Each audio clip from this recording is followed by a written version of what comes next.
threatened me? Senior, I only wish to survive. Survival? An amusing final wish. Perhaps not so final. Yen Doan will return, won't he? I offer you a safe haven, Senior. You dare to scheme against me? Take it, or die here.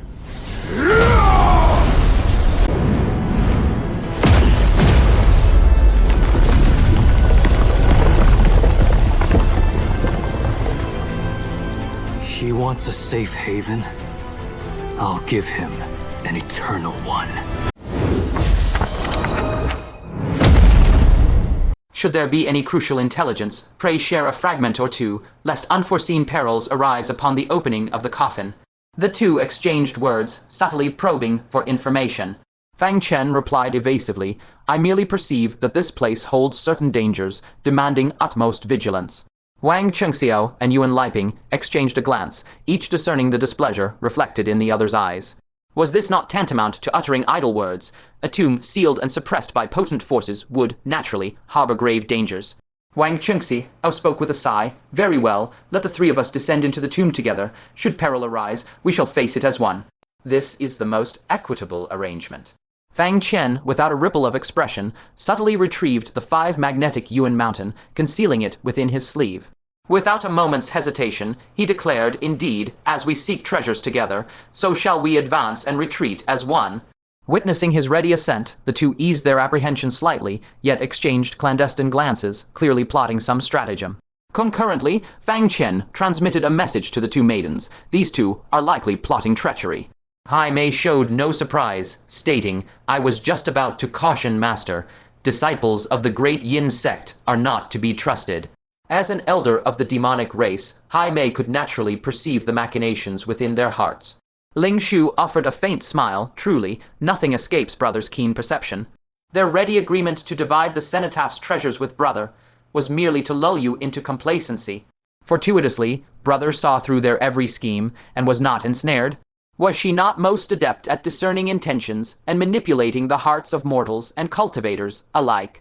Thus the subtle exchange of glances between Wang Chengxiao and Yuan Liping was entirely absorbed by her discerning eyes. Fang Chen's brow relaxed. The two maidens were either rich in experience or possessed minds as sharp as jade, making discourse with them far more effortless.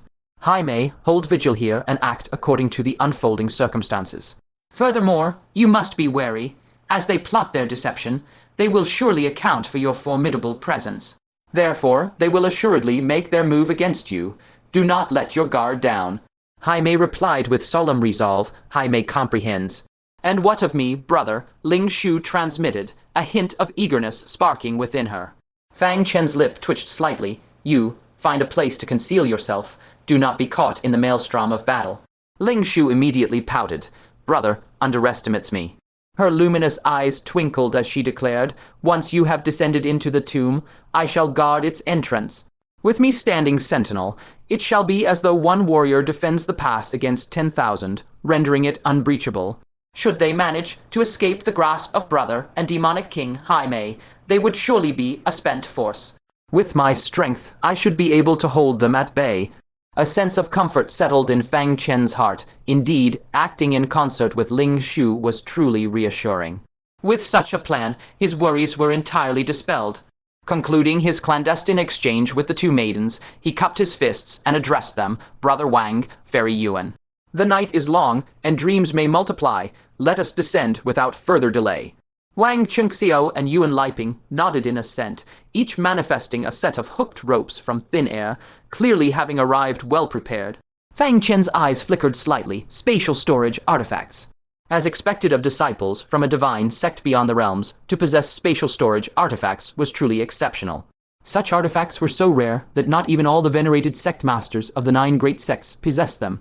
Does younger brother Lu require a rope? I happen to have an extra set here, Wang Chengxiao offered. The blood pool was immensely deep, descending at least dozens of zhang. Should danger strike, ascension without a rope would prove exceedingly arduous. Fang Chen simply smiled. There is no need. Having spoken, he soared forth, executing a profound movement technique that saw him descend along the walls, covering vast distances in a blur of motion, landing with ethereal grace upon the ancient bronze coffin. What an exquisite movement technique, Wang Chengxiao exclaimed, astonishment seizing him. As he cast his gaze towards Yuan Liping, he perceived a faint trace of apprehension within her eyes as well. This movement technique allowed him to traverse a dozen zhang with but a single stride. Within the great Yin sect, only a select few disciples could cultivate their movement techniques to such a profound level. This Lu Liang to possess such unexpected prowess. The two exchanged a silent glance, then subtly nodded to each other before commencing their descent, meticulously scaling down along their ropes. Ere long, they too alighted upon the massive bronze coffin. Younger brother Lu, let the three of us combine our strength to unseal this coffin. Should any anomaly be perceived during the process, it is imperative that we withdraw without delay. Never succumb to avarice, lest we fall into a cunning snare, Wang Chengxiao cautioned with an air of goodwill. Fang Chen nodded. That is a matter of course. From his bosom, he produced a crystal, crushing it to enshroud his hands with its mystical energy. Immediately thereafter, he retrieved heavenly silk of the Tianshan Mountains, and with a flick of his fingers ensnared a corner of the coffin lid. Wang Chengxiao, witnessing this, revealed a flicker of intrigue in his gaze. Brother Lu is indeed a cautious man. Fang Chen retorted, is caution not warranted? Wang Chengxiao immediately suppressed his peculiar expression, stating, No, the more cautious, the better. My brother and I should learn from Brother Lu's example. With a clang, the two also produced their prepared iron claws, each hooking onto a corner of the coffin lid. On the count of 3, we shall leap forth together, exerting our strength to heave open this coffin lid. Having received the nodded assent of both Fang Chen and Yuan Liping, Wang Chengxiao solemnly declared, 3, commence. Fang Chen soared into the air, gripping the heavenly silk of Tianshan, and with a mighty pull, initiated the maneuver. Wang Chengxiao and Yuan Liping ascended in concert, simultaneously channeling their spiritual power, flanking Fang Chen from left and right, and striking fiercely towards his chest and back. Killing intent erupted in Wang Chengxiao's eyes, his fatal palm hurtling towards Fang Chen's chest with the swiftness of lightning. Yuan Liping, her visage contorted, extended her 5 fingers into claws, aiming to tear out his very heart. They anticipated that this sudden assault would send Fang Chen into disarray. Yet Fang Chen remained unfazed, calmly stating, I knew you two would not be so honest. Wang Chengxiao sneered, knowing it, so what, it's far too late. Yuan Liping also revealed a chilling smile. Did you truly believe this bronze coffin was so easily approached?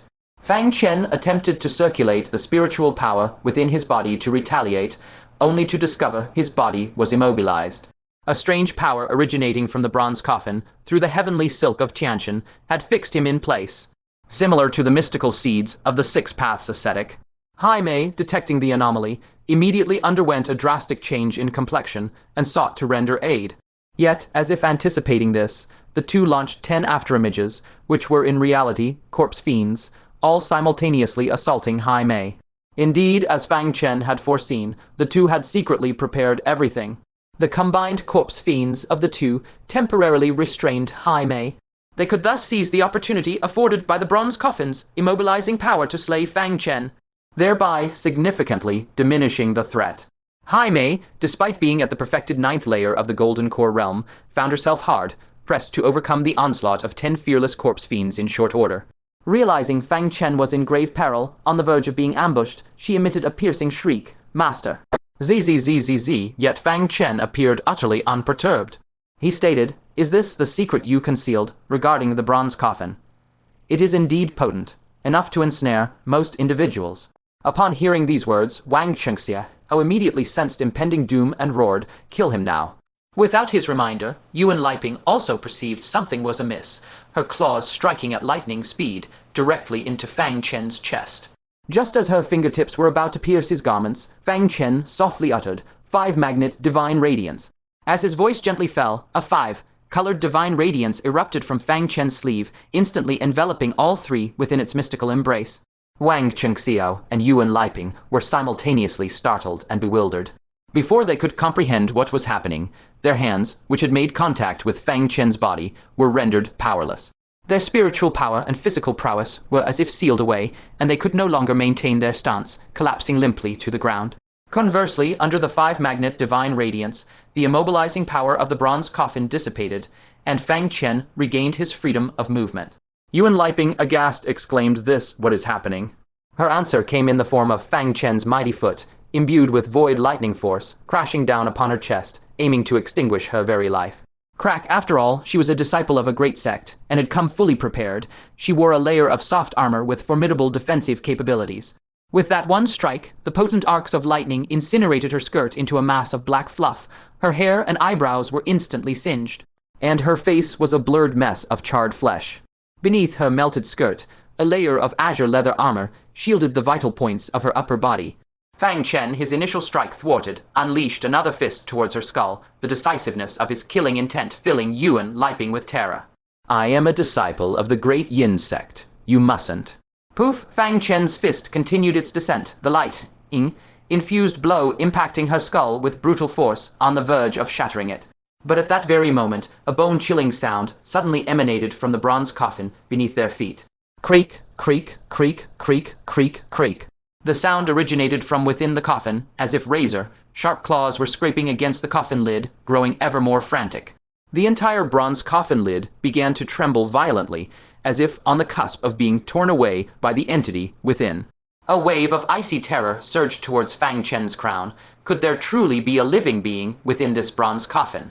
Had it not been proclaimed a mere cenotaph? Sensing a dire peril, Fang Chen, without a second thought, instantly retrieved the 5-magnet Yuan Mountain, transforming into a bolt of lightning as he burst forth from the blood pool. He flashed before the besieged sea, enchantress, unleashing a tempest of lightning to blast the Yin corpses away. "This bronze coffin is amiss. It is surely not merely an empty tomb, as Wang Chengxi claimed." The sea enchantress's countenance shifted, and she immediately shook off several Yin corpses, fleeing towards the cavern's maw. Almost simultaneously, Wang Chengxiao and Yuan Liping, now free from the 5-magnet divine light, scrambled to their feet. Feeling the chilling, rapid scratching sounds emanating from beneath the bronze coffin, his hair stood on end, and he seized his rope, ascending with frantic haste. Bang! Scarcely had he done so when the impossibly heavy lid of the bronze coffin was blasted asunder, unleashing a vortex of scarlet mist that surged in all directions. Before the assembled could discern what lay within, swoosh, a sanguine phantom shot forth from the depths, lunging directly towards Wang Chengxiao and Yuan Liping. Yuan Liping's face drained of color, and she ascended in abject terror. At that moment, a detonating talisman, ignited and malevolent, appeared upon her rope. She recognized it as an explosive talisman unique to the great Yin sect, capable of remote activation and detonation, a phantom menace unseen until its final moment. She turned her gaze toward Wang Chengxiao, who, while hastily ascending, was simultaneously casting a hand seal. Detecting Yuan Liping's gaze, he revealed a chilling malice, yet his words were uttered with an unnerving calmness. "Junior sister, make this sacrifice, and this senior brother shall never forget your devotion." Boom! The detonating talisman erupted, severing the rope in twain, and she plummeted from her ascent.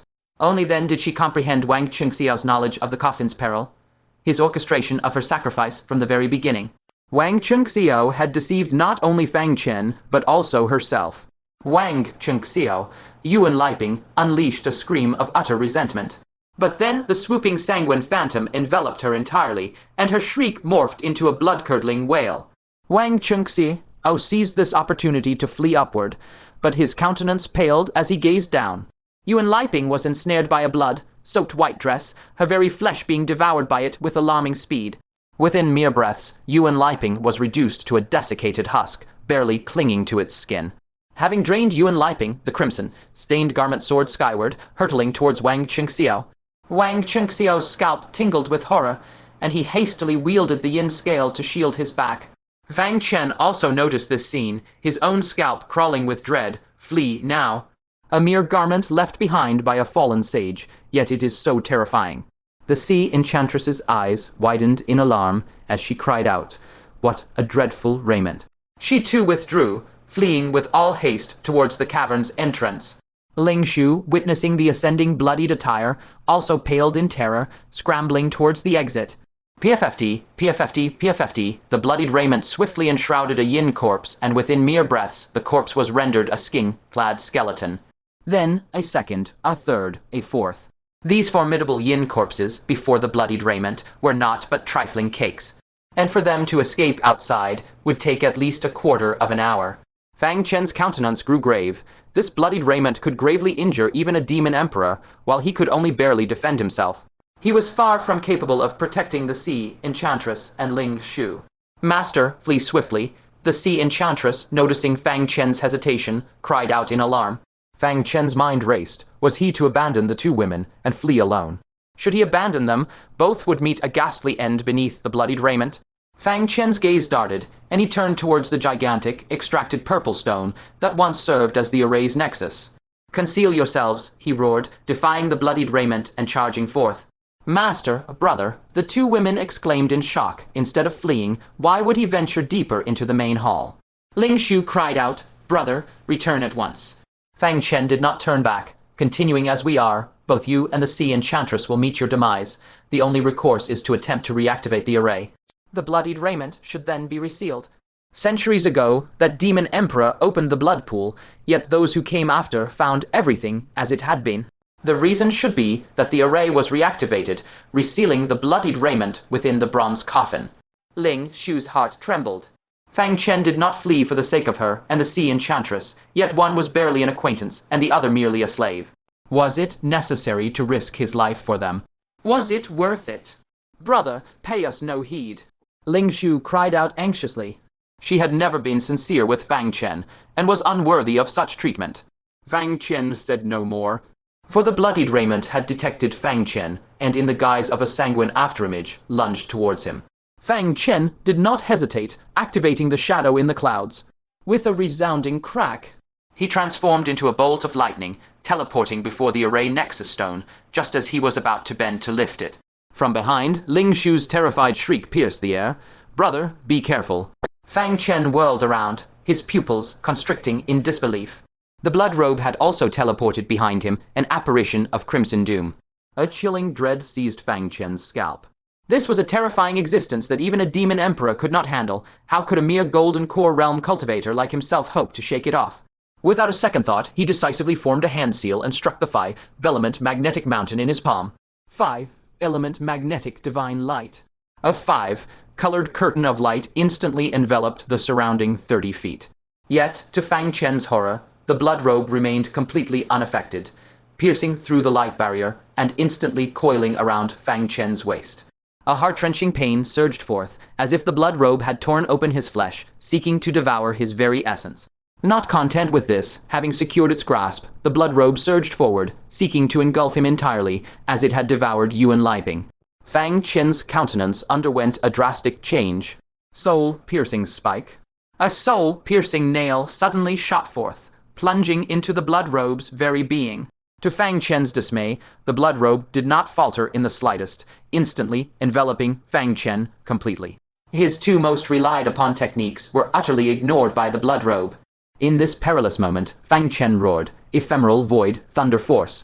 A vast surge of lightning erupted from within his body, forming a net of crackling energy to shield his entire being. With a sizzling crackle, the Blood Robe was instantly scorched, erupting in plumes of bloody mist. The force constricting Fang Chen loosened for a fleeting moment. This sinister entity, neither spirit nor fiend, held the greatest fear for the power of lightning. Yet it was but a fleeting respite, for as if enraged, it once again tightened its grip upon Fang Chen. However, Fang Chen seized the momentary lapse and embraced the purple stone. Before the excruciating pain fully consumed him and his flesh began to be devoured, he roared and pressed the stone into the formation's eye. With ancient murmurs, the ancient formation roared back to life. The myriad inscriptions upon the walls flickered with an ethereal, uncertain luminescence. The blood within the underground blood pool instantly desiccated. The ground surrounding the bronze coffin rose with alarming speed, poised to seal the subterranean space once more.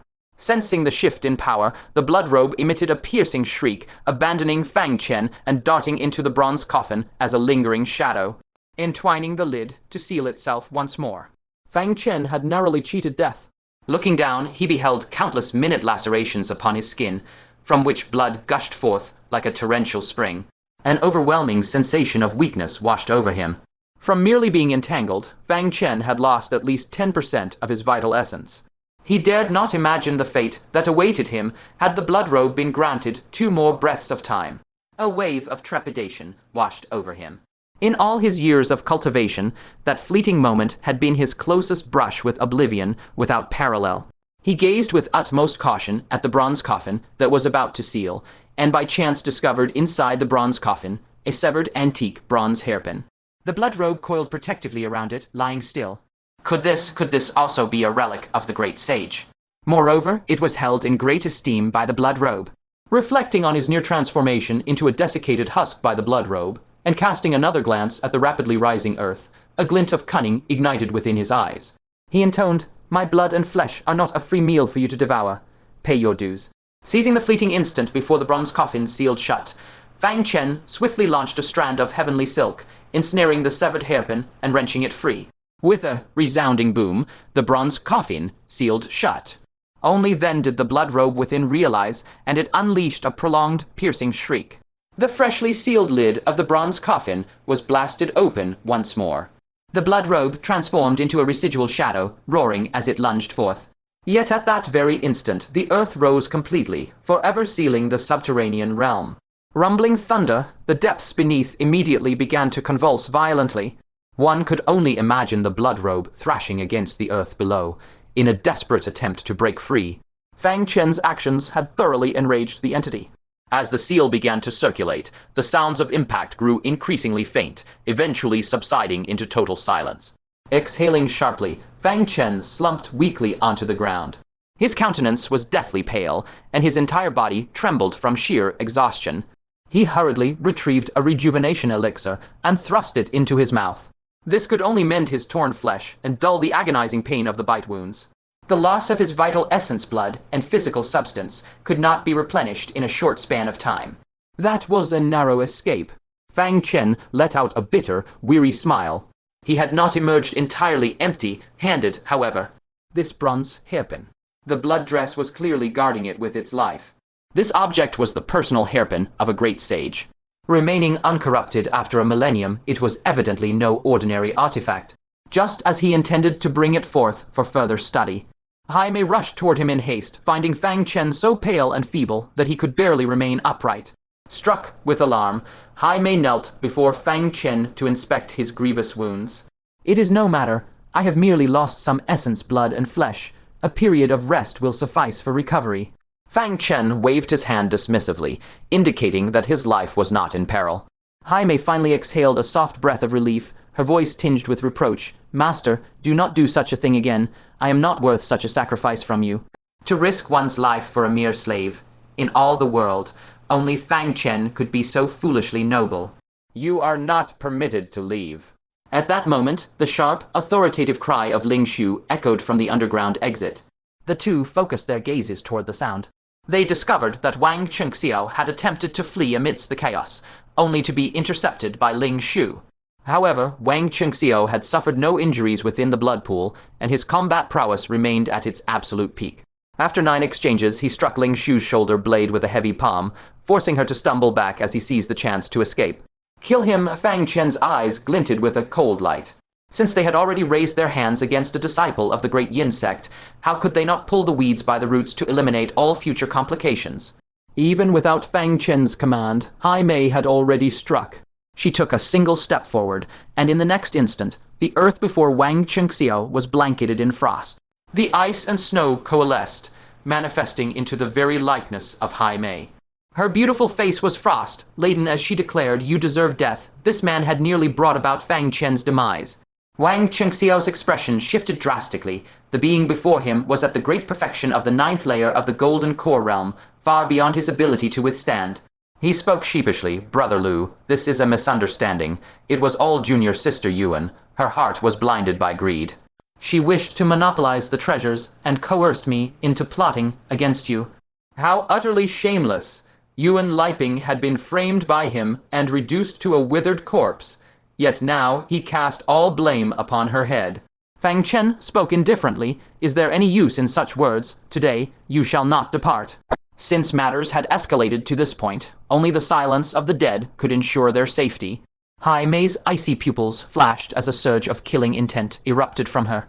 Panicking, Wang Chengxiao cried out, "Brother Lu, stay your hand. I acknowledge my wrongs. I will share a lucrative piece of intelligence to compensate you."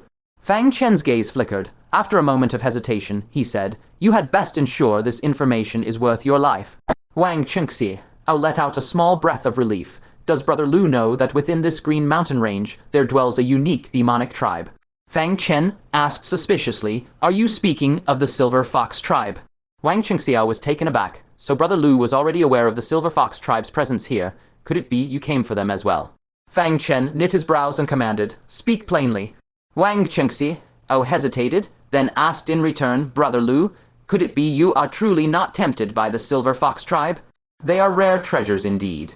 The men are peerless in beauty, and the women are divine. They are top-tier slaves, highly coveted in the black markets." Fang Chen's frown deepened.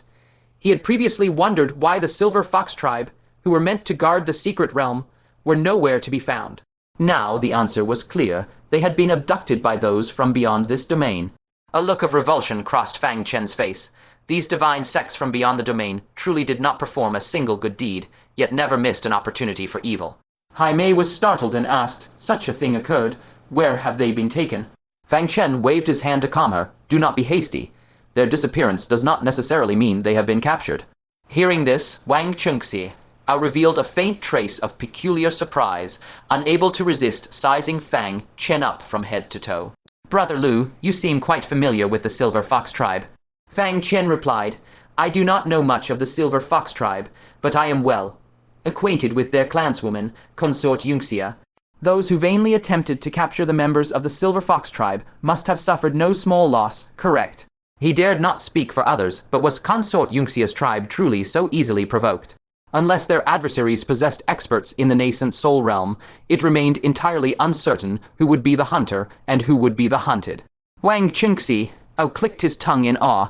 This Consort Yunxia possessed such a formidable background. It was no wonder the grand pavilion of rivers and mountains suffered such grievous casualties, only managing to capture 2 or 3 insignificant members of the Silver Fox clan in the end. The grand pavilion of rivers and mountains, yet another mighty faction. It seemed that a considerable number of powers had descended upon the continent with the intent to slay the ancient giant. Pulling his thoughts back to the present, the murderous intent within Fang Chen's eyes did not diminish in the slightest. He declared, "What a pity. I have no interest in capturing the Silver Fox tribe, thus your reason for me to spare you is invalid." Holding back no longer, Hai Mei struck out with a fierce palm, cleaving heavily into Wang Chengxiao's body. Yet the sensation of a solid strike never came. Before their very eyes, Wang Chengxiao inexplicably detonated into a cloud of explosive yin energy. In his place lay nothing but a palm-sized iron figure, its entire body carved with bizarre and esoteric inscriptions. A substitute puppet. Fang Chen recognized it at a single glance. It shared the exact same miraculous utility as Wu Manyu's substitute jade figure. As it turned out, Wang Chengxiao had not merely sat waiting for death. Instead, he used the conversation to divert their attention, secretly activating the substitute puppet in the shadows. Furious, Hai Mei spat, damn it, to think he even managed to deceive me. With a soaring leap, she gave chase toward the outside of the cavern. Fang Chen was not overly surprised. The opponent was, after all, a disciple of a great extraterrestrial sect, and a highly cunning one at that. How could he lack life-preserving divine abilities? "Ling Shu, bring that iron figure here for me to examine, but do not touch it with your bare hands." Staring at the substitute puppet, Fang Chen found himself intrigued by the profound patterns etched upon it. "All right, brother," Ling Shu replied. Wrapping the object in a silk handkerchief, she presented it to Fang Chen. "What are these inscriptions? Just looking at them makes me feel dizzy and disoriented." Setting the small iron figure down, she also examined it with curiosity, yet after merely a few glances, she felt distinctly unwell. A trace of astonishment flickered in Fang Chen's eyes as he spoke. "It is a refinement method for yin corpses." From Ling Shu's perspective, the inscriptions were indecipherably complex and easily induced dizziness and blurred vision. But in Fang Chen's eyes, these twisting runes morphed into an entirely different text. Reading it carefully, it was astoundingly a cultivation method for refining yin corpses. Without a doubt, these inscriptions were carved using soul power, designed precisely to prevent anyone from easily deciphering them. Much like the Thunder Genesis token, unless one's cultivation in the Tao of Thunder had reached a certain profound stage, it was entirely impossible to peer into the cultivation method recorded upon it. Ling Shu's jaw dropped in sheer astonishment. Is that not the unpassed secret technique of the Great Yin Sect? To think Wang Chengxia would bear to use it as a life-saving artifact. Fang Chen had absolutely never anticipated this. His mere curiosity regarding the inscriptions had unexpectedly unearthed a heaven-shaking secret. He immediately began to read it meticulously, and just as he committed it entirely to memory, Jaime returned empty-handed, her face etched with deep guilt. "Master, your servant is incompetent. I let him escape." Stowing away the iron figure, Fang Chen spoke with profound implications. "He will come back for me." How could the Great Yin Sect ever allow such a crucial iron figure to be lost to the outside world? Wang Chengxiao's elders would inevitably seek Fang Chen out sooner or later. Enough. All of you sit down and resume your cultivation. The outside world is currently plunged into absolute chaos. We shall seek refuge here until the extraterrestrial divine sects withdraw. Even a fool could imagine the terrifying extent of the chaos ravaging the outside world. It was best to peacefully lie low for the time being. Conveniently, the spiritual energy and demonic aura here were intensely dense, making it an unparalleled sanctuary. 7 days later, spiritual energy swirled madly around Fang Chen, forming a manifestation of spiritual clouds suspended directly above his head.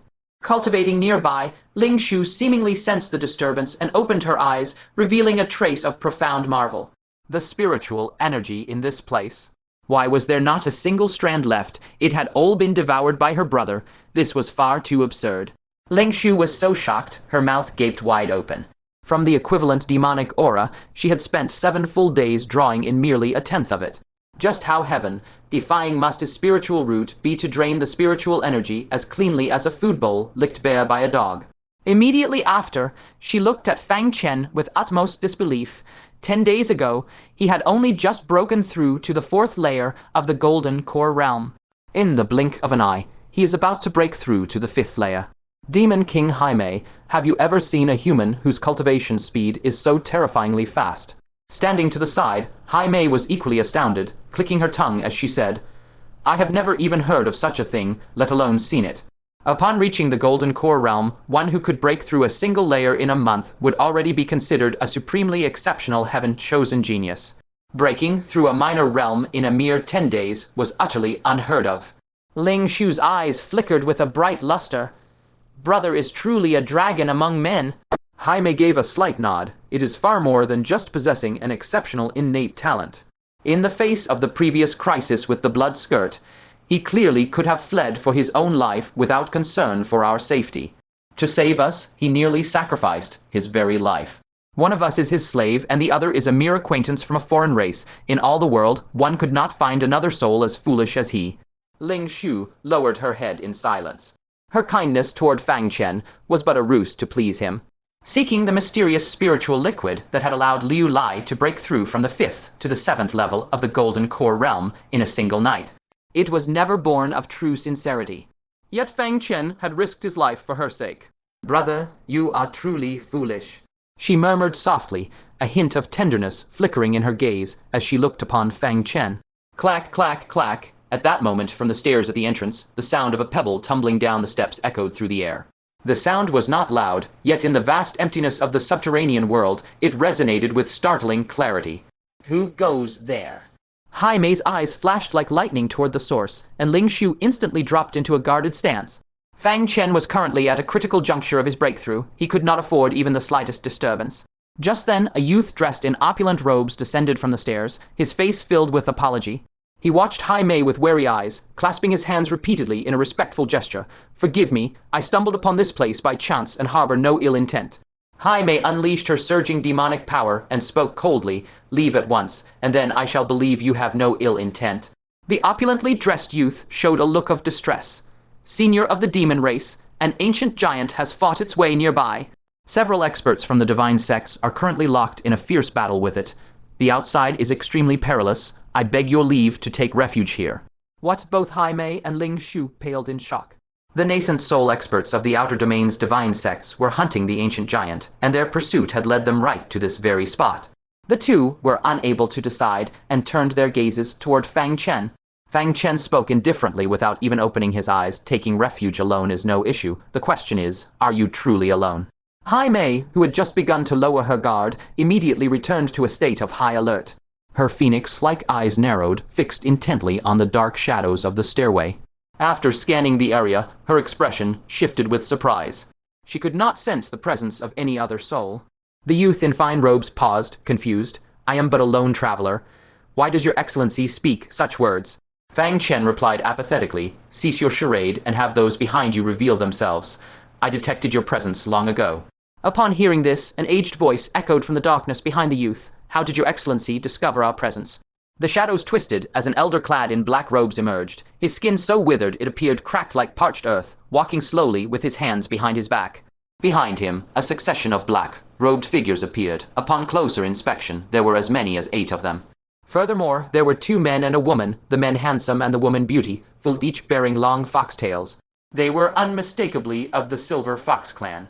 And the identity of these newcomers was self-evident. They were from the great sect of the Outer Domain, the Pavilion of Peerless Landscapes. The Elder's aura was as unfathomable as an abyss. He was a powerhouse at the peak of the 9th level of the Golden Core realm. His strength was no less than that of Fang Taiji in his prime. Hai Mei's pupils contracted, and she instantly felt as though she were facing a formidable foe. This man gave her a feeling comparable to the most venerable heaven, devouring Tiger King. Even if she exerted her full power, she might not emerge victorious. Ling Shu's expression also shifted. Why have we encountered yet another group from the Outer Domain's divine sects? Only Fang Chen remained composed. He spoke flatly. I did not actually discover you. The black-robed elder was slightly stunned, then broke into a wry laugh. What a formidable youth! Even I have been baited out by your ruse. The followers showed looks of displeasure. It turned out that their concealment techniques had not been seen through, but rather that this individual had bluffed them, and succeeded. Who are you? The youth in opulent robes barked in irritation. Why are you within the secret realm of the Silver Fox tribe? He scrutinized Fang Chen in secret, speculating on the man's identity. Fang Chen said coldly, since you know it is the secret realm of the Silver Fox tribe. Your tone makes it sound as though I have trespassed upon the territory of the Pavilion of Peerless Landscapes. Several people exchanged glances. This person actually knew of their origins. Even the black-robed elder could not help but study Fang Chen. And you are? Fang Chen replied calmly, I am Wang Chengxi, of the Grand Yin Sect. As he spoke, he circulated the yin corpse refining method from the iron figure. And the residual yin energy within the secret realm immediately coalesced around him as he manipulated the dark essence.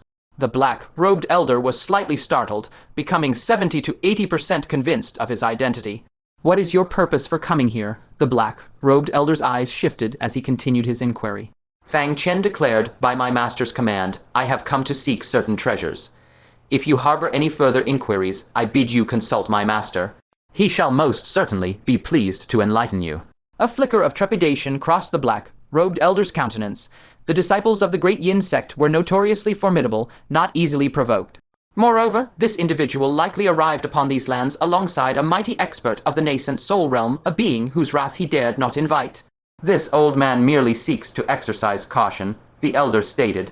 Since all present are indeed visitors from beyond these realms, this old man's heart is now at ease. Outside, several venerable cultivators are locked in epic combat with the ancient giants. The elder continued. This old man merely seeks refuge within this haven. Thus I apologize for any imposition upon your esteemed presence. The black-robed elder offered a casual, mirthless chuckle, then promptly led his retinue to a secluded corner, where they settled with an air of self-possession. Guest Elder Zai, inquired the richly robed youth, his brow furrowed as he cast a scrutinizing gaze upon Fang Chen. Do you truly believe him to be a disciple of the great Yin sect? The black-robed elder, known as Zai Feiju, was counted among the 10 formidable guest elders of the Junction First Frank Pavilion. On this expedition, a vice pavilion master, accompanied by 2 guest elders and over a dozen vital personages of the pavilion, had ventured across vast, tempestuous oceans to arrive at this distant land. The vice pavilion master had set forth to seek out the primordial giants, whilst the 2 guest elders spearheaded the pavilion's potent cultivators in their quest to gather the surrounding treasures. Fortune, it seemed, had smiled upon them, for they had encountered the lineage of the Silver Fox, a clan all but vanished from these outer realms.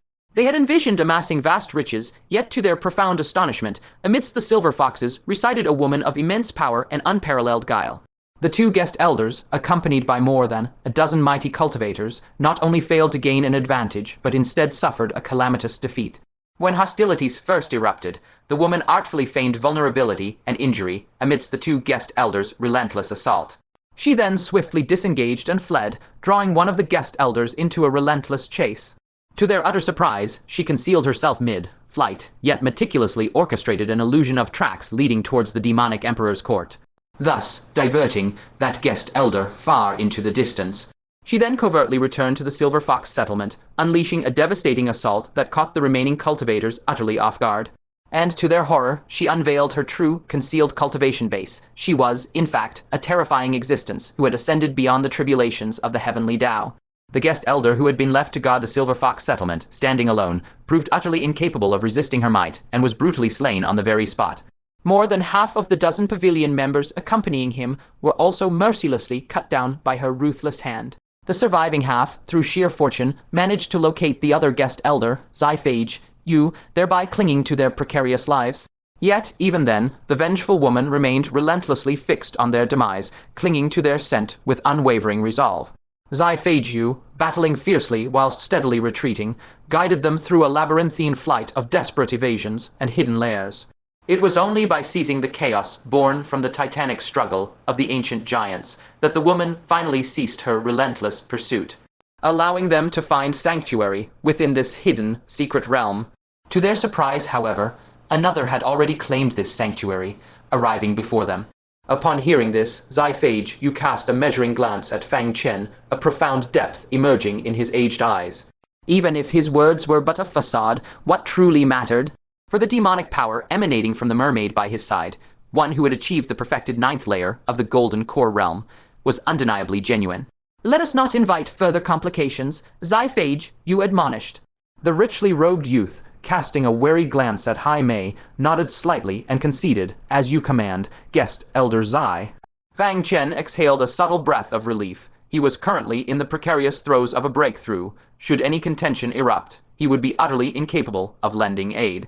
With this realization, he intensified his efforts, urging his cultivation breakthrough onward. As an ever-increasing torrent of spiritual energy converged upon his golden core, the ethereal sphere began to visibly expand. His breakthrough to the 4th layer of the Golden Core realm had occurred but 10 days prior, his Golden Core yet to fully stabilize. Now, as he embarked upon another ascension, faint tremors of instability subtly manifested. Minute tendrils of spiritual energy began to seep outward uncontrollably, yet the anomaly remained minor. As Fang Chen diligently channeled his cultivation method, the subtle leakage was swiftly contained and suppressed. Yet in that very fleeting instant, Zyphage, unnoticed, had risen to his feet, his pair of withered, ancient eyes now piercingly fixated upon Fang Chen. Within his gnarled, ancient hand, he clutched a mystical compass. At this very moment, the needle of the mystical compass quivered violently, its tip unerringly pointing towards Fang Chen. "Voidflow Thunderforce, Zyphage," gasped, his voice raspy with disbelief. "To think someone truly cultivates the Voidflow Thunderforce, and that I, of all people, should chance upon them." Zyphage's voice quivered with raw emotion, and his ancient frame, consumed by overwhelming excitement, began to tremble uncontrollably. At his venerable age, and occupying such an exalted station, having borne witness to countless celestial treasures and myriad fated opportunities, precious little remained that could stir the depths of his seasoned heart. Yet now, his heart was profoundly moved. For but a short time ago, a venerable of terrifying might had descended upon the great province of Taking, issuing a grand bounty to all the divine sects to locate and eradicate any cultivator of the Voidflow Thunderforce, and to present their severed head in exchange for a single Lingshan elixir. Its singular, profound purpose was to guide a cultivator to break through into the illustrious Nascent Soul realm. Within the great province of Taking, divine sects were countless as stars, and grand factions stood arrayed like an impenetrable forest. Each sect and grand teaching possessed their own arcane methods for ascending to the Nascent Soul realm. Yet every one of them was a treacherous path of 9 deaths for but a single chance at life. The rare martial practitioners blessed enough to seize such an opportunity for breakthrough were but 1 in 10,000. and of those who could truly shatter their limitations and rise anew from such fated opportunities, thereby achieving the grand Tao of the Nascent Soul, barely 1 in 10 would succeed. To defy the very heavens and seize control of one's destiny, such a feat was fraught with insurmountable peril. Zyphage, you had long since relinquished his fervent obsession with breaking through to the Nascent Soul realm, until the grand bounty proclaimed by that peerless venerable reignited a faint, flickering ember of hope within his weary heart. For the Ling Chen, elixir was no ordinary medicinal pill, but a divine elixir capable of ushering one into the Nascent Soul realm. And its success rate was a breathtaking 100%. A singular elixir, a mere pill, held the power to grant one enlightenment and entry into the Nascent Soul realm. From that moment forth, to soar through celestial heavens and vanish into terrestrial depths, to shift mountains and fill vast oceans. From that moment forth, to be revered by myriad souls. To found one's own sect and establish a grand legacy, who amongst mortals and immortals alike could fail to be profoundly stirred. The moment the bounty was issued, the entirety of the Taking Great Province shook, and Zyphage, you felt a surge of feverish excitement. Yet it lasted but a fleeting moment, for the task of the bounty was simply impossible to achieve. To seek one who cultivates the void, flow lightning force, but what manner of person, was it a man or a woman? Tall or thin, an elder or a youth? Even the general region was left unmentioned. The Taking Great Province is home to billions of living souls, and the surrounding minor provinces are scattered like stars upon a chessboard. The creatures within them are truly beyond count. Searching for a needle in the ocean is typically a mere metaphor, but in this matter it was a literal statement of fact. It was truly the act of seeking a needle in a vast sea. The martial artists of the Taking Great Province were deeply tempted, yet it was merely temptation. No one took the matter to heart. For no one believed that an event with a lower probability than being struck by a falling star would ever befall them. Zyphage, you felt the same until just now, when the compass within his robes, designed to detect the void, flow lightning force stirred. This was a compass bestowed by that venerable upon the various sects and denominations of the Taking Great Province. Every martial artist at the 9th level of the Golden Core realm, or above, could receive one. Its purpose was singular, to sense the presence of the void flow lightning force. When Fang Chen's spiritual power became turbulent moments ago, it stirred a wisp of the void flow lightning force, causing the compass to react. Fang Chen's heart jolted in shock, and he immediately sent a mental transmission to the two women. Be on guard, this man is suspicious. How could Zyphage, you know of the void flow lightning force, the void flow 5 forces, was a unique creation of the 5 elements divine lord. Could there truly be a second person cultivating it besides himself? On the surface, Fang Chen remained perfectly composed, lightly furrowing his brows as he asked, "Void what force? Are you speaking to me?" He sought to delay for time, striving to achieve his breakthrough as quickly as possible. Zyphage, you held the compass, gesturing with it toward Fang Chen once more. But as Fang Chen suppressed his leaking power, the compass no longer gave any sensing reaction. Zyphage froze for a moment, then gave a bitter smile. "It seems I was mistaken. My apologies for disturbing your breakthrough, Excellency." "It is nothing at all. Pray, continue your cultivation." He turned his back to the crowd and sat cross-legged. Ling Shu exhaled softly, thinking the crisis had passed. Just as she was about to lower her guard, Fang Chen's urgent shout suddenly rang out in her mind. "Do not be deceived. He is merely lulling your vigilance." No sooner had the words fallen than Zyphage, who had been sitting cross-legged just a moment before, suddenly struck the earth with both palms. Boom! Beneath the earth, a formidable and mysterious power radiated outward. Before Ling Shu could react, her feet felt as though they had sunk into a swamp, rendering her unable to move a single step. Immediately after, Zyphage used the recoil force to spring upward, transforming into an afterimage as he hurtled toward Ling Shu with astonishing speed. Arriving in the blink of an eye, his aged, withered face was suffused with malevolent ferocity. In his hand, he gripped a serrated dagger of ancient design, thrusting it violently toward Ling Shu's chest. This all occurred within a flash of lightning. It was far too swift to grant Ling Shu even a moment to respond. Her vision went dark, and she felt that her death was certain. But at that very moment, a multicolored fishtail manifested via teleportation, lashing out towards Zyphage's vital points on his back. Zyphage's expression shifted, and he was forced to abandon Ling Shu. He twisted his body to dodge and then charged toward Fang Chen, his eyes filled with a fervent heat. The one who had intervened to save her was, naturally, Jaime. She was rich in experience and not as easily deceived as Ling Shu. The more an enemy pretended to be harmless, the more vigilant she became. Thus, the moment Zyphage you struck, she had already made her move. Watch yourself. Jaime cast a single warning before decisively transforming into wind and snow, teleporting to stand before Fang Chen.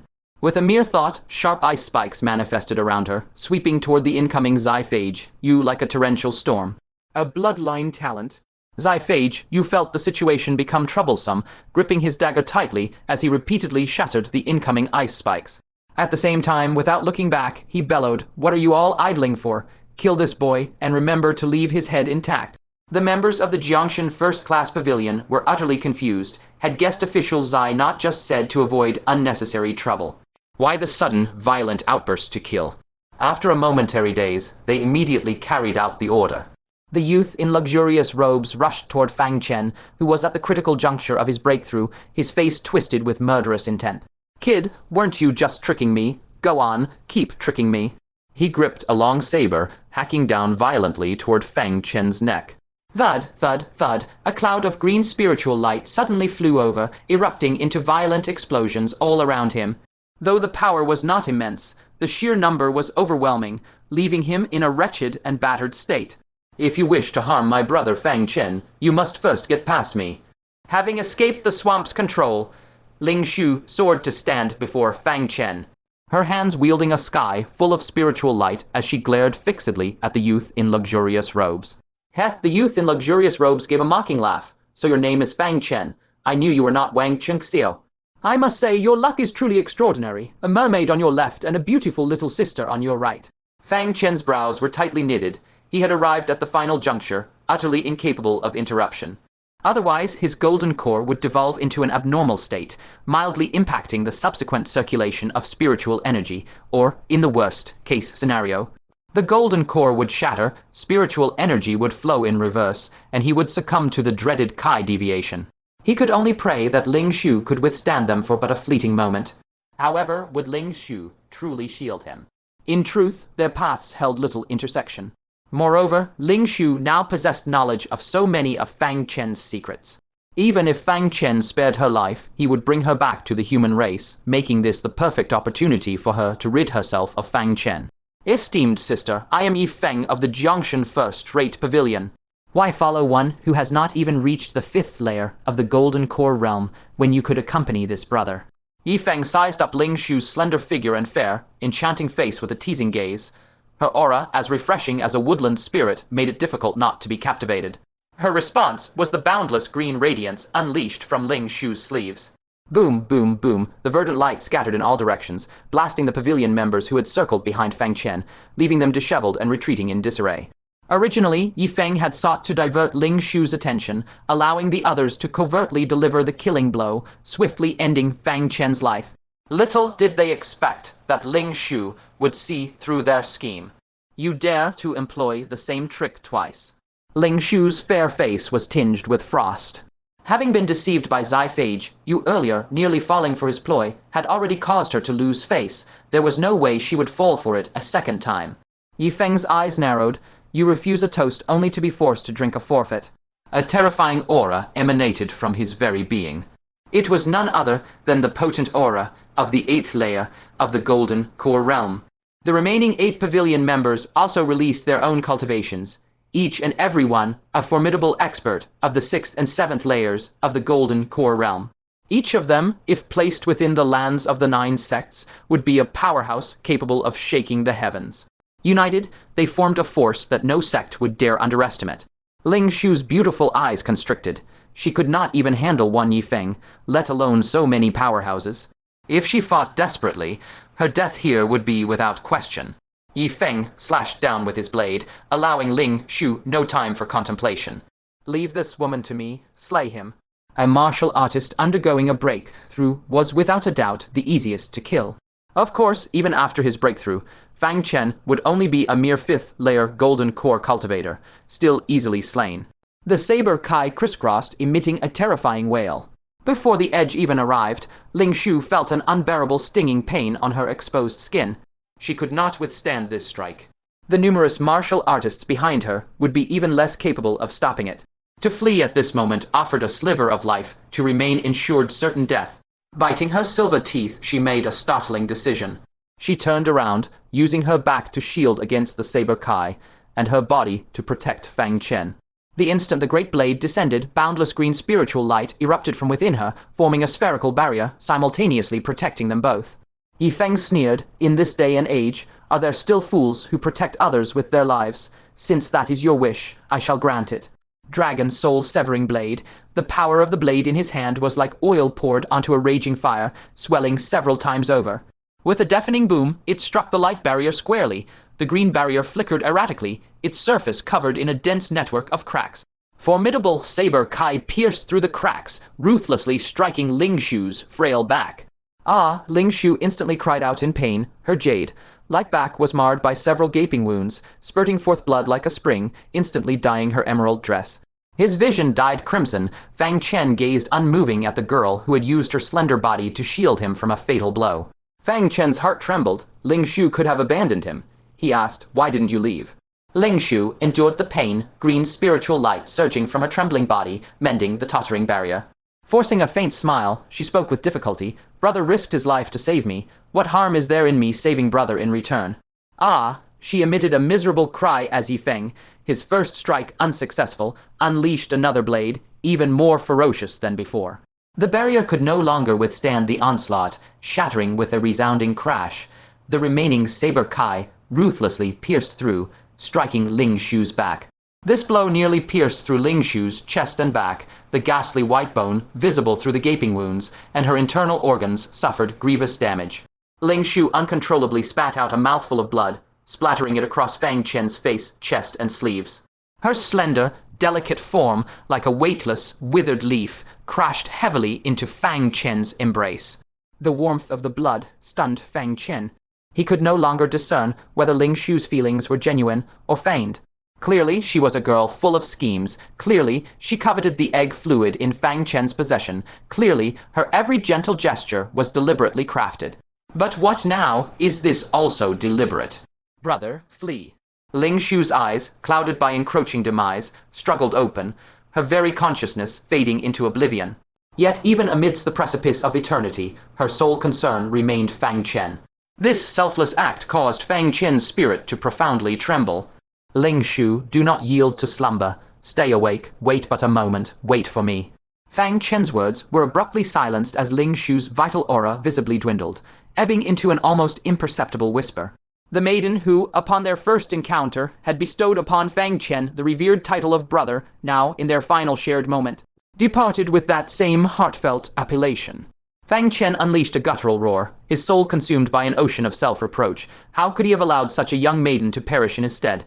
He abruptly lifted his gaze, his eyes ablaze with formidable killing intent, roaring, "I bear no enmity against you, so why inflict such cruelty?" "Why?" A chill instantly assailed Yi Feng's heart. Fang Chen, his face smeared with crimson, his gaze burning with an unholy vengeance, instilled within Yi Feng an inexplicable dread. Yet this sight only ignited a more profound killing intent within Yi Feng. As matters had escalated to this precipice, it could only conclude in an endless, mortal struggle. A sneer contorted his features as he scoffed. "What is the meaning of such futile roaring? The weak are destined to be trampled beneath. When I strike, would it not be simpler to merely accept your fate and perish? That imbecilic woman, I offered her the grand opportunity to serve me, to henceforth revel in boundless luxury and effortless cultivation. Yet she chose to intercept that fatal strike herself. Whom then can she fault but her own foolishness?" He paused, observing with keen eyes as the spiritual Kai cloud, hovering above Fang Chen's head, began to rapidly condense, signaling the imminent conclusion of his breakthrough. Yi Feng's expression twisted into a sneer. "Truly, I cannot fathom the workings of that imbecilic woman's mind. Even if you achieve a breakthrough, you will merely reach the 5th layer of the Golden Core realm. What conceivable significance lies in her safeguarding your ascension thus?" Fang Chen's visage was drenched in gore, his eyes swirling with an inferno of boundless killing intent, as the golden core within his dantian surged to its absolute apex. Rarely had such an overwhelming urge to annihilate a soul gripped him. This foe, indeed, must perish. Under the intense, unwavering glare of Fang Chen, a profound chill pierced Yi Feng's very spine. His gaze turned icy as he commanded, "Strike." let him be slain. 8 of his subordinates, countenances twisted into fierce, demonic visages, descended upon him. From myriad directions, they unleashed a torrent of lethal strikes upon Fang Chen. From afar, Hai Mei, locked in a fierce engagement, observed the dire scene. With a resolute clench of her jaw, her hands swiftly wove arcane seals. Her very shadow, cast upon the ancient earth, eerily detached from her form, surging with unnatural speed towards Fang Chen. En route, the ethereal shadow underwent a rapid metamorphosis, and in but a fleeting moment, it coalesced into a being utterly identical to Hai Mei's true form. Yet, even more mystifying, this spectral visage wielded the formidable cultivation base of the 8th layer of the Golden Core realm. It soared forth, its tail sweeping with devastating force, instantly pulverizing a martial practitioner of the 6th layer of the Golden Core realm into an indistinguishable mist. Next, with a mere flick of her finger, terrifying frigid Kai surged forth like an tumultuous tide, repelling the remaining 7 assailants. One martial practitioner of the 6th layer of the Golden Core realm, unable to retreat with sufficient haste, was instantly encased in an immutable tomb of ice. Zai Fei Jiu, his gaze flitting between the Hai Mei still engaged in combat with him, and the Hai Mei born of shadow, gasped in utter astonishment. This too is a bloodline talent. But how can you possess a second such innate talent? As far as his knowledge extended, even the most esteemed nobility among the demonic tribes possessed but a single bloodline talent. Only those who ascended to the realm of a demonic emperor, or were the direct progeny of such a sovereign, could ever awaken a second inherent aptitude. Hai Mei retorted with a frigid sneer, "Your words are but tiresome drivel." She unleashed torrents of piercing glacial shards. Yet compared to her previous onslaughts, the might of her frigid attacks had noticeably diminished. Zai Fei Jiu instantly perceived this weakening, and a shrewd glint flickered within his eyes. He let out a cold laugh. Indeed, the shadow clone talent is astonishing, yet its inherent flaw seems glaringly apparent. It siphons a portion of the main body's power. As his words concluded, Zai Fei Jiu erupted into sudden action, decisively unleashing his concealed ultimate stratagem, the Kainkan sleeves. With both palms extended, his seemingly unremarkable sleeves eerily elongated, stretching across the vast expanse of the firmament to violently strike the utterly defenseless Hai Mei. PFFT, though appearing as ethereal as silken gossamer, the impact of the sleeves upon her form was akin to the descent of colossal boulders. Even with Hai Mei's profound power, she could not restrain a gush of crimson blood from her lips, letting out a pained gasp as she was violently flung backward. With the true body suffering grievous wounds, the shadow clone of Hai Mei instantly dissipated, coalescing into an ephemeral shadow that returned to the original's rear. Zai Fei Jiu let out a sinister, triumphant laugh. "Instantly slay that boy. Today, none of them shall escape this place alive." Having uttered his declaration, he surged forth, intent on annihilating the wounded Hai Mei. Yet at this precise moment, the final vestige of the spiritual Kai cloud above Fang Chen's head was completely absorbed, and a formidable surge of power, indicative of the 5th layer of the Golden Core realm, emanated from his very being. Hai Mei's eyes flashed with triumph, and a knowing sneer graced her lips. "You are utterly doomed. As for you, I dare not speak, but for your myriad subordinates, not a single one shall depart this realm alive." Though Hai Mei could not claim to fully comprehend the depths of Fang Chen's power, she had witnessed him, whilst merely at the 4th layer of the Golden Core realm, manifest a terrifying might capable of vanquishing foes of the 8th layer during his confrontation with the demonic tribes of the North Sea. Now, having ascended to the 5th layer of the Golden Core realm, his formidable power would only intensify, never diminish. Zai Fei Jiu's brow furrowed, finding Hai Mei's words utterly preposterous. A mere cultivator, freshly ascended to the 5th layer of the Golden Core realm. Could he possibly vanquish an entire host of cultivators at the 6th and 7th layers of the Golden Core realm, let alone one at the 8th layer? For the sake of utmost certainty, Yifeng once more issued his command. Delays only breed unforeseen complications. Yifeng, whose heart had long harbored murderous intent, roared, "What are you waiting for? Attack together." He, along with the remaining 6 members, unleashed their ultimate killing techniques in unison.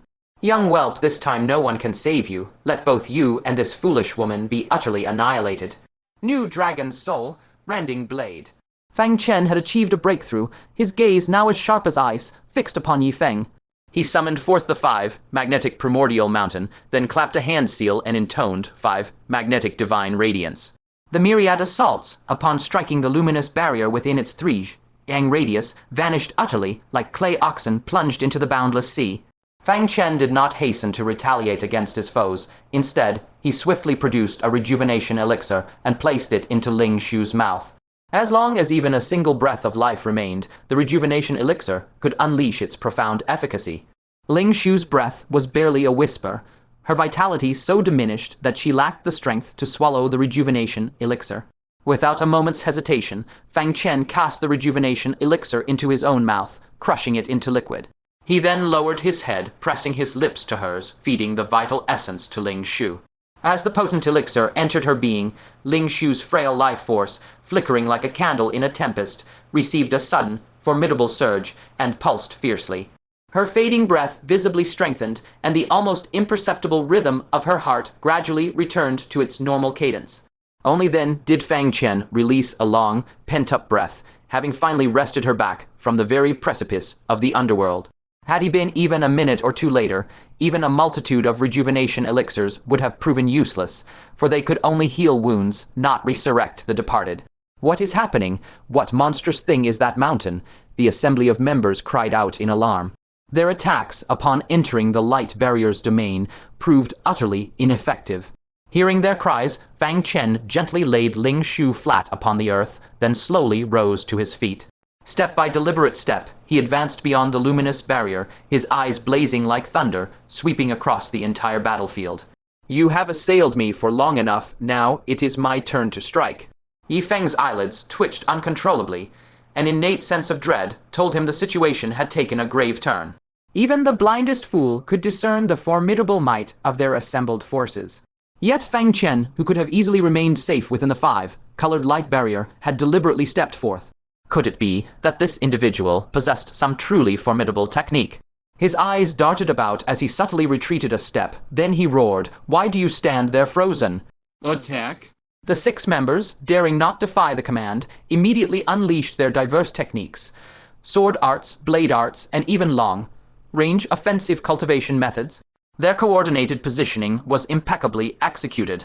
Fang Chen raised a hand and beckoned, calling out, "Sword, come." With a resonant clang, the violet blade manifested in his grasp. With another soft cry of lightning, "Come."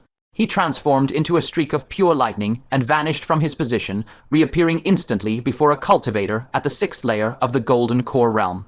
Granting his foe no time to react, a flash of violet light sliced through the air, and a severed head soared into the heavens. Fang Chen calmly counted 1. This single stroke utterly silenced the assembly, striking them with profound dread. The 6 sections of heavenly lightning, shadow amidst clouds. Yi Feng gasped in astonishment. "You are from the Myriad Calamity Sacred Temple." His answer was Fang Chen once more transforming into a lightning bolt, materializing before another cultivator at the 6th layer of the Golden Core realm, whose countenance instantly contorted with terror. Frantically, he raised a top-grade defensive magical artifact, roaring, "A mere Golden Core 5th layer cultivator dares to be so impudent." PFFD, the violet sword descended, cleaving the defensive magical artifact as if it were mere parchment, splitting it into 2.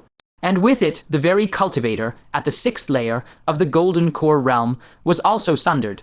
2. This devastating strike once more sent ripples of terror through the onlookers. A spirit artifact, that is truly a spirit artifact.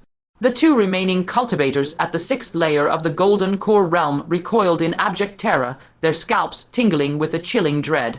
Such a divine treasure, even a mere brush against them, would surely claim their lives. Yi Feng's pupils constricted. No wonder this individual dared to confront them alone. He possessed a top-grade magical artifact after all.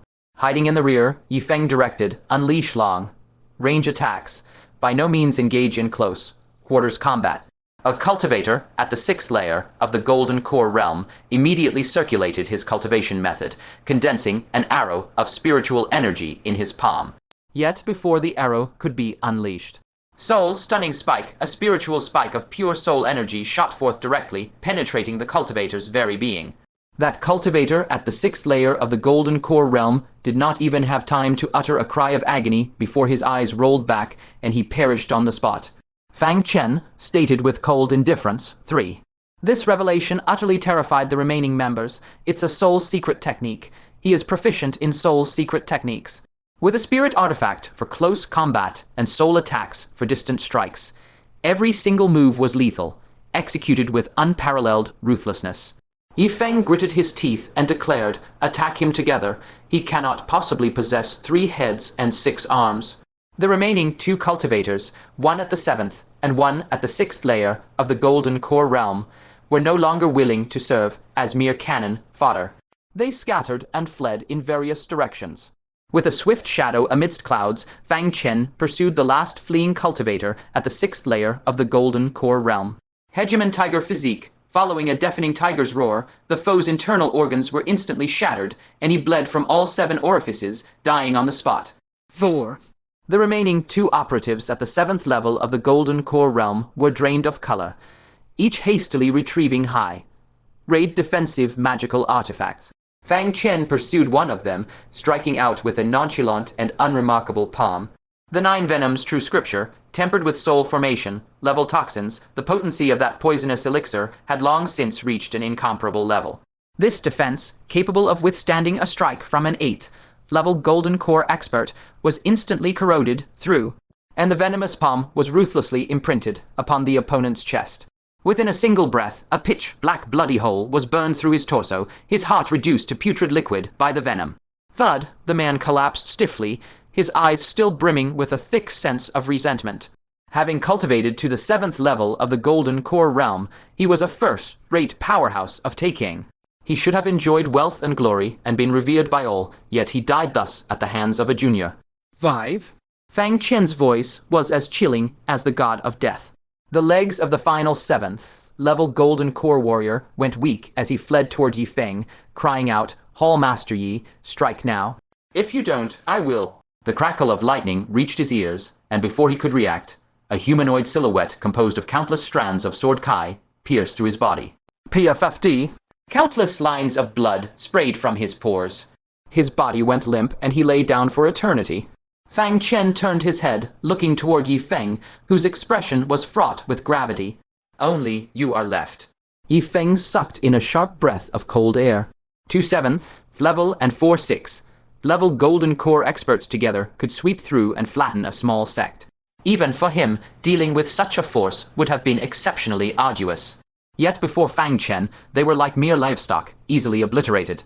His scalp tingled with dread. What kind of monster was standing before him?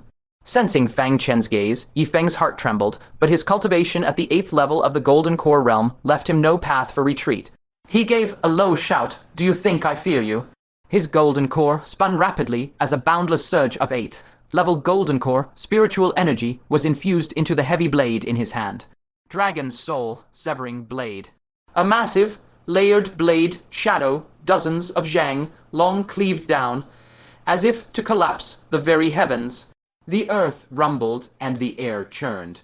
Even before the blade fell, it erupted with an absolute and overwhelming power. Fang Chen said indifferently, "Is that all?" Compared to Bai Chu, Yifeng, who was also at the 8th level of the Golden Core realm, was weaker by no small margin. Fang Chen did not even deign to employ the Brahma Saint True Spirit art. Sword Kinesis art. He let out a clear, sonorous shout, and the purple sword in his palm flew out, transforming into a violet radiance that pierced through dozens of zhang of blade kai, aiming straight for Yifeng's face. Yifeng paled with horror and hastily retracted his blade, holding it across his chest. Clang, the purple sword struck the body of the long blade. How could a long blade merely at the grade of a top-tier magical artifact withstand the might of the purple sword? It was instantly covered in cracks. Yifeng was blasted back repeatedly, his eyes filled with terror. A casual strike, yet so formidable. Terror-stricken, he decisively fled toward Zai Feiju. He shouted, "Guest Elder Zai, this boy is beyond my power to handle." Zai Feiju was locked in a fierce battle with Hai Mei, and it seemed he would soon be able to slay her while she was heavily wounded. Hearing the cry for help, he finally looked toward the battlefield where Fang Chen stood. With a single glance, his elderly eyes widened in shock. He unleashed a thunderous roar. "Little mongrel, what have you done?" A total of 7 powerhouses had been slaughtered by Fang Chen until only Yifeng remained, and not even 10 breaths had passed. These were his direct subordinates from the Supreme Junction Tower. Even that terrifying woman from the Silver Fox clan, had not killed as many as Fang Chen.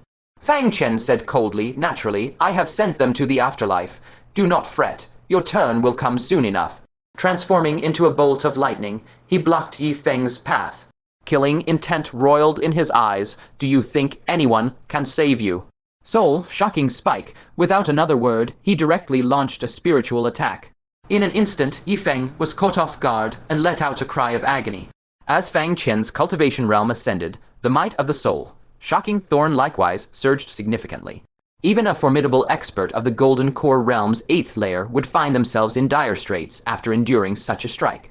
Seizing this opportune moment, he unleashed a 5 thunders righteous heaven's palm.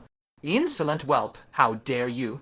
Xife, Iju, his eyes blazing with incandescent fury, roared mightily. He decisively abandoned his pursuit of the nearly vanquished Hai Mei, and, seething with wrath, turned to assault Fang Chen, to slay a whole master under his command, directly before his very eyes. What egregious contempt was this? Hai Mei, however, let out a resounding laugh. "Old fossil, I told you before, once my master makes his move, all your people are doomed. Do you believe me now?" As she continued her boisterous laughter, she bravely endured her grievous wounds and gave chase, intercepting Xife. "Iju, begone!" "Xife," Iju exclaimed, his voice laced with burning impatience.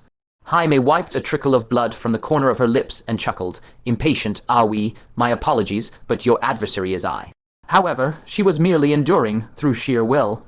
Having already suffered grievous injuries from the assault of the cosmic sleeves, and then being consecutively wounded by Xife Iju, her condition was now perilously severe. It was uncertain if she could withstand more than a few of his strikes. At this moment, Fang Chen tossed 2 items toward her. Hai Mei instinctively caught them, then fixed her gaze upon them. A glint of joy instantly appeared on her countenance. A rejuvenation pill. Without a moment's hesitation, she consumed it. A warm, vital current immediately surged through her, coursing into every wound. The excruciating agony in those afflicted areas rapidly receded. Yet the other item, a pendant, caused her a moment of bewilderment. Was this not the very pendant Fang Chen had bestowed upon her during Ling Xu's confrontation with the Northern Sea demonic tribes? Bearing a trace of suspicion, she nonetheless donned it close to her body, around her neck. Instantly, she perceived the astonishing potency of the pendant. Her demonic energy had doubled. Her demonic energy, already at the peak of the Golden Core realm's 9th layer, had now doubled, becoming so formidable that it began to overflow from her very form, far surpassing the limits her current realm could possibly bear. Just at that moment, Xife Iju seized the opportunity to launch a clandestine assault. A pair of cosmic sleeves, silent and imperceptible, traversed space to strike. Jaime let out a cold sneer, channeling this unprecedented, terrifying demonic energy. With a raised hand, she seized the cosmic sleeves, holding them firmly in her grasp. What? Xife Iju's countenance drastically shifted, overwhelmed by utter astonishment. Jaime snorted coldly. "So, these are the cosmic sleeves, are they?" With a mighty pull, she tore apart the sleeves, crafted from immensely resilient material, veritable magical artifacts in their own right, ripping them asunder with brute force. Xife Iju let out a horrified roar, swiftly darting forward and slamming a palm toward Jaime's skull. "Accursed barbarian, how dare you destroy my magical artifact? This was my most cherished and formidable trump card." Jaime channeled her formidable power into her palm and met his attack with a head-on thunderous clash. Xife Iju's aged countenance was twisted with murderous intent, convinced he could wound Jaime just as effortlessly as before. Yet the instant their palms collided, Xife Iju was assailed by an unimaginable torrent of terrifying demonic energy, sweeping through him with devastating force. With a resounding bang, he was blasted backward, soaring through the air until he slammed violently into the stone wall, where he finally came to a halt. The stone wall behind him erupted with a web of spider-web-like cracks from the sheer impact. What has happened to your demonic energy?" he uttered in profound horror. Jaime's exquisite face was as cold as frost. "When you descend to the netherworld, I shall inform you then." Immediately, she surged forward, launching a ferocious assault. In a mere instant, the tides of battle had turned, and the roles of attacker and defender were irrevocably reversed. Meanwhile, Yi Feng watched, his heart sinking with profound dismay. Elder Zyke, his most formidable reliance, was unexpectedly being overwhelmed by the adversary.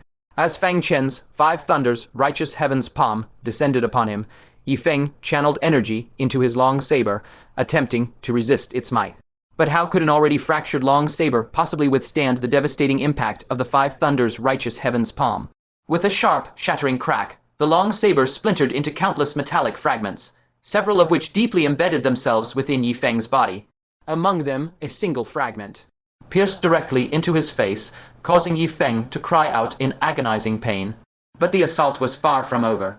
Residual lightning bolts struck his chest, piercing clean through his very form. His garments were utterly shredded by the electrical discharge, and his chest instantly became a pulpy, bloody mess. His entire body convulsed as he collapsed to the ground, howling in ceaseless agony. Fang Chen, his hand movements ceaseless, raised it with a grab, and the purple sword swiftly flew into his palm. With a flash of violet light, the sword's tip was instantly pressed against his very heart. Yi Feng, his soul nearly fleeing his body in terror, roared, "I am a hallmaster of the Jiangshan Yiping Tower. Slay me, and do you comprehend the ramifications?" Fang Chen replied indifferently, "I know not, nor do I care to." With a soft thwip, the sword tip pierced through his chest. Yi Feng's heart and liver shattered, utterly terrified, he cried, "Stop, stop, please stop. I know I was wrong. I beg you for a chance. I can compensate you. Any condition will do." We, the Jiangshan First Pavilion, oversee all the market cities of the Great Kang Prefecture. As a hallmaster, I possess many scarce resources. Release me, and I will immediately bestow upon you everything I carry. Fang Chen suddenly understood the Jiangshan First Pavilion was merely a commercial alliance. Zai Feiju, Yi Feng, and the slain member were all merely hired experts. They were not disciples nurtured by any great sects or profound teachings.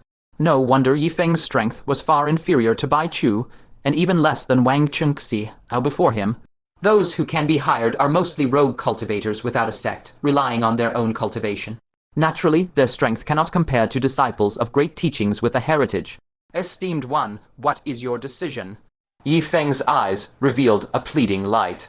Fang Chen nodded, uttering a single word, "Good." Just as joy filled Yi Feng's heart, Fang Chen thrust his long sword forth, mercilessly piercing his heart. Yi Feng's chest grew ice cold, a fountain of blood erupted from his mouth, his face etched with unwillingness. Fang Chen indifferently withdrew his sword, stating, "By slaying you, your possessions become mine regardless." Furthermore, with a single strike, he severed Yi Feng's tightly clenched right hand. Those 5 fingers lost their strength, slowly unfurling, revealing a potent iron pellet in his palm. "Moreover, I did not believe a single word you spoke," Fang Chen stated indifferently. Such petty tricks of feigning surrender, seeking to land a fatal blow when his guard was down, could never deceive him. Yi Feng's face was filled with resentment, his eyes gradually losing focus, and finally his body ceased convulsing, lying motionless on the ground. Taking precautions, Fang Chen raised his sword and brought it down, severing his head to prevent him from feigning death. "Yi Feng, Zai Feij, you unleashed a sorrowful roar of rage." He never imagined that merely seeking to eliminate a Fang Chen undergoing a breakthrough would result in the one-sided slaughter of his subordinates. That roar also drew Fang Chen's attention. His gaze turned frigid. "Now, it is your turn." This man, based solely on Fang Chen revealing a trace of Voidstream Thunder Kai, had unexpectedly sought to kill him. There must be a hidden cause he did not yet know. With a thought, Fang Chen quietly retrieved the heart, illuminating ancient mirror, concealing it within his sleeve, and aimed it remotely at Zai Feiju. He coldly snorted, "Why do you seek to kill me? Speak, and I shall grant you a swift end." "Zai Feij, you laughed in anger, yellow-haired brat. Who do you think you are, capable of detaining this old one? You have slain 7 of my subordinates. I will tear you asunder." He did not continue, for Fang Chen now held a jade talisman, radiating a terrifying spiritual pressure, its aura causing him suffocating dread. "Step back, lest you be caught in the crossfire," Fang Chen stated indifferently. With the asterisk swoosh, Sea Wraith transformed into wind and snow, teleporting back to Fang Chen's side, staring coldly at Zai Feiju. This man is extremely powerful, his battle prowess no less than the devouring Sky Tiger. Even if her demonic power were doubled, it would still be difficult to kill him in a short time. If the opponent wished to flee, it would be even more difficult to restrain him. Fortunately, Fang Chen possessed a Nascent Soul jade talisman. Beneath this talisman, Zai Feij, you would not have enough lives to spare. Zai Feiju's entire body stiffened, his pupils violently trembling as he stared at the jade talisman in Fang Chen's hand, his voice shaking. "You. How could you possess such a thing?" This talisman is an exceptionally scarce treasure, even within the Great Kang Prefecture. It is difficult to find even one on the outside. The youth before him, merely a junior, actually wields one in his grasp. Fang Chen stated calmly, "You said earlier that you would tear me into 10,000 pieces." Xiphage, you shuddered, his murderous aura vanished, replaced by a benevolent expression, even his eyes becoming unusually clear at this moment. "Young friend, you misunderstand. What this old one meant was, you are always welcome to grace the Jiangshan First Pavilion with your presence." Sea Wraith spat out a mouthful of bloody saliva, her eyes filled with contempt. Truly shameless, just moments ago shouting to kill, but upon realizing his life is threatened, he immediately changes his tune. Fang Chen was even less susceptible to such tactics. "Since you refuse to speak, then I shall send you to the netherworld." He decisively activated the Jade Talisman. Xiphage, you was frightened to the core, hastily exclaiming, "Wait, I'll speak." Someone issued a bounty, seeking those who cultivate Voidstream Thunder Kai. The reward is a sky-soaring elixir, an elixir capable of ensuring a 100% breakthrough to the Nascent Soul realm. As he spoke the last sentence, his peripheral vision subtly glanced towards Sea Wraith, secretly hoping that Sea Wraith would suddenly betray Fang Chen and strike him from behind. In doing so, he would have a chance to escape, and even seize the opportunity to turn against Fang Chen, snatching away that Nascent Soul Jade Talisman. However, to his disappointment, Sea Wraith, aside from appearing startled, showed no signs of betraying Fang Chen. A bounty for cultivating Voidstream Thunder Kai. Fang Chen's heart trembled greatly. He had been cultivating Voidstream Thunder Kai for barely a month, at most, hadn't he? How could others have possibly known? "Who is this person?" Fang Chen demanded, his voice low and heavy. Xiphage, whose eyes flickered as he replied, "A titan of the Soul Formation realm." Fang Chen's scalp tingled with dread. He had actually been marked by an existence at the Soul Formation realm. Worse still, his cultivation of the Void Stream Lightning Force had been discovered by Xiphage. Should this man escape alive, the consequences would be so dire that Fang Chen shuddered at the mere thought. Without further hesitation, he decisively activated a Nascent Soul Strike Jade Talisman. He had initially been loath to squander such a treasure upon Xiphage.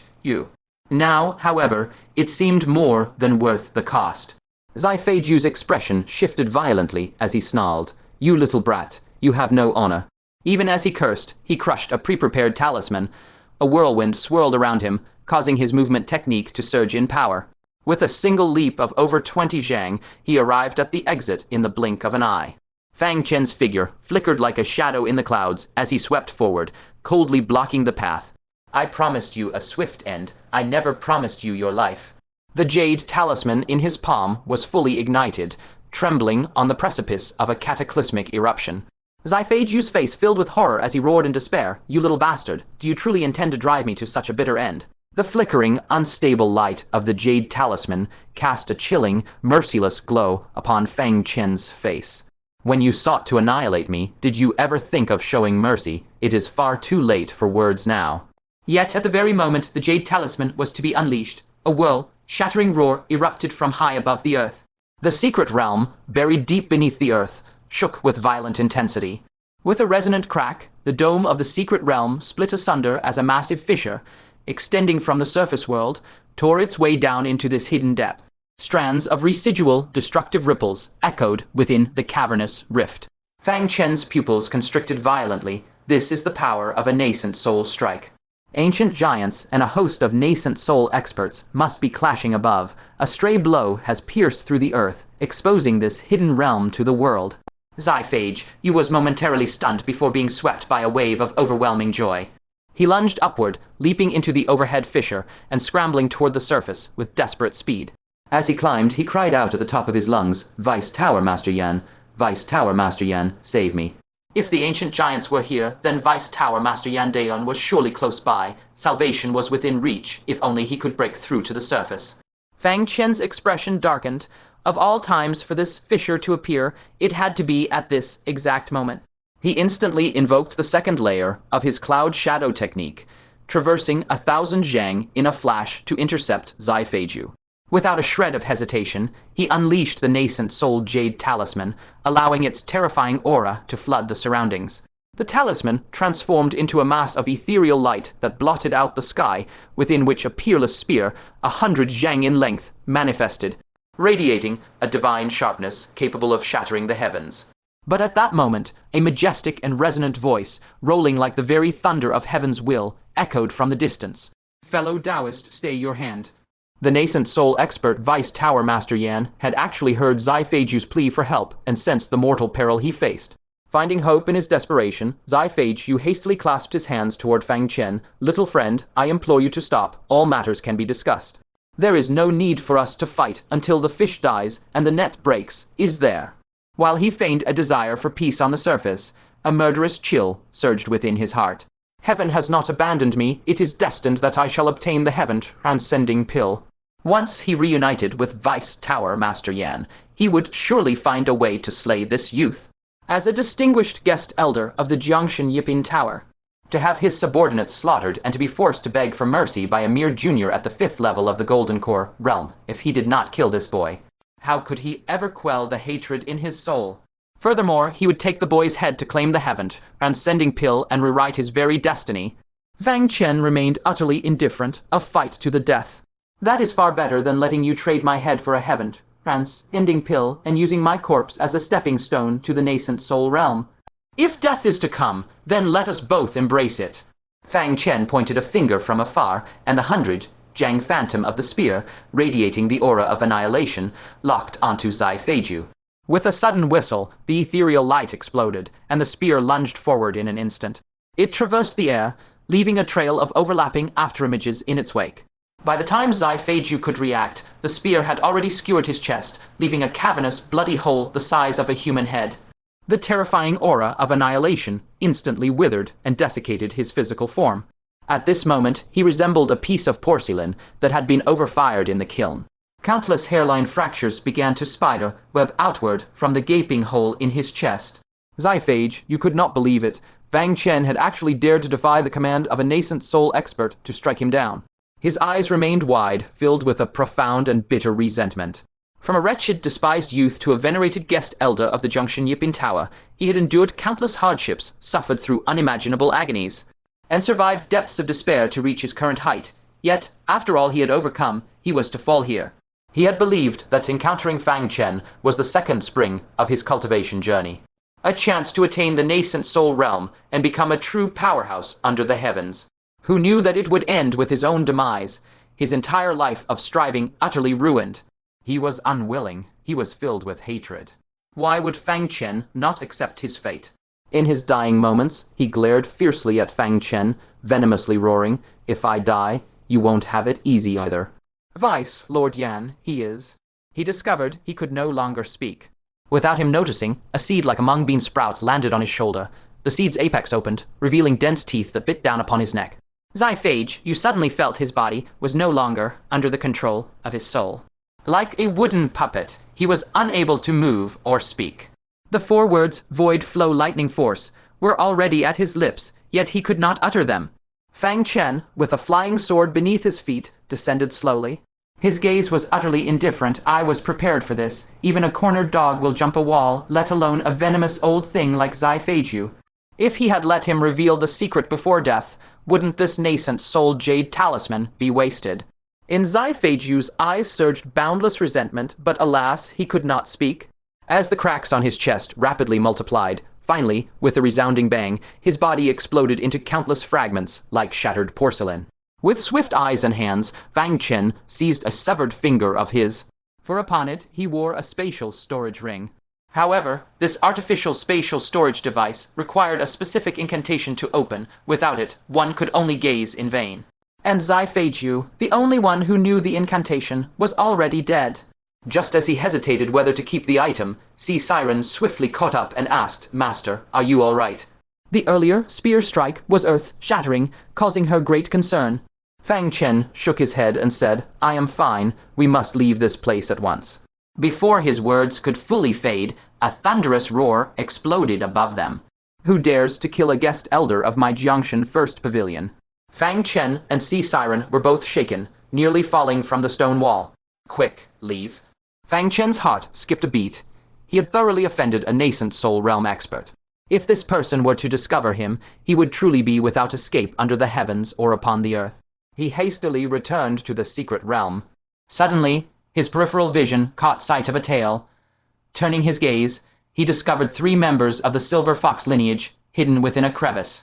He had almost forgotten them. "You are free. Leave this place at once." Fang Chen instructed them, then decisively plunged into the tunnel, heading outwards. The 3 Silver Fox clan members exchanged glances, ultimately deciding to follow Fang Chen. After half an incense stick's time, the group arrived above ground. At the exit, Fang Chen cautiously surveyed his surroundings. He could only hear booming sounds all around, with streaks of divine light tearing across the firmament and terrifying magical arts shattering the earth. The azure sky was dyed with the multicolored light of various spells, resembling the advent of doomsday. Boom, a remnant shockwave struck near them, immediately triggering a violent earthquake. The tunnel they were in swayed violently, with large chunks of rock falling down. The ground where the exit was located was sheared off by a full 30 feet. Fang Chen, who was peering out from the exit, was almost swept away by this sudden surge of energy. They all couldn't help but feel their hearts pounding. They were currently at the edge of a nascent soul battle, where even a stray ripple could claim all their lives. Sea Siren swallowed hard and said, "Master, shall we still proceed? It seems the secret realm is slightly safer." Fang Chen's scalp tingled. If they did not leave, and Vice Lord Yan arrived to investigate the secret realm after the battle concluded, they would face certain doom. But if they left, every direction was fraught with peril. At this moment, a beautiful young Silver Fox from the 3 Silver Fox clan members timidly said, "Why don't we go to our Silver Fox clan's refuge to hide? It's deep underground and should be very safe." Upon hearing this, one of the male Silver Foxes immediately raised his eyebrows and said, "Zayoya, that is our Silver Fox clan's refuge. It is never opened to outsiders. If the clan leader finds out, he will surely be angered." Another male Silver Fox also frowned and said, "Moreover, the clan leader was injured by that guest elder of Junction First Pavilion and is on the verge of death. It is even more inappropriate to bring outsiders in." Sea Siren coldly glanced at the 2 Silver Fox clan members, her eyes containing a hint of disdain. If it weren't for Fang Chen, these 2 would have been taken to Taikang and sold as slaves. They had barely caught their breath before. Zayoya gazed at Fang Chen's retreating figure and spoke in a frail voice, "But he saved us. If we bring him back, the Patriarch surely will not object." Displeasure clouded the faces of the 2 male Silver Fox clansmen as they muttered under their breath, "We never entreated him to save us. He acts as though we owe him some great karmic debt." Precisely, he was merely acting for his own survival. It was not as if he made a special journey for our sake. Zayoya was torn, but within such a confined space, even the softest whisper was heard clearly. It was difficult for Fang Chen to even pretend he had not heard. He interrupted Zayoya, "There is no need for such distress. I have no intention of seeking refuge in your Silver Fox sanctuary. Concubine Yunxia is likely there as well." Even if they had implored him to come, Fang Chen might not have been willing, yet they were the ones displaying such reluctance. One of the male Silver Fox clansmen curled his lip. Having been rejected, he naturally speaks such words to save face. "Let us depart." Zayoya, helpless, could only nod apologetically toward Fang Chen before following her clansmen as they scrambled out of the passage in a flurry. They then sped along the base of the Green Mountain, racing toward the Silver Fox tribe's sanctuary. The path was peaceful until they reached a bend, where a stray ray of light pierced through the Green Mountain without warning, grazing the tops of their heads. The formidable, nascent soul fluctuations contained within the ray instantly sent the 3 of them crashing to the ground. Zayoya, being the closest, had her internal organs shattered by the shockwave. She let out a wretched scream as she was sent flying, collapsing to the earth and spitting blood incessantly. It appeared she would not survive for long. Of the 2 male Silver Fox clansmen, the most ill-fated had his head crushed by the pressure, meeting a gruesome end instantly. The other's luck was slightly better, yet he was drenched in blood and coughed violently. Prostrate upon the ground and unable to move, it was clear his life was also nearing its end. Heimei gasped in horror. "This is far too perilous. In but a single breath, 1 is dead, and 2 are gravely wounded." Fang Chen frowned, his gaze shifting toward the increasingly turbulent, prismatic lights in the firmament. The battle seemed to be growing ever more cataclysmic. Save for the depths of the earth, nowhere was safe. Stealing his resolve, Fang Chen commanded, "We must withdraw. Cling to me." He intended to manifest the cloud shadow technique to distance themselves from this place as swiftly as possible. A hint of bashfulness appeared on Heime's face, but thinking she had already been holding him, she cast aside her reservations and wrapped her snowy arms around Fang Chen's waist from behind. The warmth of his broad back caused Heime's cheeks to burn, a crimson blush spreading from her ears to her face. Hold fast, Fang Chen barked. He decisively channeled the cloud shadow and vanished instantly. When he reappeared, he was already 800 zhang away. Executing the second layer of the cloud shadow technique while carrying two others significantly hindered his teleportation distance. To his slight surprise, the 3 Silver Fox clansmen happened to be directly ahead. After a brief contemplation, Fang Chen approached Xiaoya, who was in her final moments, and retrieved a spring-returning pill to feed her. Consider yourself fortunate. Had the cloud shadow not directly passed them, Fang Chen would never have turned back to save her. Bolstered by the potent medicinal power, Xiaoya managed to reclaim her life. Her eyes were filled with gratitude as she whispered, "My thanks, young Master Fang." Fang Chen nodded and prepared to manifest the cloud shadow once more. Take care of yourself. Xiaoya's expression turned pleading. "Young Master Fang, could you escort me to the sanctuary?" The battle between Nascent Soul Masters was too terrifying. She did not believe she could reach the sanctuary alive. Fang Chen frowned. This was no time to play the benevolent hero. Granting her a spring-returning pill was already an act of extraordinary mercy. I will not let you help for nothing," Xiaoya said hurriedly. "I know the incantation for that guest elder's spatial storage artifact.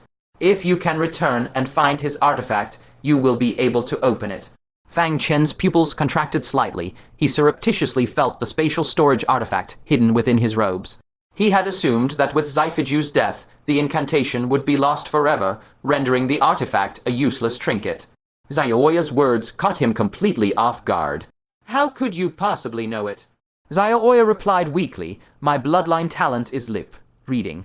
I discerned it once when he was muttering it to himself." Hiss, I truly did not expect such an unremarkable talent to prove so pivotal.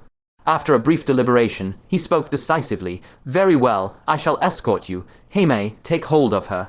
Heime nodded, clinging to Fang Chen with one arm while hoisting Xiaoya with the other. Just as they were about to depart, the male Silver Fox clansman, still coughing blood, pleaded, "Young Master Fang, save me as well. I am at my end." From the depths of despair, he had witnessed Xiaoya, who was more gravely injured than himself, not only saved but personally escorted by Fang Chen. He suddenly saw a glimmer of hope. Fang Chen cast a cold glance at him. "I can barely ensure my own safety now. You must seek your own fortune." Not only could he carry no more people, but even if he could, why would he save such a man? Should he reach the sanctuary only to hear another remark like, "You only saved me in passing. It counts for nothing." It would be utterly revolting. Casting these cold words aside, he activated the cloud shadow and flickered away. Behind him, the male Silver Fox clansman let out a despairing cry. "No, do not leave me." 800 zhang away, Fang Chen could no longer hear his voice. A terrifying sword kai had just descended 100 zhang before him. Fortuitously, Fang Chen halted in time, else he would have been struck head on by the formidable blade. "How has it grown so fierce?" he pondered. Fang Chen's gaze grew solemn. Even as this thought crossed his mind, another wave of utterly formidable power abruptly erupted around him. A tingling sensation ran up his scalp. The heart of the battlefield is shifting towards this very spot. We must depart at once. Should we be caught within its core, even 10 lives would not suffice to survive. Xiao, you hastily pointed the way. 2,000 zhang yonder, then past that mountain, and we shall arrive. Fang Chen dared not hesitate, decisively activating shadow in the clouds and transforming into a streak of thunder, vanishing into the distance. And indeed, just as he had surmised, the battlefield was undeniably shifting towards their location, as vast torrents of terrifying attacks surged forth. The very instant he came to a halt, the verdant mountains that had stretched across countless eons above him let out a groaning creak. Gazing upwards, he beheld a colossal sword, 1,000 zhang in length, that had cleaved the mountain range asunder. Several majestic peaks, accompanied by a whirl-shattering roar, rumbled downwards, plummeting into the abyss. An immense shadow eclipsed the sky, engulfing Fang Chen and his companions, and causing Haimei and Xiaoya's pupils to constrict violently. Fang Chen's eyes likewise grew solemn. He swiftly activated shadow in the clouds, instantly teleporting hundreds of zhang away, yet still found himself ensnared within the colossal shadow of the plummeting mountains. Gritting his teeth, he continuously activated Shadow in the clouds. After no less than 5 successive activations, as the thunderous power within him was all but depleted, the light of day finally reappeared above his head. Not far behind him, a terrifying shockwave erupted as mountains crashed to the earth, the violent surge of Kai nearly sweeping them off their feet. Fang Chen did not glance back, decisively activating his sword flight, skimming along the ground to navigate the preceding peak. Rounding a bend, he indeed beheld a pile of scattered rocks, reminiscent of an ancient secret realm. Xiaoya hastily bit her tongue, spitting a mouthful of vital essence blood into the jumbled stone pile. With a mighty rumble, the chaotic rock formation parted, revealing a hidden passage leading into the earth. "We're here. What is the incantation?" Fang Chen urgently pressed. "We must depart this place swiftly. The heart of the great battle has fully shifted here." Xiaoya leaped from the flying sword, speaking with hastened words, "No taboos, only great fortune." Fang Chen committed it to memory, then decisively activated his flying sword, preparing to depart. Yet at that very instant, a terrifying blade Kai, unerring in its trajectory, cleaved ferociously towards them, severing every mountain range in its path. Hai Mei was utterly consumed by despair, unable to suppress a piercing shriek. Fang Chen's heart hammered within his chest. At such a critical juncture, how could he heed anything else? With a turn of his flying sword, he transformed into a fleeting afterimage, plunging directly into the secret passage. Boom, boom, boom, the very heavens and earth were consumed by deafening roars. Fang Chen's ears buzzed violently, and from behind, an utterly ferocious wave of Kai surged forth, sweeping both him and his sword deeper into the secret passage, until he finally slammed against a stone wall, halting his flight. Even with Fang Chen's formidable physique, at this moment, he felt as though his bones might shatter apart. Fortunately, their lives had been salvaged from the brink. "Young Master Fang, are you unharmed?" Xiaoya, having entered a step ahead, suffered less impact and was in much better condition, approaching with a look of deep concern. "I am unharmed, though it seems we cannot depart this place for the time being." Above them, earth-shattering roars persisted without cease. It was evident, even without thought, that a host of Nascent Soul realm experts were engaging in battle directly overhead. To venture forth now would surely lead to utter annihilation. Xiaoya's face was pale with lingering fear. She said, "Young Master Fang, this place is not entirely safe. Please follow me deeper underground." Fang Chen's face showed hesitation. "This place forbids outsiders. If your kinsmen were to discover you brought us here, it would surely bring you trouble." Xiaoya bit her crimson lips lightly. "Let the punishment come then. Young Master Fang has twice saved my life. What is a mere penalty to Xiaoya in comparison?" Fang Chen inwardly lauded her. This female silver fox was indeed admirable, far surpassing that tigress cloud consort. After a brief deliberation, he said, "Very well then. If the refuge possesses any hidden chambers, simply conceal us within. Once the outside world calms, we shall quietly depart, striving to cause you no further inconvenience." Xiaoya pondered for a moment, her eyes brightening. The refuge is quite vast, with few places to truly hide. However, you could take shelter in the rooms of the 2 male kinsmen who perished. The refuge has prepared a chamber for every member of our tribe, and we typically do not trespass into others' rooms. As those 2 chambers are now vacant, you may simply take refuge within them." Fang Chen nodded. "Very well." Guided by Xiaoya, they quietly descended into the subterranean depths. This was a subterranean expanse far grander than any secret realm, with numerous immortal caves carved into its rocky walls. Silence reigned supreme all around, for the Silver Fox tribe was a race that slumbered by day and emerged by night. In the current daylight hours, nearly all were deep in repose. Xiaoya assigned Fang Chen to a chamber marked with the number 20, 9 on its door, while Hai Mei and Ling Shu were settled in the adjacent dwelling. She made a shushing gesture, then quietly retreated to her own immortal cave. Fang Chen understood implicitly. He softly and carefully closed the door to the immortal cave, daring neither to speak nor to cultivate, lest his spiritual energy fluctuations emanate outwards and arouse the Silver Fox tribesmen. With nothing else to do, rest was his only recourse. Coincidentally, a wide and soft bed lay within the immortal cave. He shed his outer garments and comfortably reclined upon it.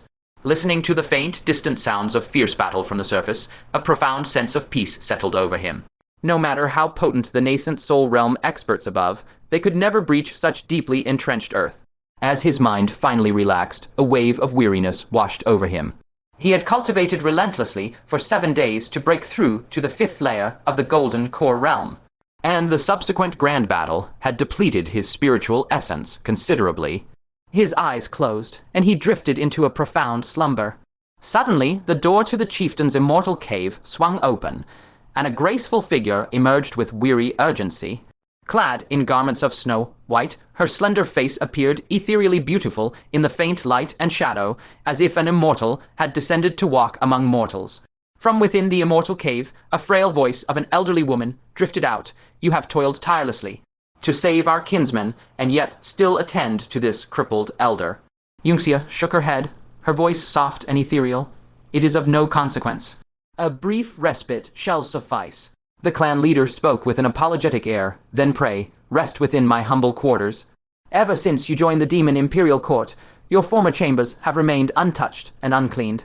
Yunxia waved her hand dismissively. "It matters not. Were there not 3 clansmen taken captive, this night I shall temporarily occupy one of their immortal caves."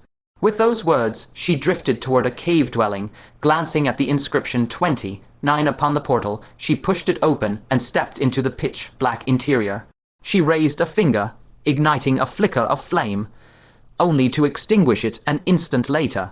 "I shall slumber at once. It will not be too late to perform my ablutions upon the morrow." She massaged her heavy, clouded head.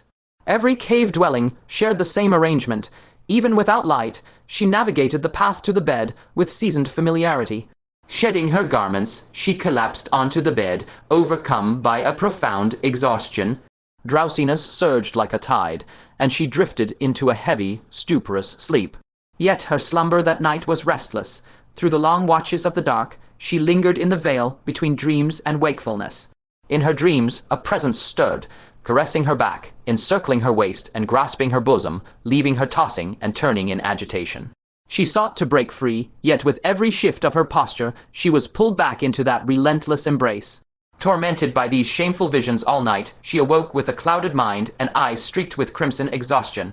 "What has come over me? Why would I be plagued by such dreams?"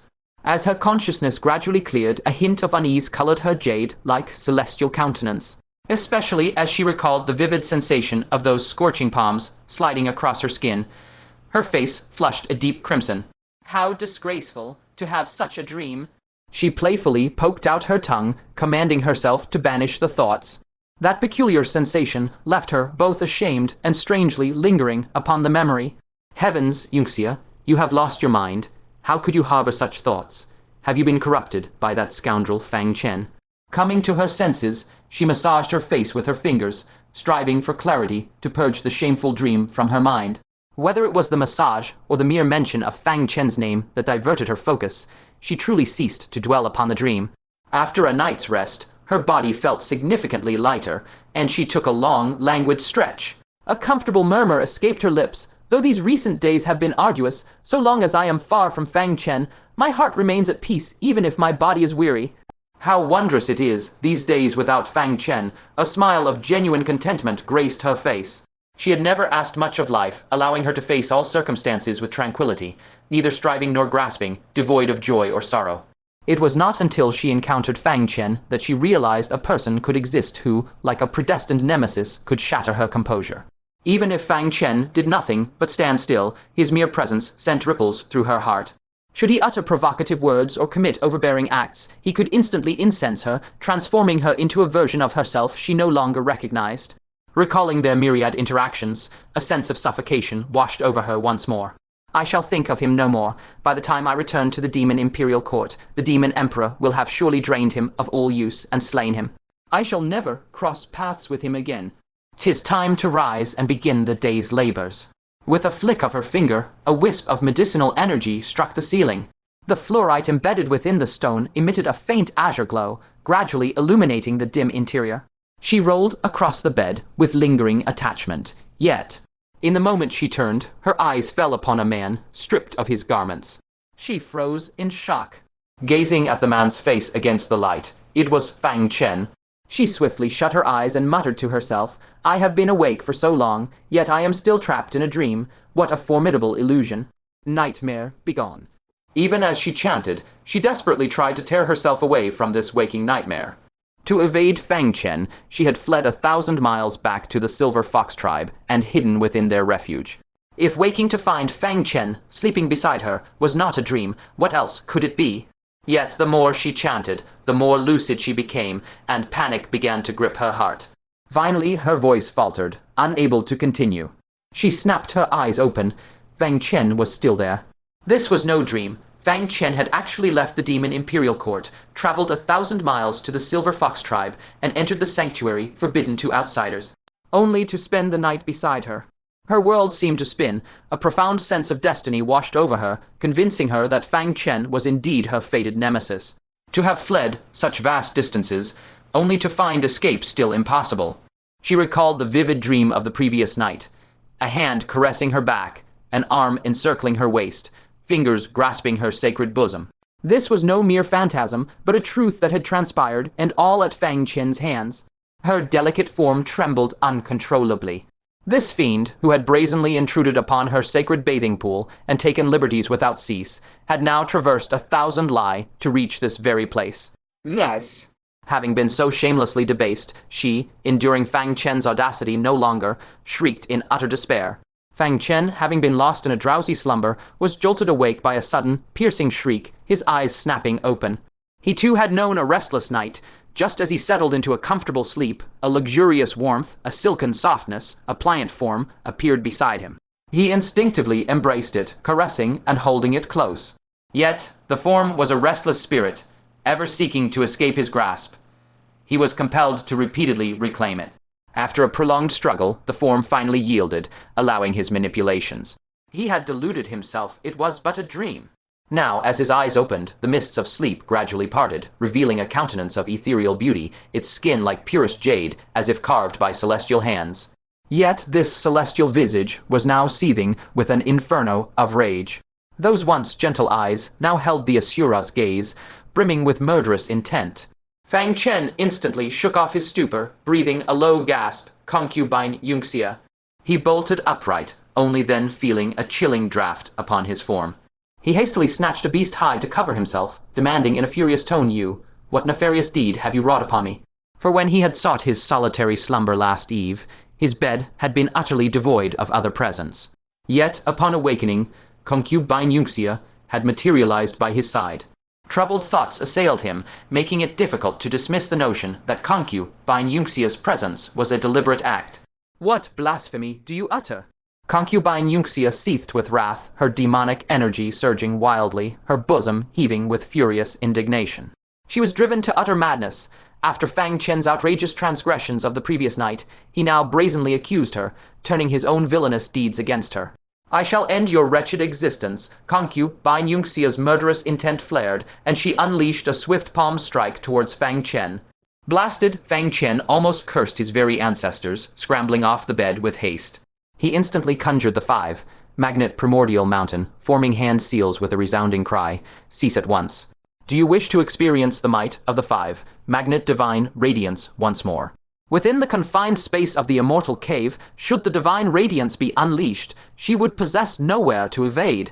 Upon beholding the majestic mountain, an ignominious memory resurfaced in concubine Yunxia's mind, herself utterly powerless beneath the divine radiance, subjected to Fang Chen's arbitrary will. Overwhelmed by shame and fury, she gnashed her teeth, her eyes glistening with unshed tears.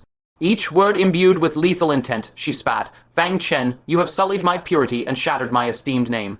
Even if it means dragging you to perdition with me, I shall exact a fitting retribution. She had striven to avoid Fang Chen to such lengths, yet he had brazenly journeyed across vast distances to besmirch her reputation. Such an act was an intolerable insult. As she spoke, she had already disgorged a pristine white demonic core, which spun with fierce velocity, emitting successive maelstroms of spiritual energy. She was, astonishingly, preparing to detonate her demonic core. No matter how formidable the 5, Magnet Divine Radiance, it could surely not suppress the cataclysmic might of a golden core realm cultivator at the 9th layer perfection's self-detonation. Madwoman Fang Chen exclaimed, exasperated, and immediately unleashed the soul. Piercing thorn. A cry of pain escaped concubine Yunxia's lips, her mind momentarily faltering. Fang Chen seized the opportune moment, lunging forth to pin her onto the bed, declaring, you yourself scaled my bed, yet you dare blame me. Where is the logic in that? Concubine Yunxia let out an infuriated laugh. You shameless cur, you violated my person, yet you claim I ascended your bed. When I arrived last night, there was clearly no one in the bed. She suddenly could not continue. Her countenance instantly froze. For she recalled that the previous night she had indulged in a moment of lethargy, not igniting the lamps before disrobing and retiring to bed. To claim she had ascended Fang Chen's bed, thus, appeared to be without flaw. Yet it is known that women are never in error. Then what of your previous transgression, peering with prowling eyes upon my sacred bath? Despicable, shameless, vulgar. Concubine Yunxia glared at Fang Chen with righteous fury. I, Fang Chen, was rendered speechless. That matter was utterly inexplicable.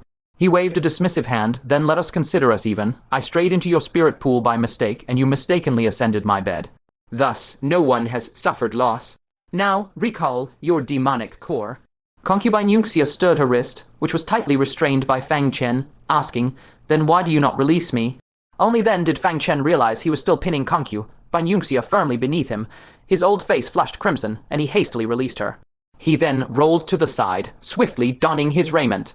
Concubine Yunxia's face also flushed crimson. Her delicate lips parted slightly, and the vast demonic core was enveloped within her mouth. She then turned her back to Fang Chen, the rustling sounds of clothing filling the air as she dressed. However, the more she pondered, the more something felt amiss. What did he mean, even?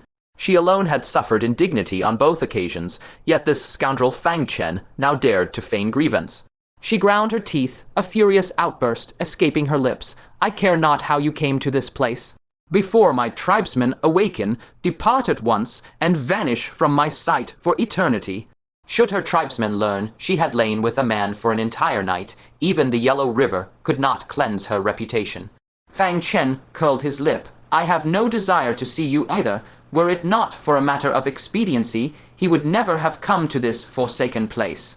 The teeth of consort Yunxia ground together with a grating sound. Boom, just then, a knocking that made her heart leap in her chest, echoed without warning. "Yunxia, is that you within?" a frail, aged voice inquired. Startled, consort Yunxia stammered, "Chieftain, why have you come?" Her heart was thrown into disarray. Her shriek must have alerted the chieftain, prompting her to investigate. "Nothing of consequence, merely checking to see if you've rested well. May I enter?" the chieftain rasped, leaning on her cane.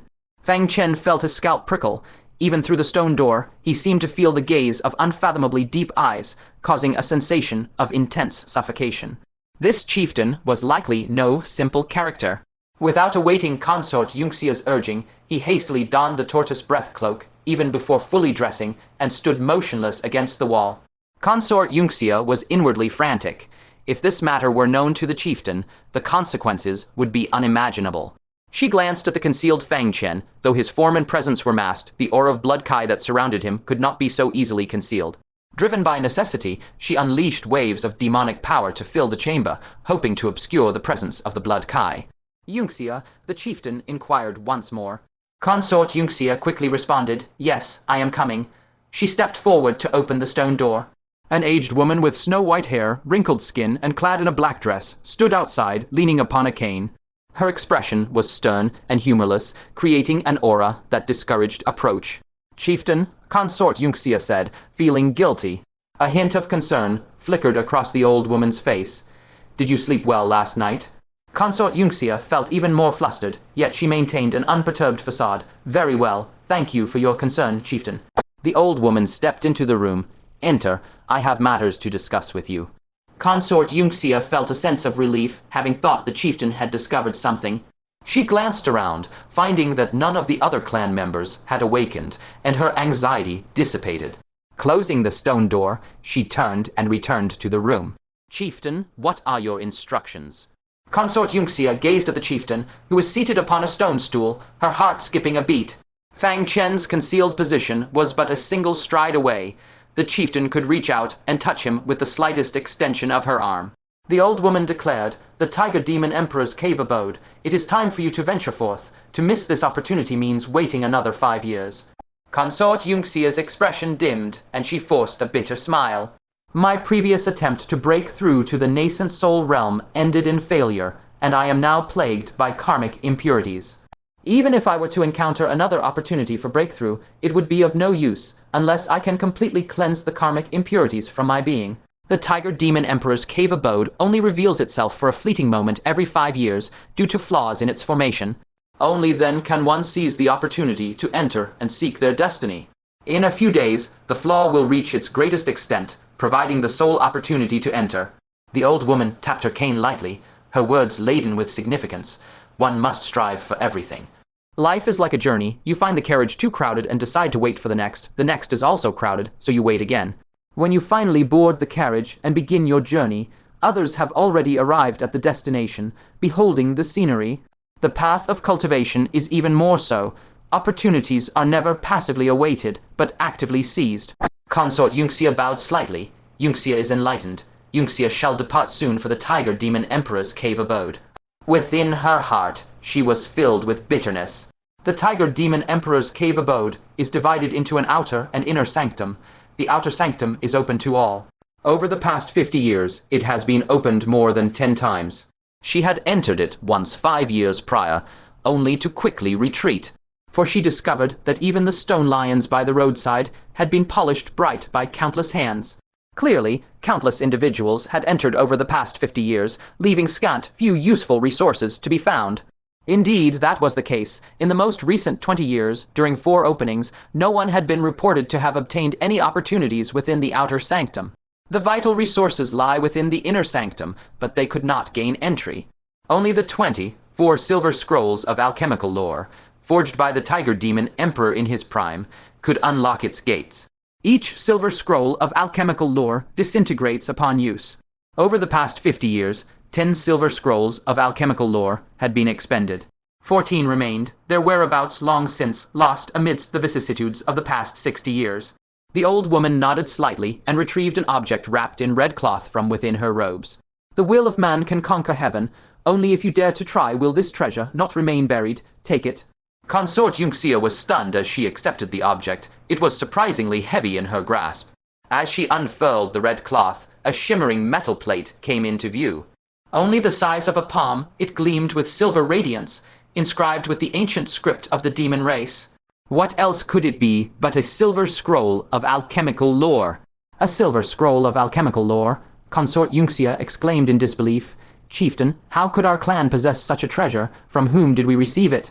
This silver scroll of alchemy was certainly not the Silver Fox clan's possession. Otherwise, 5 years ago, when it was first opened, she wouldn't have been left sighing in vain. The old woman rasped, a prominent figure from the Demon Emperor's court. Consort Yunxia immediately became vigilant. Which prominent figure, and why would they bestow such a precious treasure upon our clan? If the silver scroll of alchemy is used well, it can change the destiny of an entire clan. If one can find a heaven-defying opportunity, it's possible to reproduce the rise of the Demon Emperor from back then. Among the demon race, a second Demon Emperor will appear. The old woman's aged eyes were calm and deep. Do not worry. He holds no malice towards our clan. Of course, he harbors no goodwill either. You only need to take it and use it. Consort Yunxia pondered for a moment, then excitedly stored it within her bosom. This was not only the silver scroll of alchemy, but also her hope for a second break through to the Nascent Soul realm. Cough, cough. The old woman suddenly coughed violently, spewing out traces of fresh blood. Consort Yunxia's expression changed, and she said, "Clan leader, please wait a moment. I will retrieve the medicine from your room immediately." She departed swiftly. The old woman watched her retreating figure, then slowly turned her head to gaze at the empty air beside her. She rasped, "Now, it is time for us to talk, young man." Fang Chen's heart leaped, and after a silent 3 breaths, he dispelled the turtle's breath cloak. A wry smile appeared on his face. "Senior has keen eyes. You saw through this junior's concealment long ago, I presume." For some unknown reason, the old woman's eyes gave him a piercing feeling of being unable to escape, as if she could see through his entire being. The old woman gave a hoarse laugh. "Was there a need to? I was aware of your arrival yesterday." Fang Chen's pupils constricted. They had believed they were hiding here without anyone knowing, but the Silver Fox clan leader had already known. He was filled with bewilderment. "Then why did you not capture us? This place is a forbidden zone of your Silver Fox clan. Outsiders are forbidden from entering." The old woman said faintly, "We have never forbidden outsiders from entering. It is just that no outsider has ever gained the trust of our clansmen to be brought here. You should be the first. I surmise that you saved Zioya's life."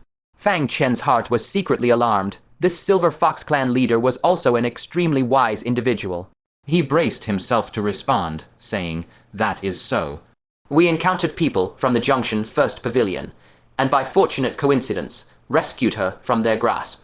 Unfortunately, the road was perilous, and we only successfully brought Zayoya back. Your esteemed clan's other 2 members perished on the way. The old woman gazed at Fang Chen meaningfully. A fortunate coincidence, let us assume so. Evidently, she guessed that Fang Chen, saving the clan members, was not simply a rescue in the literal sense. It was likely that he had slain the people from Junction First Pavilion, but she did not expose it. She nodded slightly and said, "This old one is Jiu Yinju, the Silver Fox Clan leader, representing the Silver Fox Clan to thank young Master Fang." Fang Chen was taken aback. "You recognize me?" Jiu Yinju shook her head slightly. "I do not know you, but I know the Sea Enchantress Demon Queen. The only one she would personally guard would be the recently prominent human, Fang Chen. No. However, the Sea Enchantress Demon Queen does not seem to be guarding you, but rather serving like a master and servant. You as the master, and her as the servant." Fang Chen's pupils shrank. What keen insight. His relationship with the Sea Enchantress had been seen through so easily. His gaze became uncertain, but after a moment it returned to calm. Jiu Yinju gave a hoarse laugh. "Why do you not act? Now that your secret has been discovered, should you not silence me to prevent leaks?" Fang Chen cupped his hands and said, "Since Senior Jiu has candidly spoken of this matter, either you possess absolute power and are not afraid of me silencing you, or you harbor no ill intentions, therefore there is no need to act." Jiu Yinju nodded slightly, revealing a hint of praise. "As expected of the man who caused Yunxia to suffer a loss, very clever. This old one enjoys conversing with people like you." At this moment, Consort Yunxia entered carrying a pot of medicine, and the moment she saw Jiu Yinju and Fang Chen conversing, her heart sank to the bottom. She was ashamed beyond compare and lowered her head, saying, "Clan leader, I am sorry. Yunxia has brought shame upon you and the Fox Demon Clan." Now that Fang Chen had been discovered, there was no need for any explanation. She could already imagine the look of disappointment on the clan leader's face at this moment. Fang Chen's lips twitched slightly, and he said, "All right, Senior Jiu knew about you coming to my room last night." Consort Yunxia's eyes widened. "Clan leader, I am innocent with him. I unknowingly entered his room." Jiu Yinju waved her hand faintly. "Close the door, stand aside, and do not speak." How could she not know Yunxia's character? There was no need for any explanation. Fang Chen rubbed his nose, somewhat puzzled, and said, "Senior, why did you not stop her yesterday? Were you not afraid that something unpredictable might happen?" Jiu Yinju did not answer directly, but instead asked, "What do you think of Yunxia?" Fang Chen frowned slightly. "Her personality is a bit lacking, but she is otherwise good in other aspects." Consort Yunxia became enraged upon hearing this. "You little brat, which time I lost my temper was not caused by you, and you still have the nerve to say I have a bad temper. Are the things you did even humanly possible?" She was about to open her mouth, but was forced to shut up by a look from Jiu Yinju. "Good enough," Jiu Yinju nodded slightly. "Then this old one will give you a chance to obtain her. Would you like it?" Consort Yunxia was stunned. What tiger wolf words were these? Fang Chen was utterly stunned, his mind a chaotic whirl. He spoke. What did Senior say? This junior does not understand. To think such words would emerge from the mouth of the Silver Fox Matriarch. Or perhaps, had he misconstrued the meaning of the words, possessing her? Jiu Yinju replied indifferently, "Bet her. Is that blunt enough for you?" PFFD Fang Chen nearly spat out a mouthful of blood. He hurriedly replied, "Senior, please do not jest," begged Consort Yunxia, the wife of the Demon Emperor. "That is like the god of longevity, hanging himself. Truly a death wish." Jiu Yinju stated coldly, "I never joke with others. Perform a single task for this old one, and Yunxia shall be yours. Whether you take her as your wife, your concubine, or even just for a night of pleasure, it shall be as you wish." Matriarch, Consort Yunxia's face was already flushed deep crimson with shame, and she stomped her feet in agitation. How can the matriarch say such things? Setting aside the fact that she was a married woman, even if she were still unwed, such talk was unthinkable. It was utterly preposterous. A row of black lines appeared on Fang Chen's forehead. He quickly cut her off, saying, "Senior, please reconsider. I harbor no improper desires toward Consort Yunxia. Pray, find someone else for this matter." He felt as though he were being ignored, for from beginning to end, Jiu Yinju had never once asked if he actually had any interest in Consort Yunxia. What is Yunxia not beautiful enough? Jiu Yinju asked tonelessly. Fang Chen glanced at Consort Yunxia.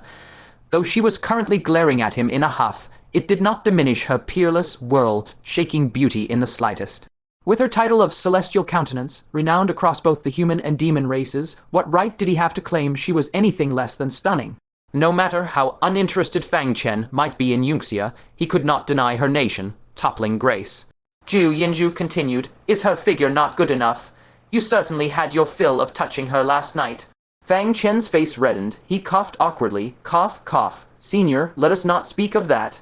Jiu Yinju pressed further. "Then is it because you disdain the fact that she is already another man's wife?" Fang Chen remained silent. If he truly felt nothing for Consort Yunxia, this was indeed the greatest barrier between them. Just at the thought of Consort Yunxia finding favor beneath the Demon Emperor, no matter how world, toppling her beauty, Fang Chen found it difficult to muster any desire. Jiu Yinju's brow relaxed slightly. "Then you need not worry. Yunxia remains a pure, unblemished virgin." Fang Chen sized up Consort Yunxia with a look of pure astonishment, his eyes filled with disbelief. How could that be possible, with Consort Yunxia possessing such peerless beauty? Unless the Demon Emperor was not a man, how could he possibly restrain himself? Moreover, with the Demon Emperor's absolute authority, if he desired Consort Yunxia, would she even dare to resist? Even if she had the courage to defy him, if the Demon Emperor resorted to force, how could Consort Yunxia possibly protect herself? For her to remain a virgin after being married to the Demon Emperor for so many years, it was simply too fantastical to believe. Stung by Fang Chen's questioning gaze, Consort Yunxia was both ashamed and incensed. "Matriarch, why are you telling him all this?" Aside from the matriarch, this matter was known only to the consorts of the Demon Emperor's harem. She was utterly unwilling for Fang Chen to know, yet the matriarch had revealed it so casually. Jiu Yinju tapped her staff, signaling for Consort Yunxia to be silent. She gazed calmly at Fang Chen. "Your suspicion is natural. Given the Demon Emperor's possessiveness, it is hard for anyone to believe that he has not had his way with Yunxia." Fang Chen nodded slightly. He had personally witnessed the Demon Emperor's possessiveness. Especially regarding his women, the Emperor had even openly declared that should any of them betray him, he would exterminate their entire clan. Jiu Yinju held nothing back from Fang Chen, saying, "The reason Yunxia could protect herself is that she consumed a drop of the Silver Fox ancestor's essence blood. It is the essence blood of the soul formation realm dissolved within her own bloodline. Should anyone attempt to forcibly couple with her, the power of that essence blood would be unleashed. Even the Demon Emperor would be severely wounded, if not killed outright. Therefore, without Yunxia's consent, the Demon Emperor dares not resort to force." Fang Chen believed most of it. He had personally seen the Demon Emperor attempt to be intimate with Yunxia, only to be ruthlessly rejected, leaving the Emperor to seethe in secret. "So, do you have any other dissatisfactions regarding Yunxia?" Jiu Yinju asked in a raspy voice. Fang Chen rubbed his nose and replied, "Even so, she is still the Demon Emperor's consort. I wouldn't dare lay a finger on her." Jiu Yinju nodded slowly. "Then simply kill the Demon Emperor. Would that not solve it?" Kill the Demon Emperor? Fang Chen's eye twitched. For a moment, he didn't even know where to begin his retort.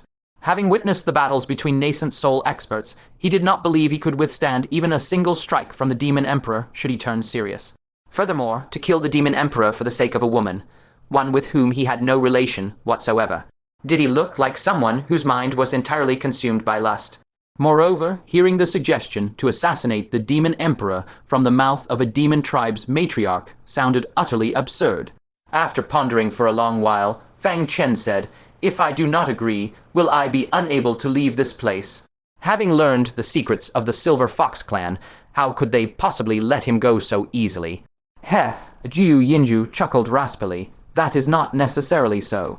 You saved my clansmen. This old one would not repay kindness with enmity." Fang Chen was suspicious. "Are you not afraid that I will inform the Demon Emperor?" Jiu Yinju replied, "Naturally, I am. However, I would still have an opportunity to explain myself. Yet, having spent the night with the consort he desires, but cannot have, you, on the other hand, would surely be left with no room for excuses." By the heavens, Fang Chen's eyes flared wide with realization. No wonder she had stood by, watching concubine Yunxia inadvertently enter his cultivation, dwelling without obstruction.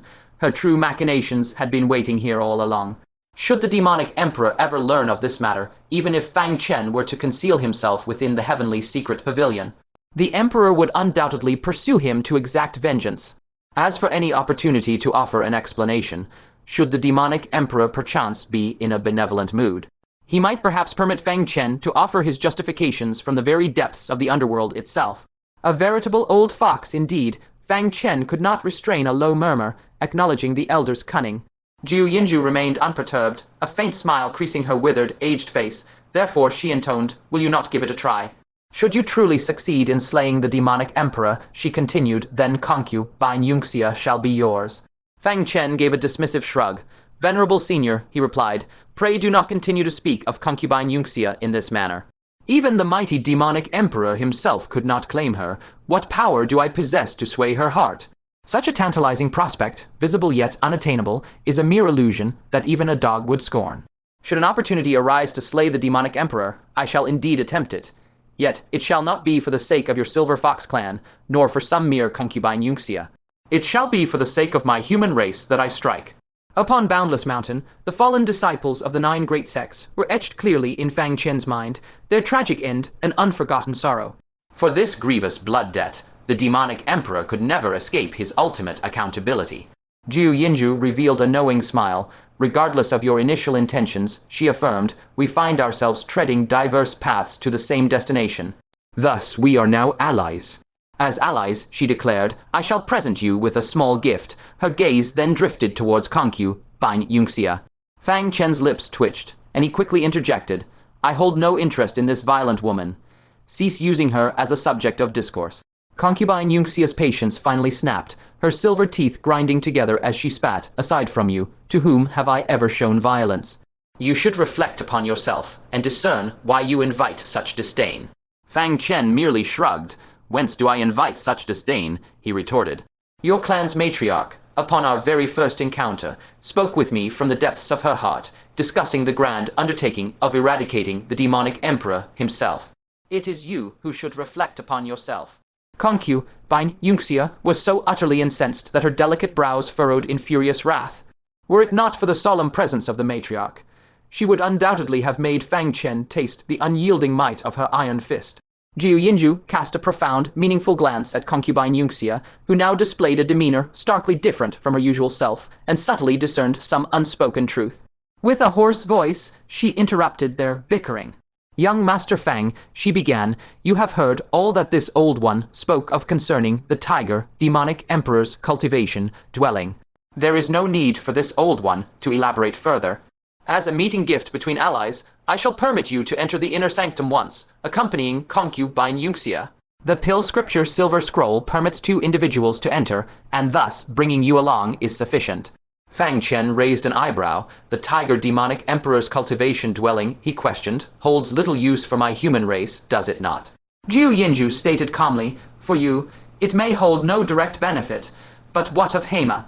What, do you intend to refuse the prospect of possessing a demonic emperor as your very own slave?" Fang Chen was momentarily speechless, realizing this old fox was truly a grand illusionist, adept at painting alluring, yet empty, prospects. If the fortuitous opportunity to ascend to the rank of demonic emperor were so easily grasped, the demonic race would not possess merely a single reigning demonic emperor. Yet this also brought a sudden realization to him. Hema had already reached the perfected 9th layer of the Golden Core realm. Should a grand opportunity present itself, she could indeed attempt to assault the formidable demonic emperor realm. Furthermore, he himself harbored another Pill Scripture Silver Scroll. With it, perhaps even greater fortuitous opportunities could be gained. Why then should he not venture forth and explore? "Then I thank the venerable senior for her gracious offer," Fang Chen conceded. "Matriarch, I refuse to go with him," concubine Yunxia immediately protested, her voice sharp. She barely had time to escape Fang Chen's presence. How then could she possibly endure entering the tiger, demonic emperor's inner sanctum alongside him? Jiu Yinju calmly extended her hand. "Then return the Pill Scripture Silver Scroll," she stated, "and this old one will arrange for another clan member to accompany young Master Fang on this venture." Only then did concubine Yunxia reluctantly fall silent, a pair of fierce eyes glaring intensely at Fang Chen. The palpable animosity between the two caused Jiu Yinju no small amount of concern. The Tiger Demonic Emperor's inner sanctum harbors no small dangers, she warned. With you two so poised for conflict, should you truly enter, it is highly likely you will impede one another. I believe it would be best for you to first acclimate to each other's presence. Acclimate? Fang Chen questioned. How shall we acclimate? Jiu Yinju replied, you two shall descend to the surface and clear the battlefield. A chaotic melee of Nascent Soul realm cultivators will assuredly leave behind some scattered treasures and artifacts. Should fortune favor you, and you manage to gather even a drop of ancient giant's blood, that would be even more auspicious. Only then did Fang Chen realize that, without his knowledge, at some unknown juncture, the commotions of battle upon the earth had long since ceased. A flicker of joy stirred within his heart. When did the battle conclude? He inquired. Jiu Yinju replied, late last night. What of the battle's outcome? Fang Chen further inquired. Naturally, the ancient giants were vanquished, Jiu Yinju stated with serene composure. The formidable cultivators of taking great state had come well prepared. The ancient giants, isolated and unable to form a unified front, were ultimately outmatched. The outcome was predetermined from the start. A long breath of relief escaped Fang Chen's heart. He was well aware of the ancient giants' terrifying might. If they were left unchecked to rampage across the continent, the consequences would have been utterly unimaginable. However, the thought of ascending to clear the battlefield now, and of that young monk who had been ceaselessly searching for him across the realms, intent on converting him to the Buddhist path, sent shivers down his very spine.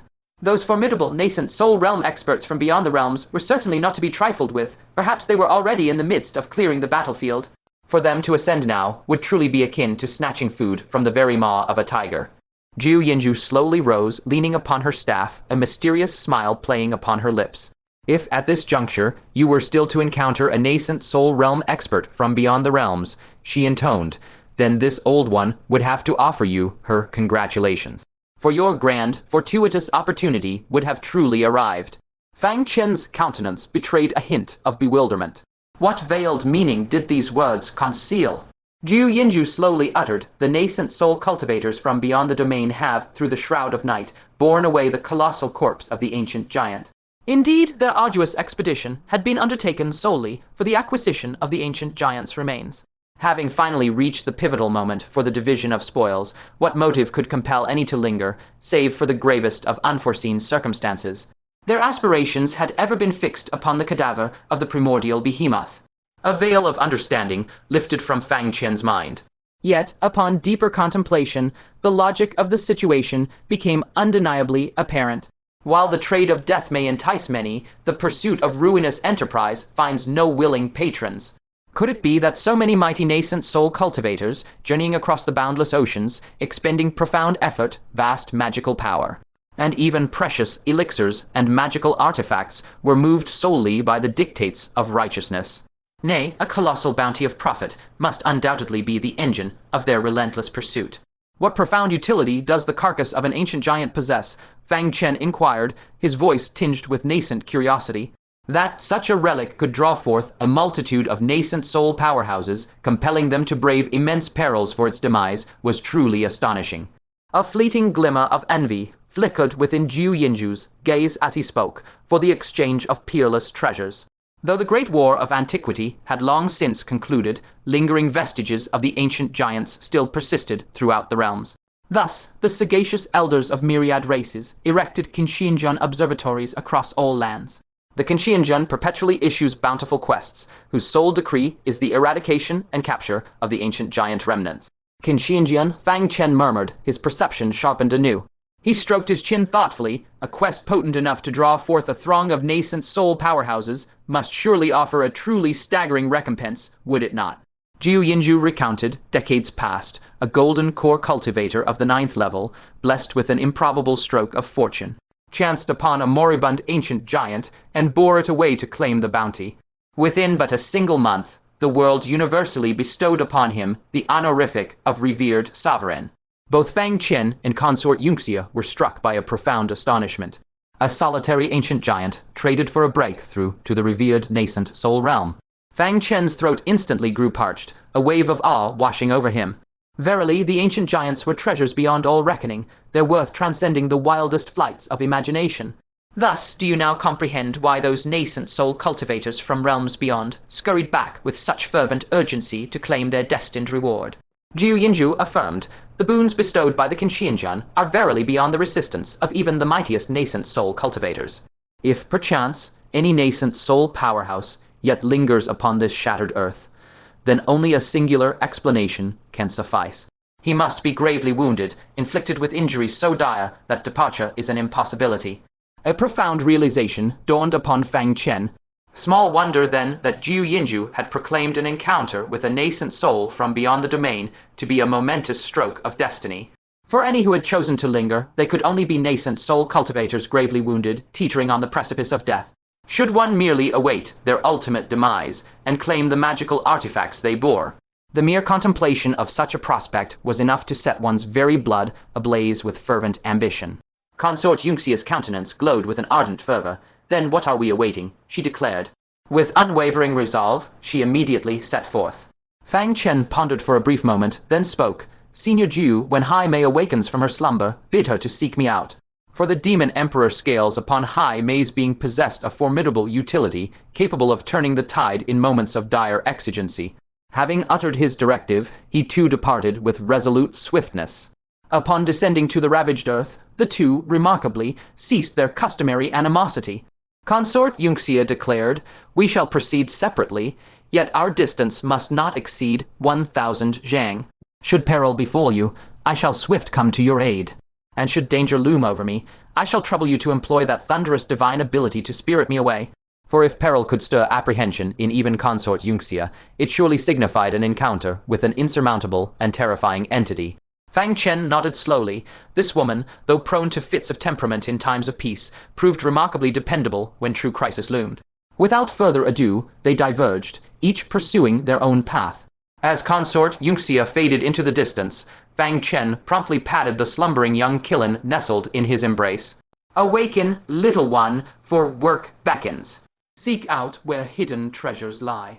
The young Kilin, roused from its deep repose, reluctantly blinked open its drowsy eyes. It grumbled with a tone of complaint. Can I not be granted a moment more of slumber? Even the lowliest beasts of burden are afforded rest. Fang Chen's lips twitched involuntarily. How many suns had this creature slept through, yet still claimed insufficient repose? A profound bewilderment filled him, for its proclivity for slumber seemed ever to deepen with each passing day. Cease your prattling, and attend to your duties at once. The young Kilin, with a grudging reluctance, surveyed its surroundings, then gasped aloud in sheer astonishment, so many wondrous artifacts. At last, no longer a mere collection of worthless detritus. 3 exceptional treasures lie yonder, 300 zhang to the west, 1,000 zhang to the east, and 800 zhang to the southwest. Of these, the artifact nestled 800 zhang to the southwest is one that Master absolutely must acquire. Fang Chen instantly flashed to a position 300 zhang to the west. There lay a canyon, carved out by a single strike from the club of an ancient giant. In the mire at the canyon's edge, a bead suffused with Buddhist light rested, its surface marred by a slender crack.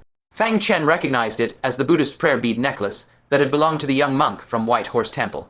Unaware of the magnitude of the battle it had endured, the Buddhist necklace had been shattered asunder.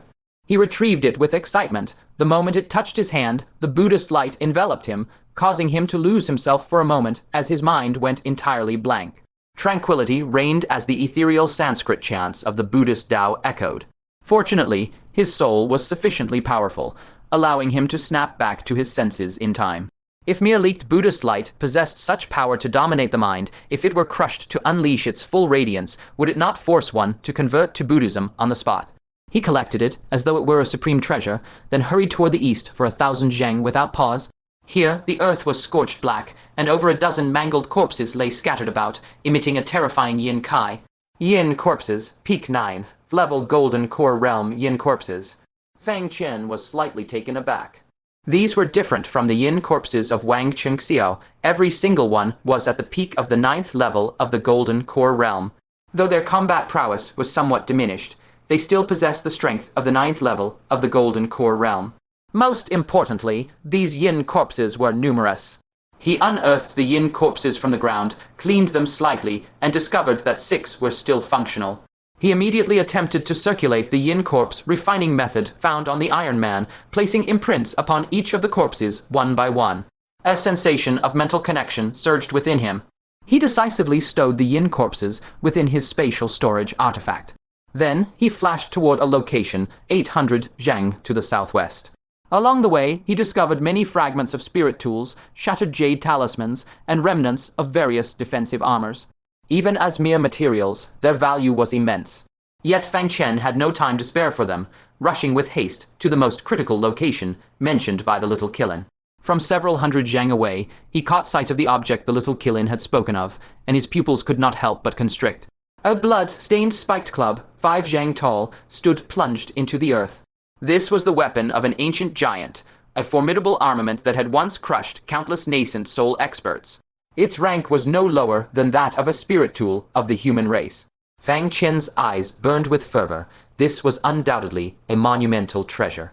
But he immediately regained his composure. No matter how hurried those extraterrestrial Nascent Soul cultivators were to return and divide the ancient giant's corpse, there was no reason to leave this spiked club behind. Why did they not claim it? Could the spiked club itself be perilous? If only someone could go and test the waters. Fang Chen stroked his chin, feeling a hint of nostalgia for the pleasant times he spent collaborating with Wu Manyu. If only she were here. Just as he was contemplating whether to control a few Yin corpses to test it out, he suddenly caught the scent of a familiar Yin Kai. Wang Chengxiao, Fang Chen's gaze shifted. He decisively donned the turtle breath cloak, and to mask his blood Kai, he concealed himself near a patch of earth soaked in Nascent Soul blood. No sooner had he hidden than he heard the familiar, enthusiastic voice of Wang Chengxiao. Senior Brother Zhang, did I deceive you? If that is not the ancient giant's spiked club, then what is? Wang Chengxiao arrived alongside 3 disciples from an extraterrestrial divine sect, all dressed in black uniforms. The 3 extraterrestrial disciples possessed extremely formidable auras. The one surnamed Zhang had even reached the 9th level of the Golden Core realm. His gaze held a tangible power. With a single sweep, the air trembled slightly, showing a mastery that rivaled that of Fang Teiji. It truly is the ancient giant's spiked club. Senior Brother Zhang took a sharp breath. The elders ordered us to remain and sweep the battlefield, but they never mentioned such a supreme treasure was left here. However, Brother Wang, why did you not take it for yourself and instead contacted us to seize the treasure together? Senior Brother Zhang narrowed his eyes, filled with suspicion. Wang Chengxie appeared entirely sincere. Naturally, it is because this spiked club is dangerous. My strength alone was insufficient, so I invited the fellows of the Pavilion of Sea and Sky. Otherwise, I would have taken it in silence long ago. Senior Brother Zhang nodded slightly, his vigilance relaxing significantly. I'll count you as honest. This club has shattered several spirit tools. Since the Nascent Soul seniors did not take it, it is clearly quite dangerous. Had you dared to hide this and lured us to take it, you would already be a corpse. Wang Chengxiao showed a look of displeasure. Senior Brother Zhang worries too much. Though I, Wang Chengxiao, cultivate the path of the Yin corpse, I act with honor and integrity. I ask that you do not look down upon me. He wore an air of righteous indignation that would make anyone believe him at least partially. Senior Brother Zhang's eyes flickered as he revealed a faint smile. Brother Wang, you misunderstand. I meant no such thing. One must be highly vigilant when away from home. Since I have offended you, I offer my apologies. Wang Chengxiao's countenance softened slightly. With a dismissive wave he spoke. There is no need, lest I appear too parsimonious. Let us first confer upon the ownership of this spiked club. It is but one artifact, yet we are 4 cultivators. Senior Brother Zhang's eyes gleamed with acuity. He intoned, does Brother Wang possess any profound insights? Wang Chengxiao mused profoundly. Thus it shall be. Should the spiked club fall into my possession, I shall bestow upon the 3 of you ample compensation. Let none contend, for harmony breeds prosperity, and to spill blood over this matter would be folly. Concealed in the shadows, Fang Chen's eye twitched subtly. These words, he thought, are indeed profoundly familiar.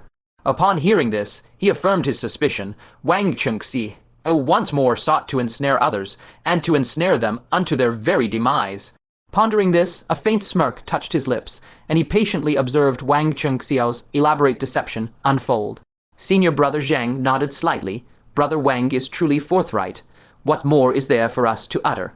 Presently, Brother Wang shall have the foremost right to choose the spiked club. However, should the compensation you offer prove unsatisfactory to the others, Then the next individual shall claim the spiked club and compensate all, and so forth. If the offerings from all four of us fail to appease, then whoever presents the most munificent compensation shall possess the spiked club. Wang Chengxi, declared without hesitation, no impediment arises. Let us act with swiftness. Those who scour this battlefield are not solely disciples of our two sects. Should they uncover the spiked club, matters shall become exceedingly troublesome. Senior Brother Zhang's expression grew stern. He commanded, Junior brothers, prepare for action. Be not complacent. Should any ill omen manifest, retreat instantly. Covetousness is forbidden. Brother Wang, our strength is slightly superior. Let us lead the charge. He dared not proceed without Wang Chengxi by his side. Wang Chengxi nodded. To arms, he surged forth first, soaring to the front of the spiked club. Witnessing this, Senior Brother Zhang's heart eased slightly, and he followed in close pursuit. Soon, the four cultivators appeared before the spiked club. Let us act in concert, combining our might to extricate it. Wang Chengxiao instructed, should anything amiss be perceived, retreat without delay. Senior Brother Zhang nodded. The four individuals successively grasped the hilt of the spiked club, exerting their power in unison. With a resounding crack, the spiked club was torn from the embrace of the earth. And precisely at that moment, a sudden, unforeseen occurred. From within the spiked club itself, the enraged roar of an ancient giant reverberated. It repelled the four cultivators with an ethereal force, then pivoted its trajectory, swinging savagely towards them. Senior Brother Zhang recoiled in utter terror, exclaiming, within this spiked club lingers a residual, unspent strike, disperse and flee. He now comprehended why the venerated elders of the Nascent Soul realm dared not claim this treasure. Whoever disturbed the spiked club would invariably endure one of its formidable strikes. This was a strike from a cultivator of the mid-nascent soul realm, who among them would dare to withstand it. Their meager consolation was that they were four. Should they scatter, the spiked club could only elect to strike one individual. It would simply be a matter of whose fate proved the most unfortunate. Just as the three prepared to retreat, several sinister yin corpses abruptly burst forth from beneath the earth, surrounding the spiked club. They fiercely seized the three cultivators' ankles. Ordinarily, they could effortlessly shatter such paltry yin corpses. These creatures posed no true threat. Yet, with a strike from the mid-nascent soul realm looming, not a single breath of hesitation could be afforded. This very pause sealed their harrowing fates. Wang Chengxiao, you have ensnared us. These yin corpses had been planted by Wang Chengxi in advance, solely to entrap them and force them to absorb the spiked club's devastating strike. Wang Chengxi shrugged nonchalantly, a wicked smile playing upon his lips as he waved a dismissive hand. To my three senior brothers, I wish you bountiful fortune. Immediately thereafter, he crushed a jade talisman. A vortex of verdant light erupted, enshrouding him, and in an instant, he vanished without a trace. The spiked club ultimately locked onto Senior Brother Zhang and his two companions. With a deafening boom, it descended, and Senior Brother Zhang's final roar was drowned amidst the whirl, shattering cataclysm of sound. The very earth quaked with titanic force, and a chasm was carved into existence from naught. Having expended its final, potent strike, the spiked club fell inertly upon the ground. Amidst the swirling smoke and dust, a translucent figure emerged, striding through the chaotic miasma towards the spiked club. It was none other than Fang Chen. He smiled faintly, produced a heavenly thunderstone, and with a mere touch upon the spiked club, absorbed it. He then gazed upon Senior Brother Zhang and his two companions. The other two had been utterly annihilated, their very bones reduced to dust. Senior Brother Zhang, however, remained a severed torso, his face frozen in wrath, eyes wide and unseeing, unwilling to rest in peace. A cultivator of the ninth layer golden core realm, thus extinguished. Fang Chen revealed a trace of regret, secretly admonishing himself to exercise extreme caution in the days to come. Even an individual as formidable and meticulously cautious as Senior Brother Zhang met such a grim end. Should he himself grow complacent, he would perish without even comprehending his demise. Veiled by the lingering smoke and dust, he departed in silence. Not long after, as the dust settled, Wang Chengxi cautiously approached from a distance, daring to draw near only after confirming from afar that Senior Brother Zhang was utterly lifeless. Senior Brother Zhang, my apologies. On this day next year, I shall burn extra incense for you. As for this spiked club, I shall guard it diligently in your stead. Where is the spiked club? Wang Chengxiao's expression froze. He spun around, casting his gaze in all directions. This cannot be. The surroundings are utterly barren. Where is even a shadow of the spiked club? His gaze sharpened, and he noticed a trail of fresh footprints, precisely where the spiked club had lain. Instantly, he comprehended. Another had played the role of the Orioles, observing the mantis and the cicada. All his strenuous efforts had served merely to adorn another. Damnable dog, Wang Qingxi, stomped his feet in a fit of rage, howling, "I am the one risking my life while you reap the spoils from the rear. You have no martial integrity. None at all. I curse you to bear 8 children in a single birth, and may every one of them be a son." Fang Chen, who had long since vanished from sight, was joyfully inspecting his newly acquired treasures. Suddenly, he caught a faint cry of alarm. It was the voice of concubine Yunxia. Had she encountered some hidden peril? Fang Chen's heart skipped a beat. The two had forged a pact to come to each other's aid should danger arise. In this matter, concubine Yunxia had played a small, cunning trick. A danger to Fang Chen might not be one to concubine Yunxia, but any threat to her was undoubtedly far more perilous for Fang Chen. After a brief moment of deliberation, he decisively invoked the cloud shadow technique, slicing through thousands of feet of the firmament to appear at concubine Yunxia's side. This was the shadowed side of the mountain range. She stood upon a jagged, rocky ledge halfway up the peak, staring at the object before her with a mixture of shock and delight. It was a finger, a massive digit taller than a man. Its skin was a pale bluish white, and its nails were like steel blades. If it did not belong to an ancient giant, then to whom? Fang Chen breathed a slight sigh of relief and leaped toward her. He remarked wordlessly, "What a fuss. I truly thought you had met with disaster." Concubine Yunxia cast a playful, sidelong glance at him. "I was merely testing if you would truly come to my rescue. You have passed the trial. Should we encounter danger later, I shall likewise come to your aid." At this woman's words, Fang Chen found his irritation vanishing into helplessness. Looking at the severed finger of the ancient giant, he surveyed the surroundings. "Why haven't you claimed it? Were you worried about hidden dangers and called me here to share the risk?" Concubine Yunxia nodded. "Indeed. Otherwise, would such a fortuitous opportunity ever fall into your lap?" Fang Chen's mouth twitched. Some thoughts were better left kept in the heart rather than being spoken so bluntly. He scanned the vicinity, yet nothing appeared out of the ordinary. Finally his gaze settled on the severed finger. Upon closer scrutiny, his eyes narrowed. The ground beneath this finger. It seems to be hollow. Vaguely, he glimpsed the edge of a dark, narrow crevice. No wonder concubine Yunxia had hesitated to take it. The severed finger had not fallen randomly. It perfectly concealed a cave entrance. It bore the unmistakable marks of human handiwork. Step back, a single trial will reveal the truth. Fang Chen retreated behind a distant boulder and released a yin corpse at the 9th level of the Golden Core realm.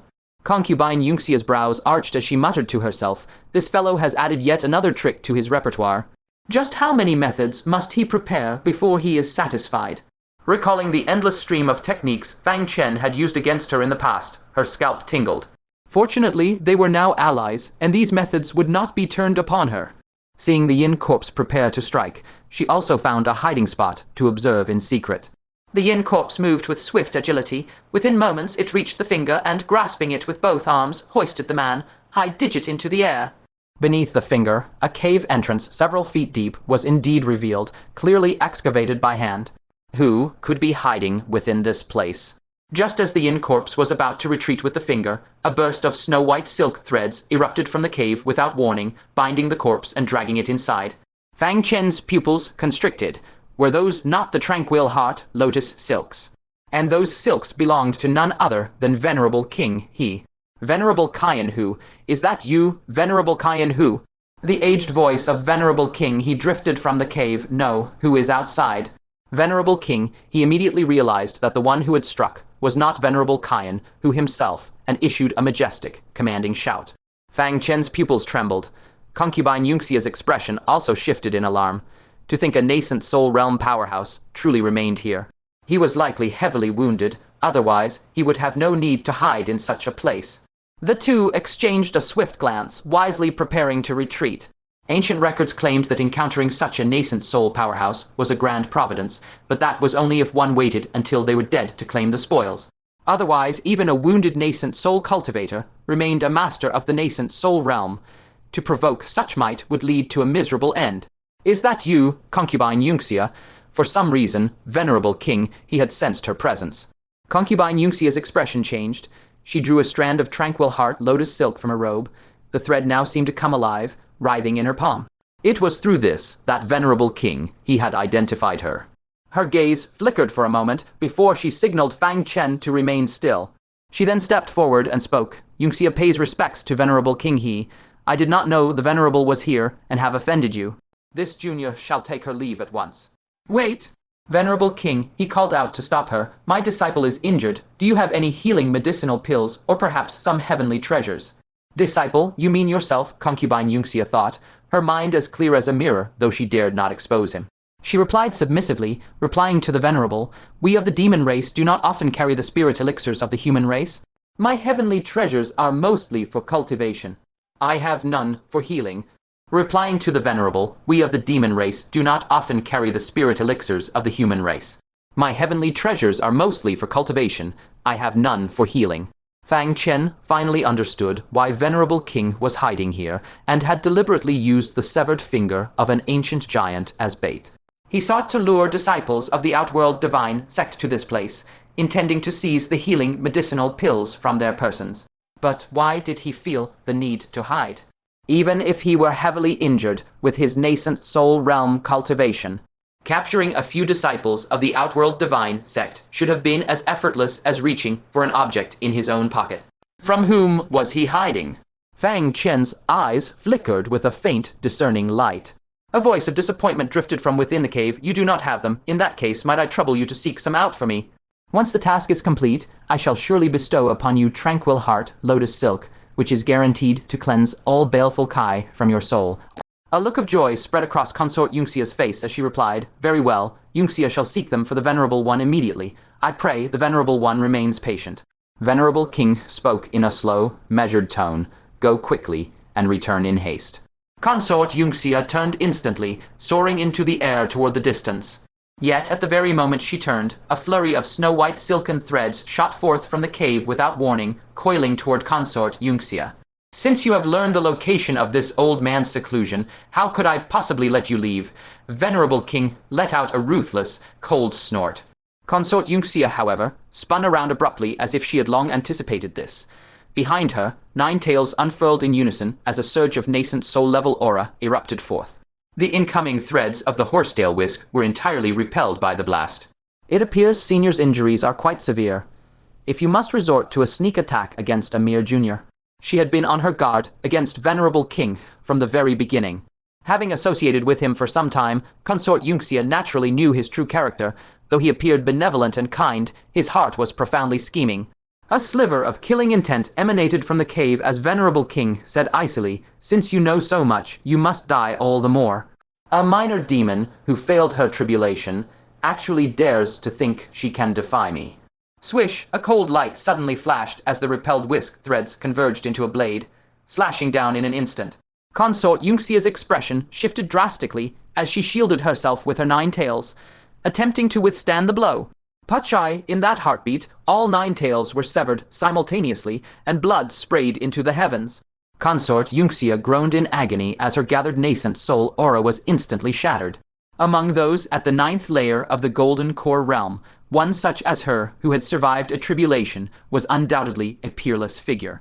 Yet before a true nascent soul powerhouse, she was merely a slightly more formidable ant. The Golden Core and the Nascent Soul, the two were existences of entirely different echelons.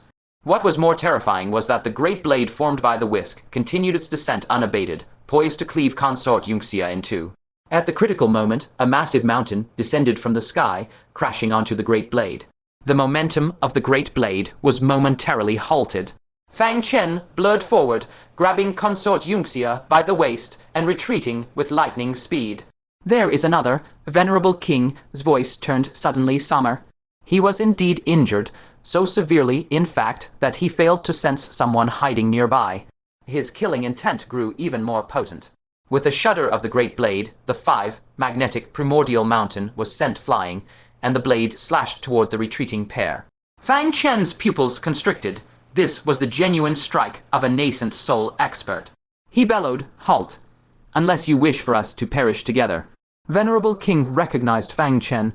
Seeing him empty-handed, his gaze turned icy. "Perish with me. You are not qualified." The great blade descended like a bolt of lightning. Fang Chen gritted his teeth and shouted, "I may not be able to kill you, but what of the Nascent Soul powerhouse who covets your life?" Whoosh, just as the blade was about to strike the two, it abruptly dissolved, and its radiating aura was swiftly withdrawn back into the cave. Venerable King demanded urgently, "Who told you this?" One could hear the panic and fear in his voice. Fang Chen calmly recalled the 5 magnetic primordial mountain and said, "Does it require someone to tell me?" For someone of senior strength to need a hiding place, who else could it be but another Nascent Soul powerhouse? Consort Yunxia looked at Fang Chen in shock. Was there another Nascent Soul expert on the ground searching for Venerable King? Fang Chen spoke helplessly. Even we know that if a Nascent Soul expert is isolated at this time, they must be heavily wounded and hindered in their movements. How could those Nascent Soul, old monsters who fought alongside Venerable King, not know? The opportunities those in the Golden Core realm can see, those Nascent Soul old monsters understand even more clearly. These Nascent Soul old monsters had fought side by side. They were most aware of each other's injuries. Everyone had a clear understanding of how severe each other's wounds were. Venerable King had been pursued by the ancient giant for many days before receiving support from the outworld divine Sect. His injuries were likely the most grievous. If his enemies happened to be among that group of Nascent Soul old monsters, how could they possibly pass up the chance to slay him and seize his treasures? Venerable King also knew he was being targeted, which was why he had gone into hiding. Inside the cave, Venerable King's gaze shifted uncertainly. He wished to strike, yet feared the commotion would be too great, drawing the Nascent Soul expert who was tracking him. If he did not strike, his hiding place was exposed, which would also lead to his death. Sensing the flickering danger, Consort Yunxia's body tensed. Their lives now depended on a single thought from Venerable King.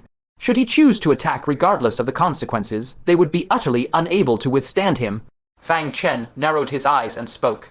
"Senior, the grievances between you and the other Nascent Soul seniors have nothing to do with us. We have no desire to interfere, nor can we afford to. Let us both take a step back. We shall not divulge your whereabouts, and you shall refrain from drawing enemies through combat. How does that sound?" Master King stared intently at Fang Chen. After a moment's contemplation, he could only accept the proposal with great reluctance. To think a mighty Nascent Soul expert was threatened by a mere junior, it was truly pathetic. Suppressing his fury, he spoke coldly. "You had best keep your word. Otherwise, even if I cannot find you, do you think I cannot find your roots?" The chilling threat caused a wave of coldness to surge from the depths of Fang Chen's eyes. He cupped his hands and said, "As you wish, senior." Supporting the severely injured Consort Yunxia, Fang Chen slowly retreated. Master King watched them depart with eyes full of resentment. With a flicker of the meditation lotus silk, he moved the severed finger of the ancient giant to seal the cave entrance once more, waiting for the next disciple to take the bait. Just as the entrance was about to close, a faint mocking laugh drifted down from the clouds above. "So this is where you have been hiding." Master King's body jolted violently. His gaze, sharpened into physical force, pierced through the celestial clouds to reveal the figure hidden within.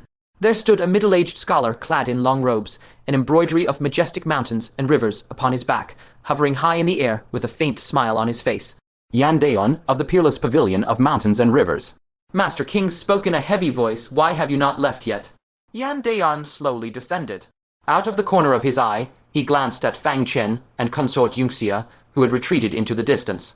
Wearing a pleasant expression, he said, "The 2 guest elders and over a dozen pavilion members I brought have perished here. I was searching for their whereabouts. What a coincidence! I failed to find them, but I encountered you instead." In the distance, Fang Chen's heart hammered twice. This man is Yan Daeon. Zai Feiju and the pavilion members under his command had all died by Fang Chen's hand. Zai Feiju, in particular, had been forcefully executed by him, even after Yan Daeon had ordered him to stop. Consort Yunxia's heart also began to race with guilt, for the other half of those people had died by her hand. Both feeling the guilt of their deeds, they quietly retreated further away without making a sound. Sensing them, Yan Daeon spoke without turning his head. "The man may leave." "As for the woman, you are of the Silver Fox clan, are you not? Such a beautiful silver fox is a rare sight. Stay behind. This deputy pavilion master shall take you to a wonderful place." Consort Yunxia's beautiful face turned pale. What wonderful place! He clearly intended to sell her as a slave. Gritting her teeth, she stood rooted to the spot, not daring to make a reckless move. If he decided to deal with her first, she would lose all hope of escape. Seeing that Consort Yunxia was sensible, Yandeon retracted the mass of black Kai from his palm. Had she been disobedient, he would not have minded beating her half to death before anything else. Focusing his attention on Master King, he landed before the cave with his hands behind his back and a beaming smile. "Old Monster King? You are severely wounded. Do you require the assistance of this Deputy Pavilion Master? I have an abundance of high-quality healing pills. If you desire them, you need only ask." There is no need to trap mere disciples. What kind of quality pills could they possibly possess? Master King acted as if facing a formidable foe, saying in a low voice, "Deputy Pavilion Master Yan, this old man has no grievances with you. If it is my possessions you seek, I can give them all to you, provided you let me go. I can swear an oath to the heavens that I shall never cause you trouble in the future. What say you?" Before an equal, Master King knew his injuries could not be hidden, so he chose to speak plainly. Yandeon chuckled. "Master King, you must be joking. A living Nascent Soul expert is far more valuable than the items on your person. I am a merchant. I cannot bring myself to chase a sesame seed while losing a watermelon." Master King grew incensed. "Yandeon, know this. Do not press a cornered foe. If you covet my life, you had best first weigh how much of a loss you can endure." Yandeon narrowed his eyes and said nonchalantly, "If even 2 juniors could hold you in their grasp, would this Deputy Pavilion Master truly break his teeth on you?" Even as the words left his lips, he struck suddenly. A giant python condensed from black mist lunged from his sleeve and into the cave, biting Master King and swiftly constricting his body, intending to capture him alive. A mere rogue cultivator from a merchant guild dares to show off his meager skills before an elder of the Myriad Tribulation's sacred hall. Master King's face turned cold as lightning surged through his body. He let out a great roar. 6 divisions of heavenly thunder, indestructible blade. Boom, 1,000, Jang blade of lightning that spanned heaven and earth poured down. Crack, the mountain range where Master King hid, was split open, forming a canyon. The black mist python coiled around him was shattered the very instant the lightning blade appeared. The 1,000 Jang lightning blade's momentum did not wane as it slashed ruthlessly toward Yandeon. Yandeon's expression changed drastically. He flipped his palm to produce a disc radiating powerful spiritual pressure and threw it above his head. Rumble, the lightning blade descended, causing the earth to churn and ravines to stretch across the land. Countless arcs of lightning swept through the surroundings like a storm, charring the earth black. Fang Chen's expression shifted drastically as he hurriedly channeled lightning, carving out a sanctuary within the surrounding chaos. The storm of lightning arcs barely swept past the 2 of them, otherwise they would have been incinerated into charred remains by the electric surges. Cold sweat trickled down Consort Yunxia's forehead as she asked in a trembling voice, "Is he uninjured?" Fang Chen gazed toward the figure on the mountainside, who was wreathed in coiling lightning, his gaze exceptionally solemn. The disc hovering above Yandeon's head was riddled with terrifying cracks, just a hair's breadth more, and this magical artifact would have been shattered by the lightning blade. Taking a deep breath, he asked in a heavy voice, "You are unharmed?" Master King held his horsetail whisk as his Taoist robes danced wildly. Terrifying bolts of lightning flashed within his eyes as a sneer curled on his lips. "Oh, I am injured, grievously so. Deputy Tower Master Yan, didn't you have a bounty of medicinal pills to gift me?" Yandeon's expression grew heavy and grim. Master King was a nascent soul powerhouse with a true lineage. In his peak state, how could a mere rogue cultivator like Yandeon hope to compare? Immediately, he soared into the air, vanishing into the high clouds. Thinking of fleeing, Master King mocked, mounting a streak of purple lightning to give chase. Destructive flares of light erupted across the high heavens as wisps of terrifying nascent soul aura cascaded from the firmament. Fang Chen felt a chill of dread and barked, "Move." Grabbing Consort Yunxia, he sped toward the distant horizon. When powerhouses of this caliber clashed, even a mere wisp of the aftershock was utterly lethal. Having fled 10,000 miles away, Yandeon's furious roar still faintly echoed through the sky. "Master King, the 6 great tower of mountains and rivers shall remember this debt." The sounds of battle ceased abruptly.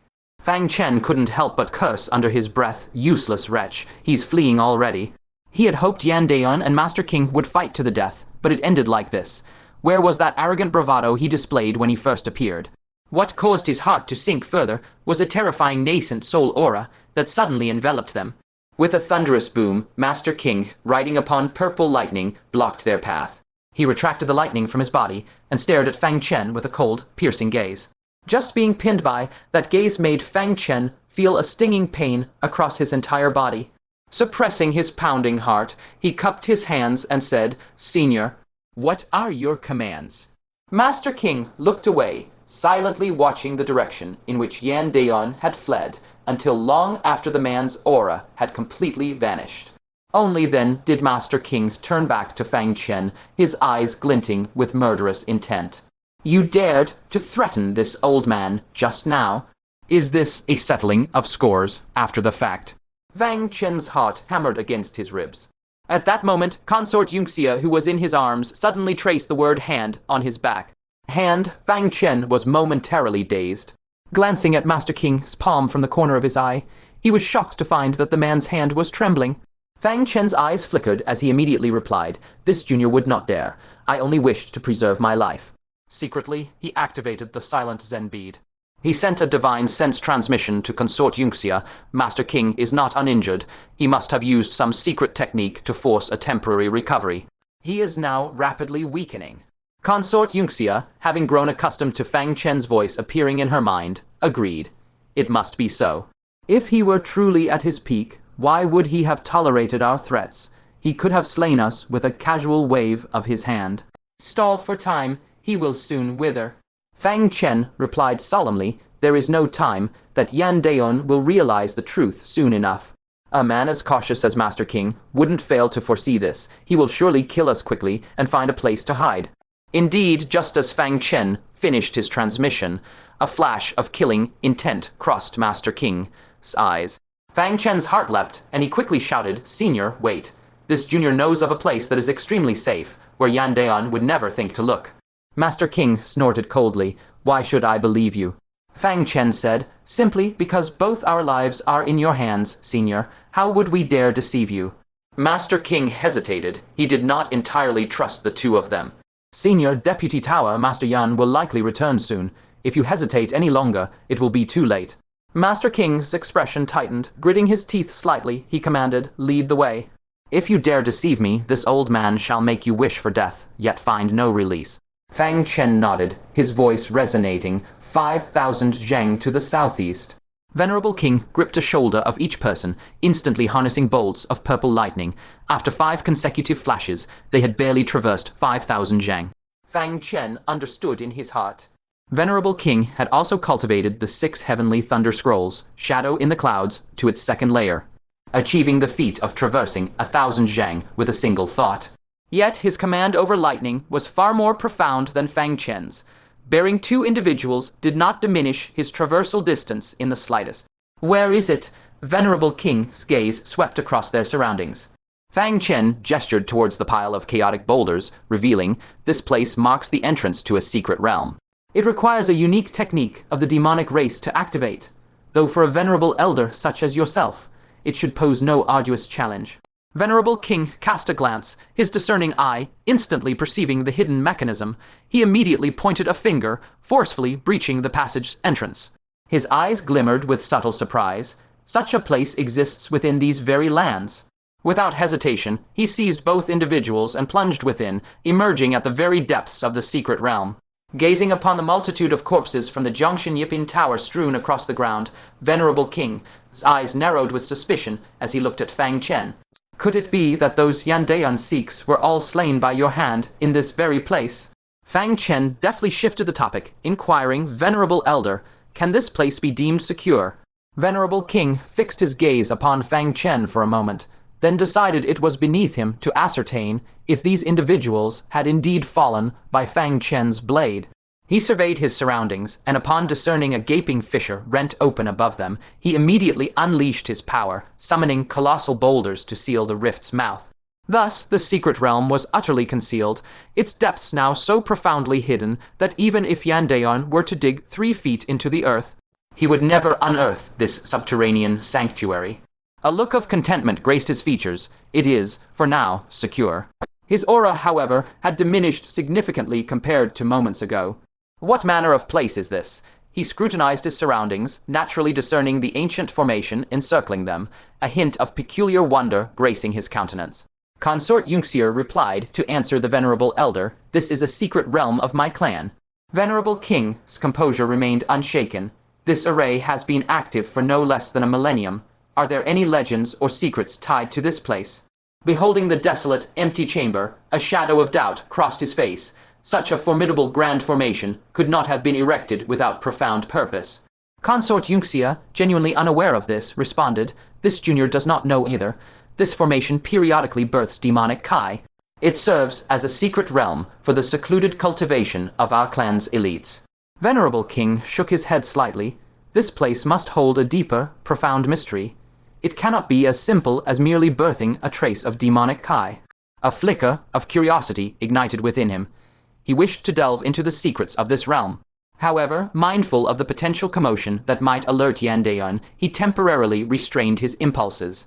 He slowly turned, his gaze settling upon Fang Chen and Consort Yunxia, who instantly tensed, their spirits on edge. "Consort," Yunxia's voice resonated sharply within Fang Chen's mind. "He means to make his move." A cold glint entered Fang Chen's eyes. "Conceal yourself behind me." Consort Yunxia paused, taken aback. Never in her existence had a man uttered such words to her. Gazing at Fang Chen's earnest profile, she suddenly found him not so loathsome after all. On the contrary, as an ally, he proved remarkably dependable. Consort Yunxia calmly retorted, "Will hiding truly avail us? Prepare for a desperate struggle. If he intends to slay us, he must be prepared to have a piece of his own flesh torn away." Fang Chen nodded, drawing a deep breath, steeling himself for a battle to the death. Venerable King's eyes narrowed slightly, as if recollecting something, and the surging killing intent within him was momentarily suppressed. He spoke, "Present that 5 colored miniature mountain of yours for my inspection, the 5 magnetic primordial mountain." Consort Yunxia immediately warned, "Do not fall for his deception. He has no intention of sparing us. He merely wishes to first trick you into surrendering your magical artifact, thereby lessening our threat, before effortlessly slaying us." Fang Chen, naturally discerning Venerable King's true intentions, felt a stir in his heart as his peripheral vision caught sight of the purple array core. Simultaneously, he produced both the 5 magnetic primordial mountain and the broken hairpin. "Venerable Elder," Fang Chen declared, "these items can be yours. I only beg that you grant us both a path to survival. I shall transmit to you the methods of wielding both artifacts without any reservation." Venerable King's gaze instantly fixated upon the hairpin, and with a flash of keen light in his eyes, he seized it into his hand. After scrutinizing it closely, a look of profound astonishment appeared in his eyes. Whence did this originate, with his vast experience? He naturally perceived the hairpin's extraordinary nature. Within this adornment resided a power that made even his venerable heart tremble. How could Fang Chen have possibly acquired such an item? Abruptly, he seemed to sense a disturbance, and with a sharp lift of his head, he discovered Fang Chen had subtly led Consort Yunxia to the very heart of the grand formation. "What treachery are you enacting?" How dared Fang Chen halt his actions? With life and death hanging by a thread, he decisively embraced the purple array stone and shifted it away. Rumble, the grand formation immediately ceased its operation. Though Venerable King knew not what dire events would unfold, he vaguely perceived a sinister omen. Disregarding the 5 magnetic primordial mountain still held by Fang Chen, he decisively drew his whisk and launched a fatal strike towards Fang Chen. Yet before his strike could land, the earth itself began to sink, revealing a fresh crevice leading to a subterranean chamber. Instantly, a blood-stained skirt burst forth from the rift, emitting a chilling, bone-piercing shriek. However, upon sensing the presence of the broken hairpin, it abruptly turned and lunged towards Venerable King.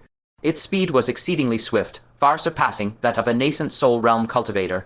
In an instant, it soared before Venerable King, coiling around him. What manner of malevolent entity is this? Venerable King, too, was startled by its terrifying aura and might. The whisk, initially aimed at Fang Chen, now struck the blood skirt, a cataclysmic blow capable of shattering mountains and cleaving the earth, yet upon striking the blood skirt, it was as though striking a cloud of gossamer. The blood skirt seized the opportunity, coiling around his arm. A sharp gasp escaped him. Venerable King immediately felt an excruciating pain, and without hesitation, he unleashed formidable thunder and lightning power, sending it hurtling away with a thunderous blast. Yet, observing his arm, in but a fleeting moment, it had withered and shriveled. This sight greatly astonished Venerable King. The blood skirt, scourged by the potent thunder and lightning, shrieked incessantly as blood mist billowed from it, yet it fearlessly lunged at Venerable King once more. Left with no recourse, Venerable King was compelled to unleash his divine lightning abilities, engaging it in fierce combat. As for Fang Chen, the architect of this chaos, he had long since pulled Consort Yunxia into a secluded corner. Why did that blood skirt target only Venerable King? Consort Yunxia gazed upon the exceedingly perilous blood skirt, her heart secretly quaking. This entity was actually capable of fighting Venerable King to a standstill. To be precise, had Venerable King not possessed mastery over divine lightning abilities, which inherently countered the blood skirt, he would likely have been completely drained by it long ago. Fang Chen transmitted a message directly into her mind. That hairpin belongs to the blood skirt. His gaze flickered. Fang Chen then spoke. Have you found any useful treasures on the battlefield? In my estimation, the blood skirt may not be able to utterly defeat Venerable King. We must lend it our aid. Consort Yunxia's lips curved subtly, as if she had merely been awaiting Fang Chen's inquiry. My fortune has been rather favorable. I have gathered quite a few treasures, she replied. She shook her sleeve, and 7 or 8 fragments of broken talismanic spirit artifacts tumbled out. These have all been inspected by me. They still retain a hint of their former might, and can fetch a good price. She cast a glance at Fang Chen, a subtle hint of pride gleaming in her eyes. Fang Chen rubbed his nose. Were these not merely the fragments he had disregarded? How had Consort Yunxia deemed them treasures and collected them all? Only 2 or 3 pieces, not as many as you, he said. Fang Chen replied ambiguously. Only 2 or 3. A wisp of a smile graced Consort Yunxia's lips, for she had finally gained the upper hand over Fang Chen. To best this fellow in any aspect was indeed a formidable task. She nodded. As for these items, use them when the opportune moment arises. They are all artifacts of the human race. I cannot wield them. However, exercise caution. These are treasures I painstakingly acquired. Had it not been for the imperative of preserving their lives, she truly would have been loath to produce them. Fang Chen sighed with resignation. What use are these fragments? Are they meant to merely tickle Venerable King? Perhaps I shall use my own instead. From within his heavenly thunderstone, he retrieved a single Buddhist prayer bead. Following this, he summoned 5 ghoul corpses, each at the 9th layer of the Golden Core realm. Consort Yunxia's expression momentarily froze. She gazed at the 5 formidable ghoul corpses, then at the conspicuously potent Buddhist prayer bead, and finally at her own collection of broken copper and rotten iron. Her comely face involuntarily flushed crimson. With an imperceptible motion, she extended a small foot and stealthily nudged her gathered items into a corner, feigning as if nothing had transpired. Just at this moment, the blood skirt was blasted away. Its crimson aura upon its form had dissipated by more than half, and scorched marks from the thunderous strikes marred its surface. Venerable King was no better off. He had, in truth, already utilized a secret technique to forcibly elevate his cultivation to its zenith. Now that the secret technique's effects had waned, his cultivation was rapidly plummeting. The internal injuries inflicted upon him by the ancient giant were now resurfacing. Moreover, being compelled by the blood skirt to repeatedly engage in combat had caused his spiritual aura to diminish significantly. It was clear that if the battle persisted, even victory would be a hollow, devastating triumph. Seizing the moment the blood skirt was repelled, he decisively retreated. Yet, no sooner had he turned than he discovered the eggs. It was obstructed by 5 ghoul corpses. He glared furiously at Fang Chen in the distance, exclaiming, "Such audacious impudence." With a furious roar, he swung his horsetail whisk, and the 5 yin corpses instantly exploded into a mist of blood. But in that moment of delay, the blood skirt caught up. He was forced to engage in battle once more. Just as he was about to unleash an undying blade to blast the blood skirt away. At that very moment, a resounding crash echoed above his head as a bolt of lightning flashed. Cloud Shadow? He was taken aback. Before he could understand why Fang Chen knew the secret technique of the Myriad Tribulation Sacred Hall, a shattered golden Buddhist bead fell. How could Rogue Cultivator King not know the power of this object? The ancient giant had been intimidated by the light of an entire string of Buddhist beads, causing a momentary lapse in focus, ultimately leading to its joint annihilation by several Nascent Soul realm experts. You seek death. A vast expanse of golden Buddhist light erupted from the bead, instantly enveloping Rogue Cultivator King, causing his mind to immediately sink into a peaceful, spotless tranquility, rendering him motionless. The blood skirt seized the opportunity, pouncing upon him, tightly engulfing him, and ravenously devouring his flesh and blood. Assailed by boundless agony, rogue cultivator King finally regained consciousness. In a fit of terror and rage, he unleashed what little remained of his lightning power, blasting the blood skirt away. This strike left the blood skirt on the verge of death, crumpled into a ball, and unable to move on the ground. Rogue cultivator King suffered a similar fate. His entire body was withered, like a frame clinging to a thin layer of skin and flesh. Already gravely injured, how could he withstand the blood skirt's consumption? He was instantly reduced to his original form. The intense pain emanating from within caused his entire body to tremble, his aura so weak it was on the verge of falling below the Nascent Soul realm. But Fang Chen and Fairy Yunxia felt no joy. Even severely wounded, as long as he remained alive, he was still a Nascent Soul realm existence, still possessing the ability to kill them with a mere wave of his hand. Fang Chen, rogue cultivator King, howled with resentment, daring to plot against this old one. This old one will make you wish you were dead. He grasped his horsetail whisk, channeling the remnants of his nascent soul power to activate it, preparing to deliver a fatal blow to Fang Chen. Since Fang Chen had made his move, how could he simply wait for death? Soul-piercing thorn. Without hesitation, he unleashed his soul's secret technique.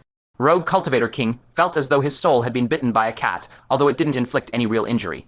It distracted him for a moment. And seizing the opportunity, Fang Chen used his sword control art to blast open the stone blocking the crack above, and then, riding a streak of purple lightning, pulled Fairy Yunxia up with him. Rogue Cultivator King laughed in anger, daring to display * cloud shadow * of the * heavenly lightning 6 styles * before this old one. A mere amateur showing off before an expert. Lightning, come, he uttered in a low voice, and a streak of purple lightning appeared beneath his feet. He believed he could overtake Fang Chen in an instant, but when he caught up, he was greatly shocked. The distance Fang Chen had traversed was 2,000 zhang, twice as far as his. What is going on with your second level of cloud shadow? Why can you cross such a vast distance? Rogue Cultivator King was incredulous. He had cultivated the second level to perfection, and 1,000 zhang was the limit. But why, despite both being at the second level, could Fang Chen leap 2,000 zhang? After a moment of bewildered doubt, he became enraged with shame. His murderous intent intensifying. Good. You deserve to die even more, seeing him unleash Cloud Shadow once more in pursuit. Fang Chen's expression was solemn as he continuously cast Cloud Shadow.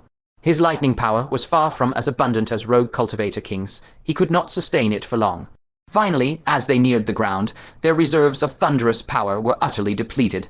Below, the revered Master King let loose a sinister laugh, his voice echoing, "Run, little ants. Let us see how far you can truly flee." Stripped of their thunderous power, the two figures plummeted relentlessly from the heavens above.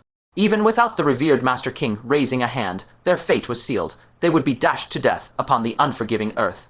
Concubine Yunxia offered a desolate smile. It seems death cannot be evaded after all, yet to have contended with a nascent soul realm expert for so long, that alone is a source of immense pride, even in death. Her gaze settled upon Fang Chen, revealing a profound and heartfelt admiration. A mere golden core cultivator, not only had he contended with a nascent soul realm expert for such an extended period, but he had also inflicted such wounds upon him. Should this tale ever spread, none would dare believe it. Gazing upon the swiftly approaching violet lightning, Concubine Yunxia resolutely released Fang Chen's hand, declaring, "I shall go first." With arduous effort, she unfurled her 9 broken tails, still far from mended, and with an unyielding spirit, plunged towards the revered Master King like a moth drawn to a deadly flame. Just as she was about to descend, a firm embrace encircled her slender waist, pulling her close as they once more ascended into the skies. Focusing her gaze, she saw Fang Chen standing atop a flying sword, mastering the art of sword flight, traversing the empty expanse of the heavens. Concubine Yunxia's jaw nearly dropped in disbelief. Is this not a secret technique unique to human race, nascent soul cultivators? Just how many astonishing abilities does this man possess? Even the revered Master King's countenance froze in stunned surprise, a profound astonishment flickering within his aged eyes. Such formidable swordsmanship, to be able to control a sword with mere kai and traverse the empty sky. So, it seems your prowess extends beyond the path of thunder. your attainments in the path of the sword are even more astounding. Even as a nascent soul realm expert, he sensed Fang Chen's terrifying comprehension. Grant him time, and he would assuredly become a grave threat in the future, thus intensifying the killer's resolve within the master. Perish, he would wait no longer. Drawing forth all the thunderous power within his body and gathering it in his palm, he bellowed, "Immortal blade." A colossal blade of thunder, 1,000 zhang long, cleaved across the vast firmament, descending with devastating force upon Fang Chen. At this crucial moment, Fang Chen had already reached the ground. He roared, "Hai Mei." Alongside the fissure in the earth, the Hai Mei demonic lord, concealed in the shadows, felt her expression subtly shift. She had long since arrived at this location, and Fang Chen, through the necklace of karmic strife, had already perceived her presence. The master and servant shared an unspoken understanding. One lured the revered Master King towards this very spot, while the other lay hidden by the fissure, poised to strike a fatal blow with the demonic emperor's scale. But time had run out. She decisively leaped forth, hurling the scale towards the terrifying thunder blade. Crack, the scale shattered, and a colossal beast claw, vast enough to blot out the very sky, descended to meet the thunder blade with overwhelming force. The two destructive attacks, both born of the Nascent Soul realm, collided in a cataclysmic clash. Rumble, rumble, rumble. Fang Chen was instantly deafened by the concussive force, blood streaming from both his ears like gushing rivulets. Then came the fearsome shockwave birthed from the collision. Fang Chen felt as though he were a mere skiff caught in a raging tsunami, on the verge of being swallowed whole in the next instant. In this dire moment, concubine Yunxia unfurled her 9 tails to shield their backs, then fiercely embraced Fang Chen. Boom! The terrifying shockwave instantly blasted both figures, soaring backwards. Fang Chen's vision instantly plunged into darkness. After a long, indeterminate time, the anxious cries of "Master, Master, Master" gradually reached his ears, and only then did he slowly pry open his eyes. Barely regaining consciousness, he was assailed by a wave of searing pain that almost plunged him back into oblivion. His gaze swept over himself, and Fang Chen gasped sharply. A gaping, raw wound had been blasted through his abdomen, revealing his internal organs. His right leg was reduced to naught but blood, soaked bone, all flesh utterly obliterated. His entire body bore countless fractures, with some shattered bones protruding through his skin, exposed to the open air. "Master, you terrified me." Hai Mei cried, tears welling as she emotionally rushed forward, yet fearing to harm Fang Chen, she swiftly reined in her strength, gently encircling his neck. Crystalline tears slid down, one by one, falling into Fang Chen's wounds, causing him to wince in pain. "Did you give me a rejuvenation pill?" Fang Chen murmured, recognizing the taste in his mouth. Hai Mei wiped away her tears and nodded. "Master, your heart had stopped completely just now. It was fortunate, I remembered, you carried rejuvenation pills." Fang Chen clicked his tongue, astonished. In all his years of cultivation, he had never sustained such grievous injuries. He had truly come perilously close to losing his life here. The might of the Nascent Soul realm was, without doubt, truly terrifying. Suddenly, Fang Chen urgently asked, "Where is concubine Yunxia?" He glanced around, spotting concubine Yunxia lying beside him, her breath faint and shallow. Her outward appearance seemed less dire than Fang Chen's, yet her unconscious state was, in truth, far more troublesome. Fang Chen quickly took her pulse. Upon examination, his expression immediately turned solemn. As expected, her soul has suffered injury. Hai Mei's expression shifted. "Is it curable?" Fang Chen's face was grim. "It will be exceedingly difficult. Injuries to the soul are the most troublesome to heal. It requires the refining of a 4th-grade spirit elixir. Such a potent elixir demands ingredients so prohibitively costly that even both the human and demonic races combined might struggle to gather them all." Hai Mei covered her crimson lips. "Then, by your words, is concubine Yunxia doomed to perish here?" She recalled finding them. Even in her unconsciousness, concubine Yunxia had held Fang Chen tightly in her embrace, and Hai Mei herself had struggled greatly to pry her hands apart. A mist welled in her eyes as she said, "In truth, concubine Yunxia is genuinely a gentle person. She simply does not know how to interact with Master." Fang Chen, too, felt a profound stir in his heart. He had never imagined that in their moment of gravest peril, it would be concubine Yunxia, the very person who vocally despised him the most, who would use her own life as a shield to save his. Had she not shielded him from the brunt of the shockwave, Fang Chen would never have survived long enough for the rejuvenation pill to sustain his life. "Master, can we find a way to save her?" Hai Mei asked, her voice trembling with tears. Fang Chen lowered his head. He desired to save Consort Yunxia more than anyone, but even the most resourceful cannot create something from nothing. Where could he possibly find materials that neither the human nor demon races could locate? Fang Chen suddenly recalled something. A glint of brilliance flashed in his eyes, followed by a surge of cold ruthlessness. I almost forgot. There is a person here from the Taking continent. He might have it on his person. Clang, he unsheathed the shimmering violet sword and commanded, "Support me as we enter the mystic realm." Jaime understood immediately. Fang Chen intended to seize Reverend King's spatial storage artifact. She asked worriedly, "Master, what if he is not yet dead?" Fang Chen snorted, rest assured. If he had even a single breath left, he would have surged forth to slaughter us all long ago. Since he had not, it signified he was hovering between life and death. Jaime nodded, carrying Consort Yunxia on one side and supporting Fang Chen on the other. She entered the rift once more. By now, it could no longer be called a mere rift. The clash between two nascent soul strikes had blasted the area into a massive crater, 1,000 zhang wide.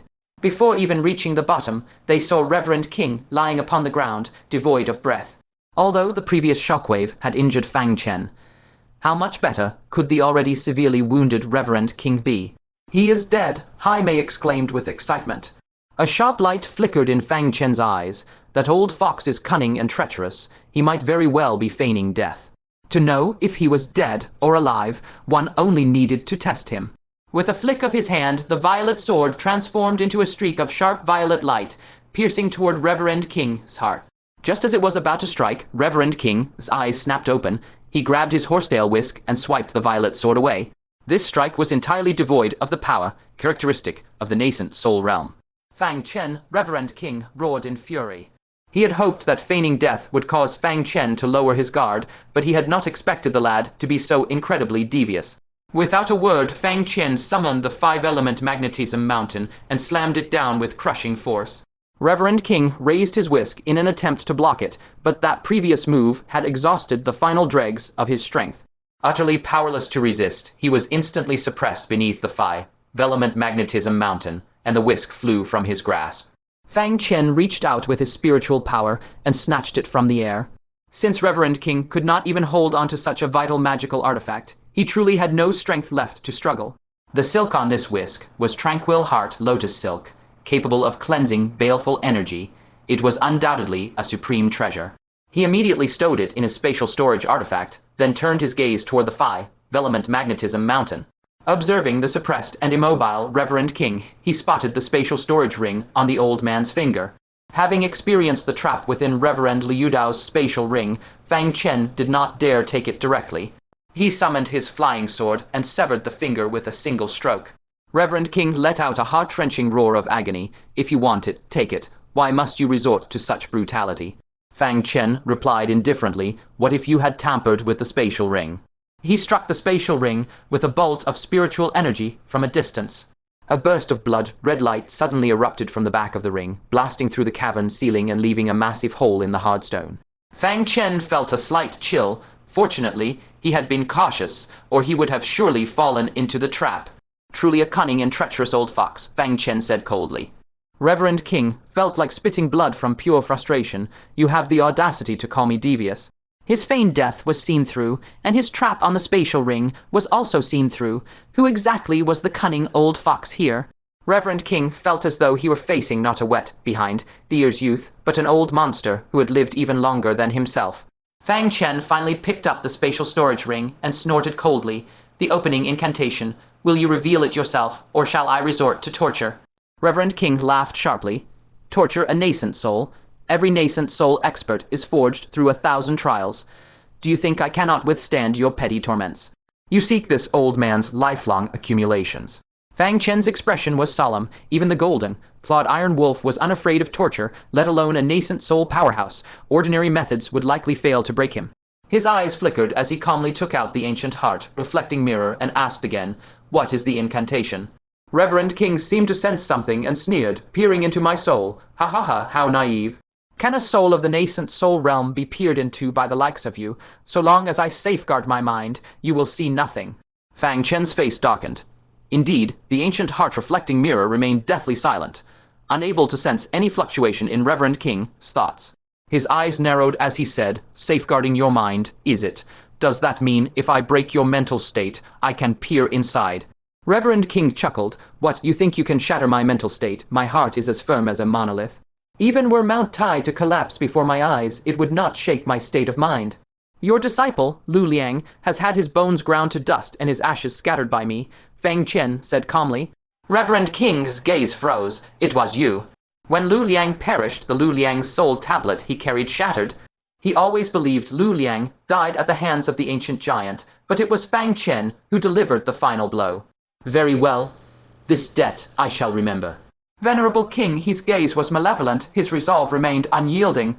Fang Chen stated calmly, it was also I who seized the Bodhi tree with swift hands.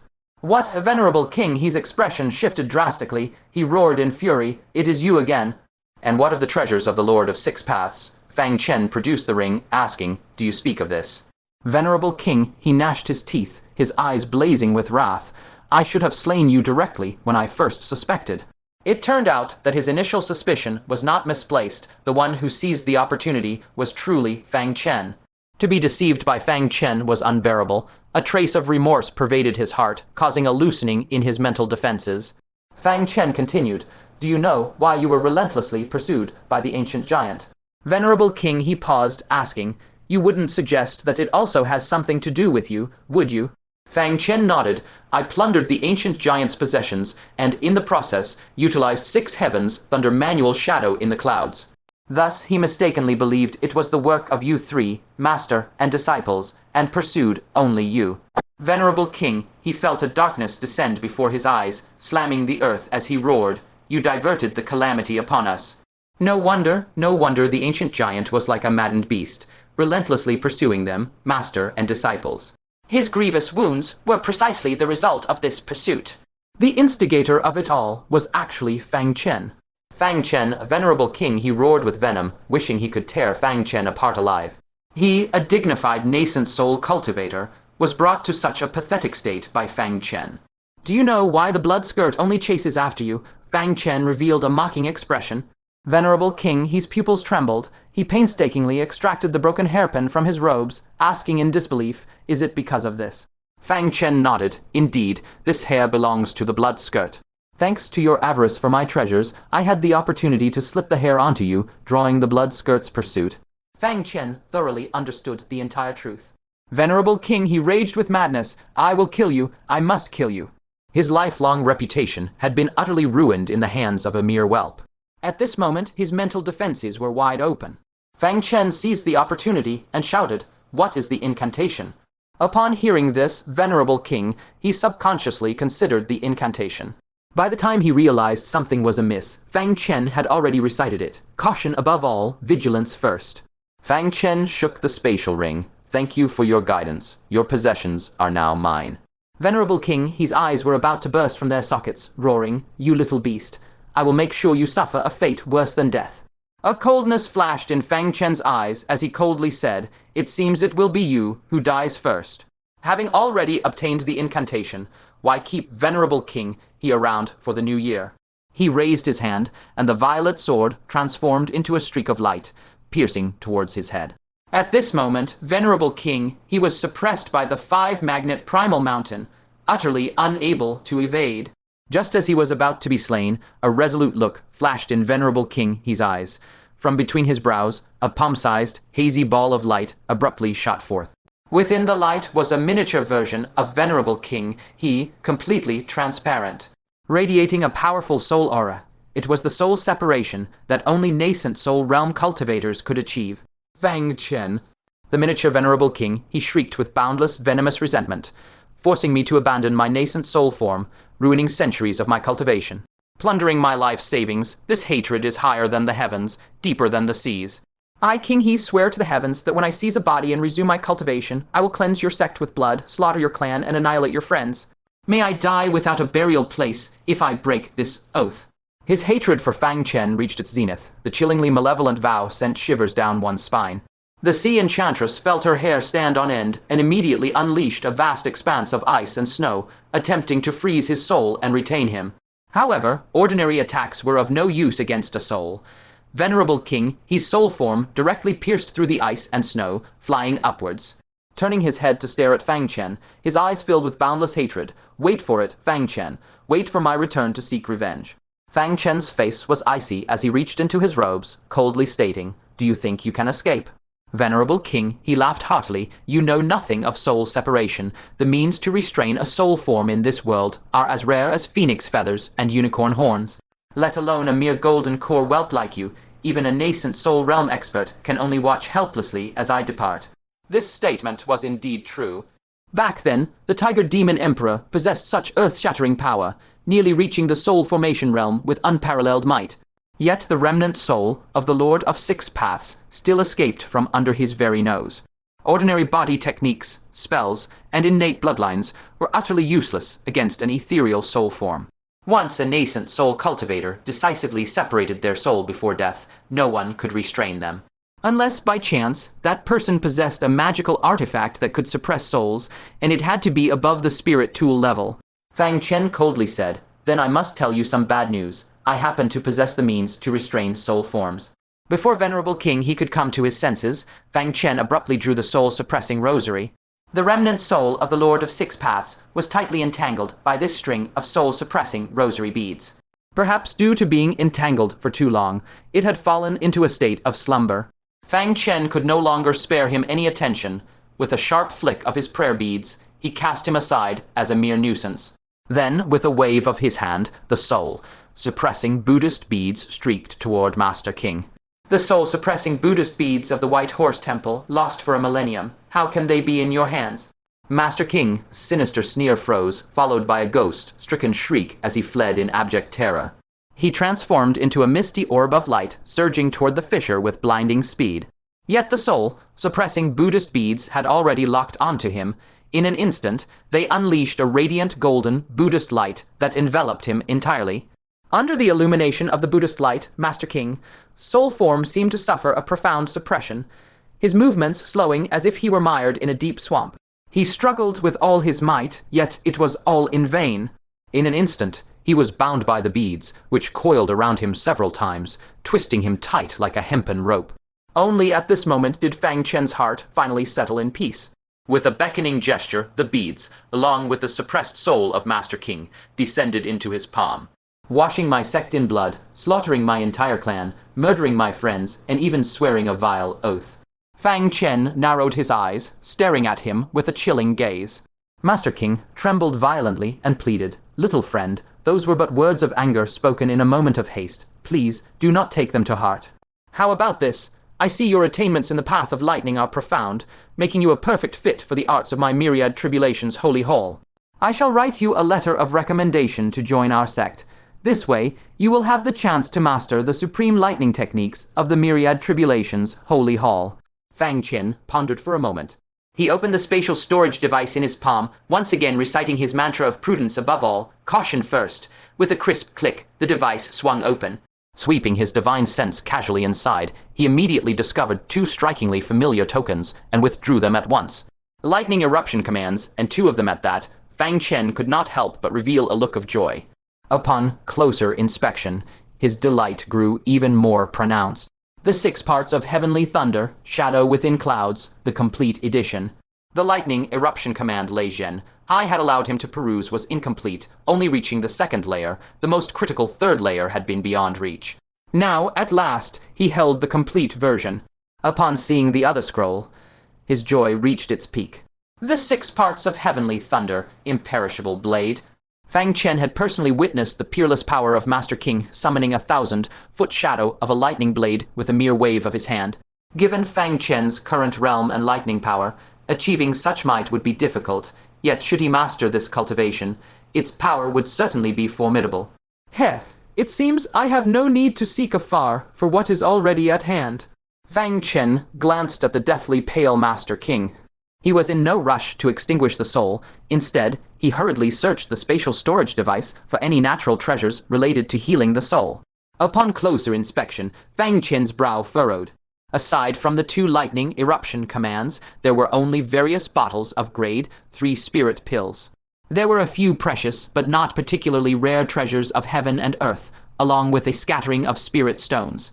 How can you be so poor? Are you not a nascent soul expert? Fang Chen could hardly believe his eyes. This was worlds apart from what he had imagined. I am poor. Master King felt as though he had suffered a monumental insult. Is my foundation not 10 or 100 times greater than yours? A mere golden core junior. He could not continue, for Fang Chen had produced another jade plate. The spiritual pressure it radiated was immensely powerful. A H-high-grade spirit tool, Master King gasped in shock. He then considered the violet sword in Fang Chen's hand that had easily severed his finger, the mighty 5-element magnetic mountain, and the soul, suppressing Buddhist beads currently trapping his soul. Which of these was not a spirit tool? These were treasures that even a cultivator at the early Nascent Soul realm might not possess a single one of. This boy actually possessed 4 of them. In comparison, Master King suddenly felt that Fang Chen's insult regarding his poverty was, in fact, not unjustified. Fang Chen gripped the fate, changing jade plate, a sharp light flickering in his eyes. I thought that I would never have the chance to use this jade plate. Who would have thought I would truly capture a complete nascent soul?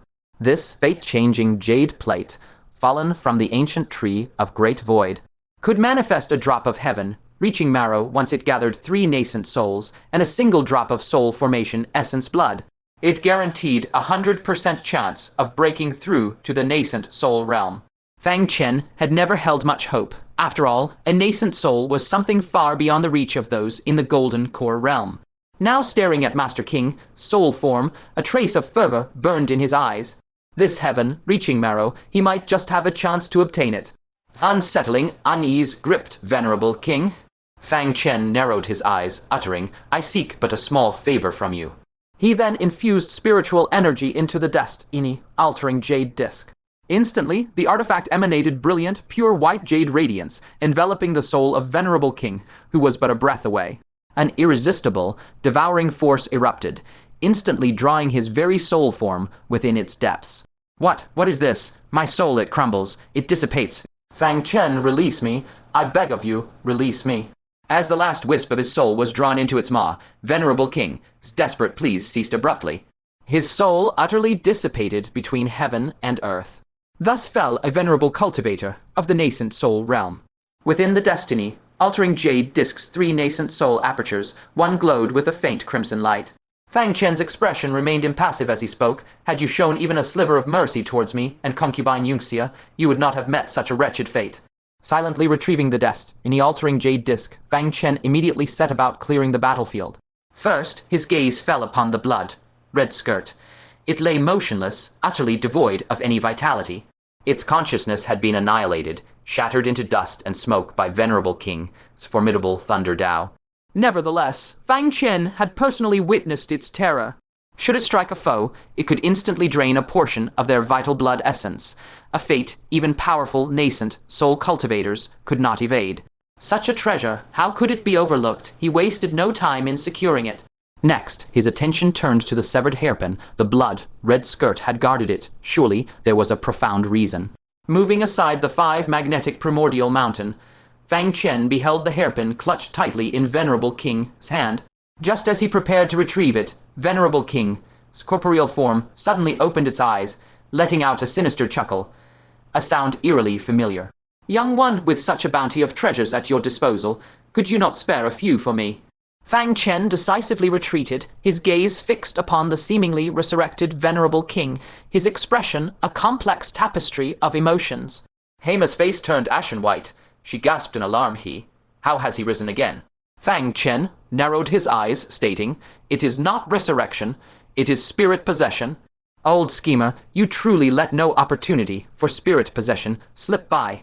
The one who now stood before them was no longer Venerable King, but unmistakably Venerable Liu Dao. Venerable King, or rather Venerable Liu Dao, stood up, casting a disdainful glance at the withered and aged body. This form has but little lifespan remaining, he grumbled with evident distaste.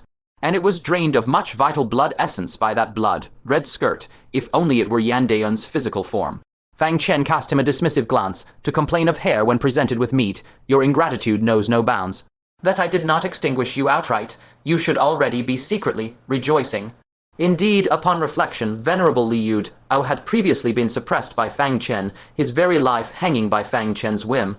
To even contemplate spirit possession and recultivation was once an unthinkable dream. Yet now, having finally achieved spirit possession, he dared to be so particular. With his thoughts now cleared, Venerable Liu Dao's face broke into a wide, joyous grin. "My thanks, young one, for making this possible." Fang Chen cut him off. "Hold, I did not assist you in this act of spirit possession. Venerable Liu, I merely chuckled, yet you never slew me. Surely there was a thread of sentiment between us that stayed your hand."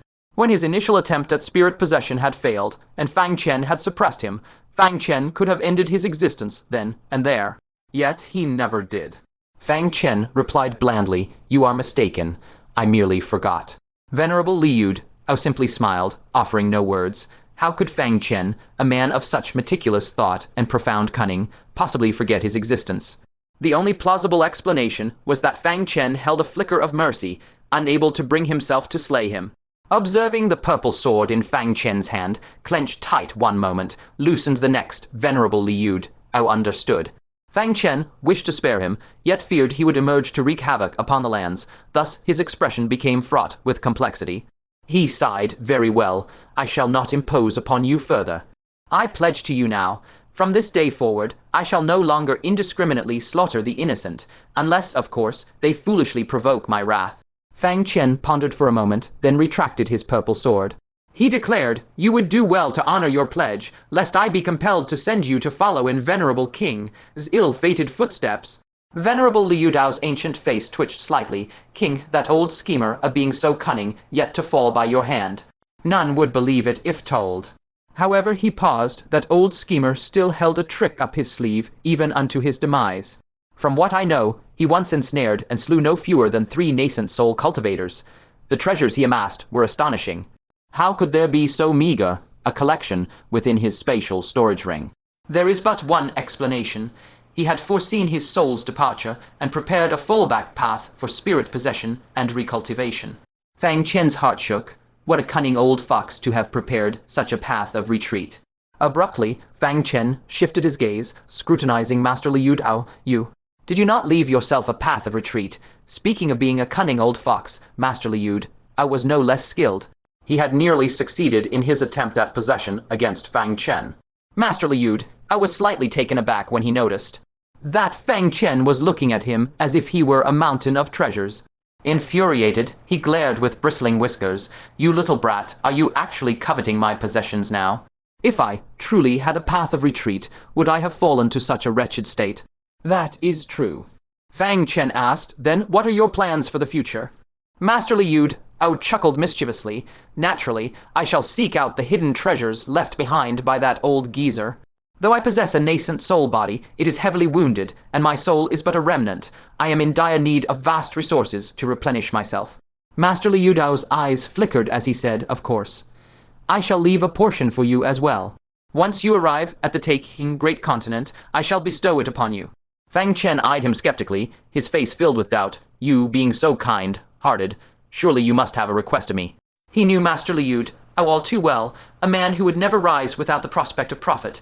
How could such a person be so generous as to leave anything for him? "Ahem, do not speak of our bond so heartlessly. After all, we have weathered tribulations together." "Of course, I do indeed have a very small request." Master Liu extended his pinky finger, indicating that the matter was infinitesimally small. Fang Chen let out a cold huff and gave him a look of utter disdain. "Is it a little bit or a billion bits?" Master Liu said bashfully, "A little, truly just a little." "Are you not planning to journey to the inner palace of the Tiger Demon King with that unconscious woman? I wish for you to keep an eye out and see if my former personal magical artifact is within that inner palace. Back then, I was ambushed by the Tiger Demon King. My treasures were likely seized by him, and he has most certainly hidden them within his grotto. Heaven." Fang Chen stroked his chin in thought. Master Liu was once at the late stage of the nascent soul realm. Surely his treasures would not be inferior to Master King's horsetail whisk. "What manner of object is it?" Fang Chen inquired. Master Liu spoke with an air of arrogance amid Raid Spirit Tool, the sky monitoring treasure mirror. "From afar, it can monitor 10,000 miles of mountains and rivers, spying upon the movements of enemies. From up close, it can reflect the attacks of one's foes. With this mirror in hand, one stands upon the ground of invincibility." As he spoke, Master Liu Dao's lips suddenly twitched. "Boy, why are your eyes glowing so brightly?" Fang Chen blinked and gave a dry cough. I have been suffering from excessive internal heat lately, making my eyes appear brighter than usual. Very well, I accept this task. Our friendship is profound, forged through trials. It is only right that I help you recover your lost treasure. Observing Fang Chen speak so grandly of their friendship, Master Liu Dao suddenly felt a pang of regret. He muttered to himself, why do I feel as though the sky-monitoring treasure mirror is bidding me an eternal farewell? Shaking his head, he said, once you find this treasure, come to the Taking Great Continent to find me. At that time, return my treasure mirror, and I shall bestow upon you the resources left by Master King. Fang Chen nodded. Deal. Master Liu Dao gave a slight nod. Then I shall depart first. Take care of yourself. Based on my knowledge of the pavilion of rivers and mountains, they never engage in a losing trade. Yan Daon has lost so many subordinates. He will inevitably seek compensation through other means. Be careful not to let him lay eyes upon the treasures you carry. Having finished his warning, he rose into the air, preparing to depart. Fang Chen let out a cold snort. Before you go, why don't you leave my hairpin behind first? This old fellow, did he truly think Fang Chen had forgotten? He was stealthily trying to pocket his possession. Master Liu Dao's lips twitched as he pulled out the broken hairpin he had surreptitiously hidden within his sleeve. He said petulantly, we are parting ways. Can you not gift me a small token of remembrance? Fang Chen walked over and snatched it back in one swift motion. I traded my very life for this object. Do you truly think it is something I can simply give away? Instead, he thrust a jade bottle into the old man's hand. This is what you truly need right now. Master Liu Dao, who had been huffing with indignation, immediately beamed with joy upon seeing the bottle filled with rejuvenation pills. Having been with Fang Chen for so long, he naturally knew the miraculous nature of these pills. They were nothing less than life-saving talismans. It seems you possess a sliver of humanity, young one. Very well, I shall enlighten you regarding the origin and usage of this hairpin, lest such a precious treasure be mistaken for mere scrap iron. With solemnity, Fang Chen inquired, thou art knowledgeable of this object. 6, Dao Honored One scoffed. The 9, Phoenix primordial diadem of the Crimson Demon Grand Venerate, who remains ignorant of it. Millennia past, she cleaved through the tides of primordial giants with this very diadem, claiming the giant king's head amidst a sea of 10,000. Alas, she met an untimely demise. Her very bones turned to dust, and the 9, Phoenix primordial diadem vanished without a trace since then. Having spoken thus, he sighed softly, a hint of vicissitude lacing his tone. To think it now lies broken and buried in this desolate wilderness. Once it shone with unparalleled brilliance, accompanying its master in countless campaigns, quelling endless turmoil, only to be silenced here, unknown and unmourned. Furthermore, it has been obscured by a mere human youth. A pity, a great pity indeed. Fang Chen's face darkened. That last comment was superfluous. 6, Dao Honored One chuckled, saying, very well, no more jesting. Obtaining this hairpin can be considered a stroke of fortune for you. This hairpin requires activation with the power of the soul, capable of summoning the 9 phoenixes to seize the souls of others. It was with the 9 phoenixes that the Crimson Demon Grand Venerate successfully wrested the Giant King's soul. Seize souls. Fang Chen's eyes burned with fervor. Does this imply that upon encountering a nascent soul realm expert, one need only unleash this hairpin to extract their very soul? Do not entertain such flights of fancy. As if divining Fang Chen's thoughts, 6 Dao Honored One retorted, displeased. Your meager soul force is insufficient to rouse this hairpin. The Crimson Demon Grand Venerate once had a disciple with a wicked heart, who pilfered this hairpin, daring to use it against the Grand Venerate herself. As a result, upon its activation, his own soul was devoured by the phoenixes dwelling within the hairpin. Should one's soul force prove insufficient, the 9 phoenixes within cannot be commanded. His Fang Chen was numb. Even a soul formation realm expert could not activate it, let alone his near-nascent soul realm soul force. 6 Dao Honored One pondered further. However, this hairpin is already fractured, with only half remaining. Whether it can still be activated, and the amount of soul force required to command it, remain shrouded in uncertainty. Given your current cultivation, it is best not to attempt it lightly. Should you suffer a backlash, the consequences would be dire. Fang Chen nodded, solemnly storing the hairpin away. It was akin to gambling with one's very life. Success brought joy, failure, mocking laughter from enemies. Thank you, Fang Chen said. 6 Dao Honored One gazed deeply at Fang Chen.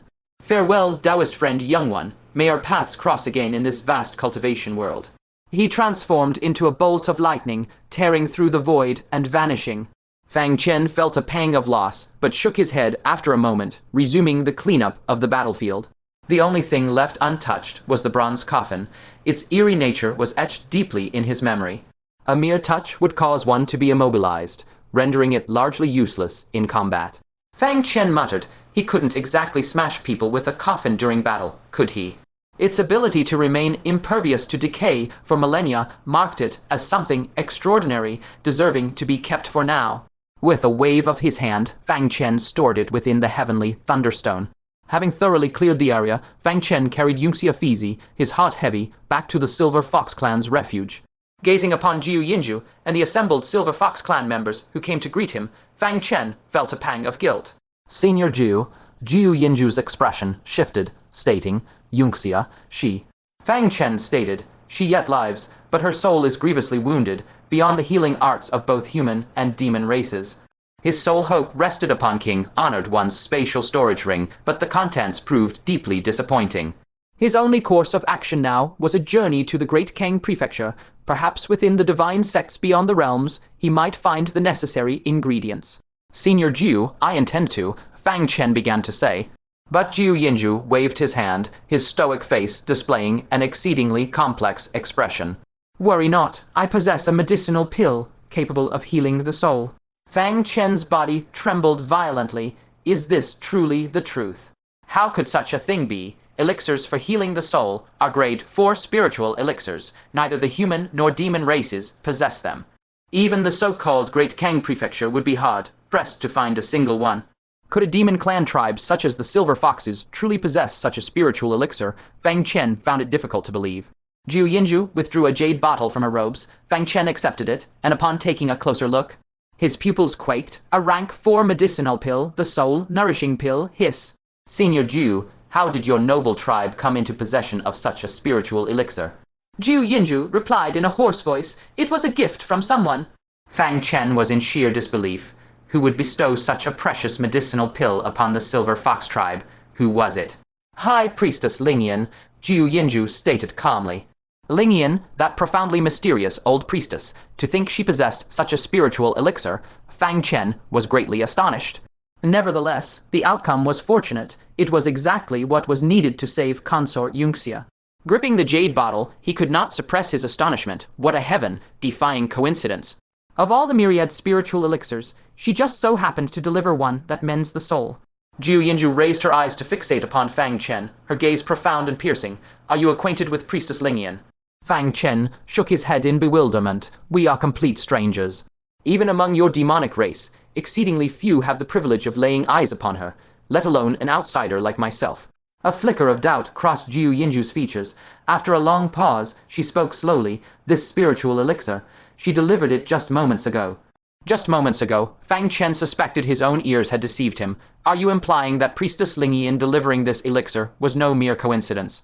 And that she only sent it because she knew Consort Yunxia had suffered a wound to her soul? How could that be possible? Setting aside how Lingyan could have possibly learned of Consort Yunxia's spiritual trauma, scarcely 2 or 3 hours had passed since she sustained the injury. With Lingyan residing near the demonic imperial city, how could she have traversed the distance to deliver the elixir in such a fleeting span of time? Furthermore, why would she even wish to save Consort Yunxia? A trace of apprehension surfaced on Jiu Yinju's visage. That is not the strangest part. The priestess lineage has ever been shrouded in profound mystery. Possessing the power of foresight is not beyond the realm of possibility. What is truly bizarre is, she stared deeply into Fang Chen's eyes. Priestess Lingyan has absolutely no ties with my Silver Fox lineage.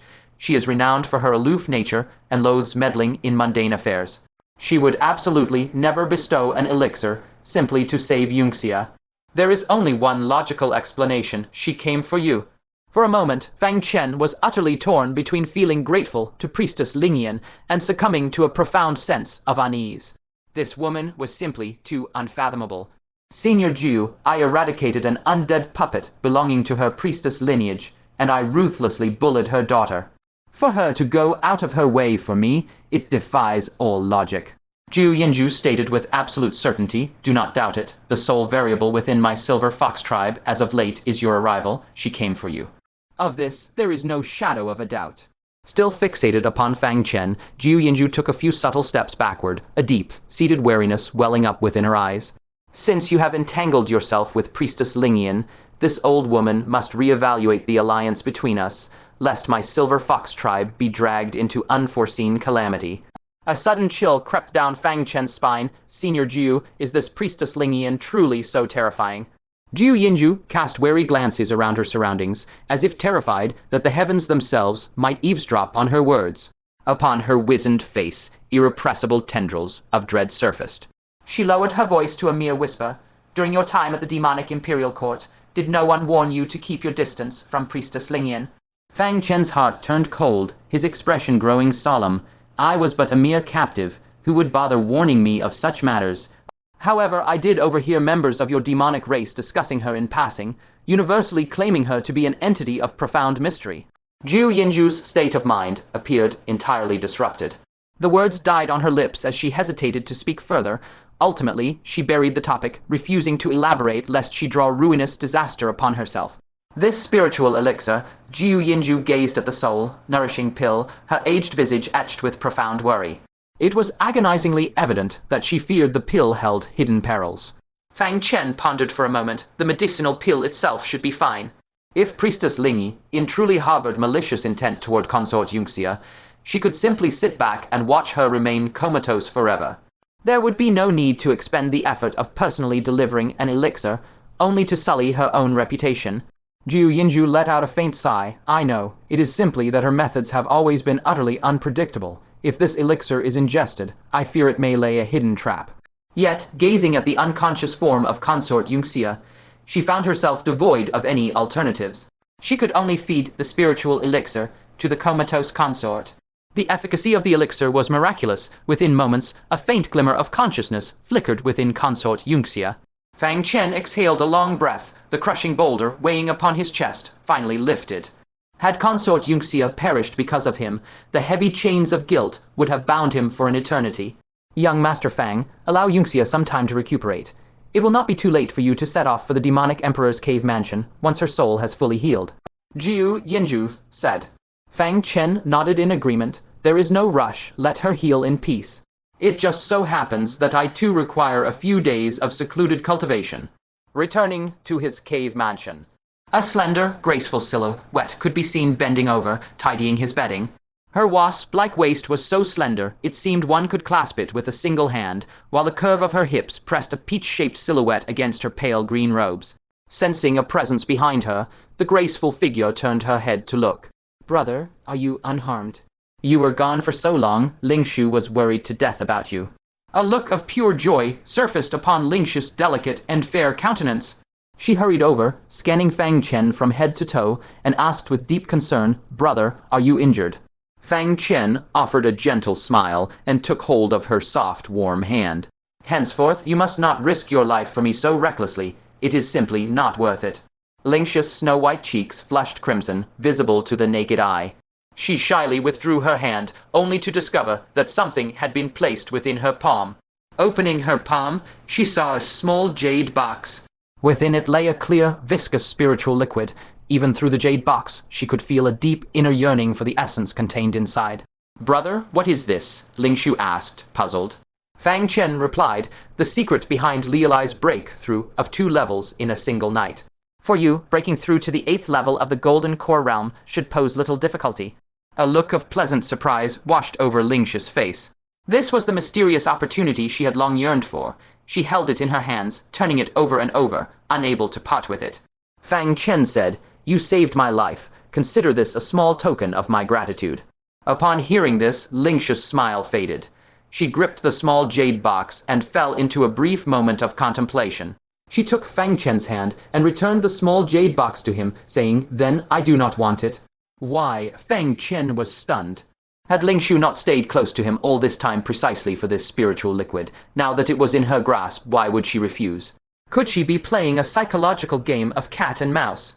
Lingshu brushed her hair back, her clear eyes reflecting a hint of apology. When you risked your very life to seal the blood dress for the sake of the sea charm, demonic king, and myself, I felt utterly ashamed of my own heart. A bounty for a breakthrough, a prize for betrayal.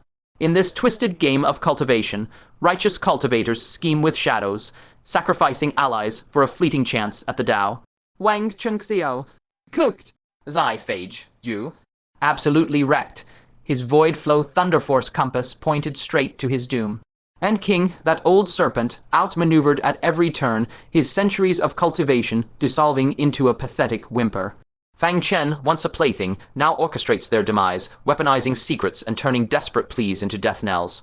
The price of ascension isn't just power, it's also your soul. King cursed him to a fate worse than death. But in this brutal Tao, where survival demands cunning and ruthlessness, was Fang Chen truly the villain? Or simply a product of a world, forcing you to choose, be the wolf or be the meal?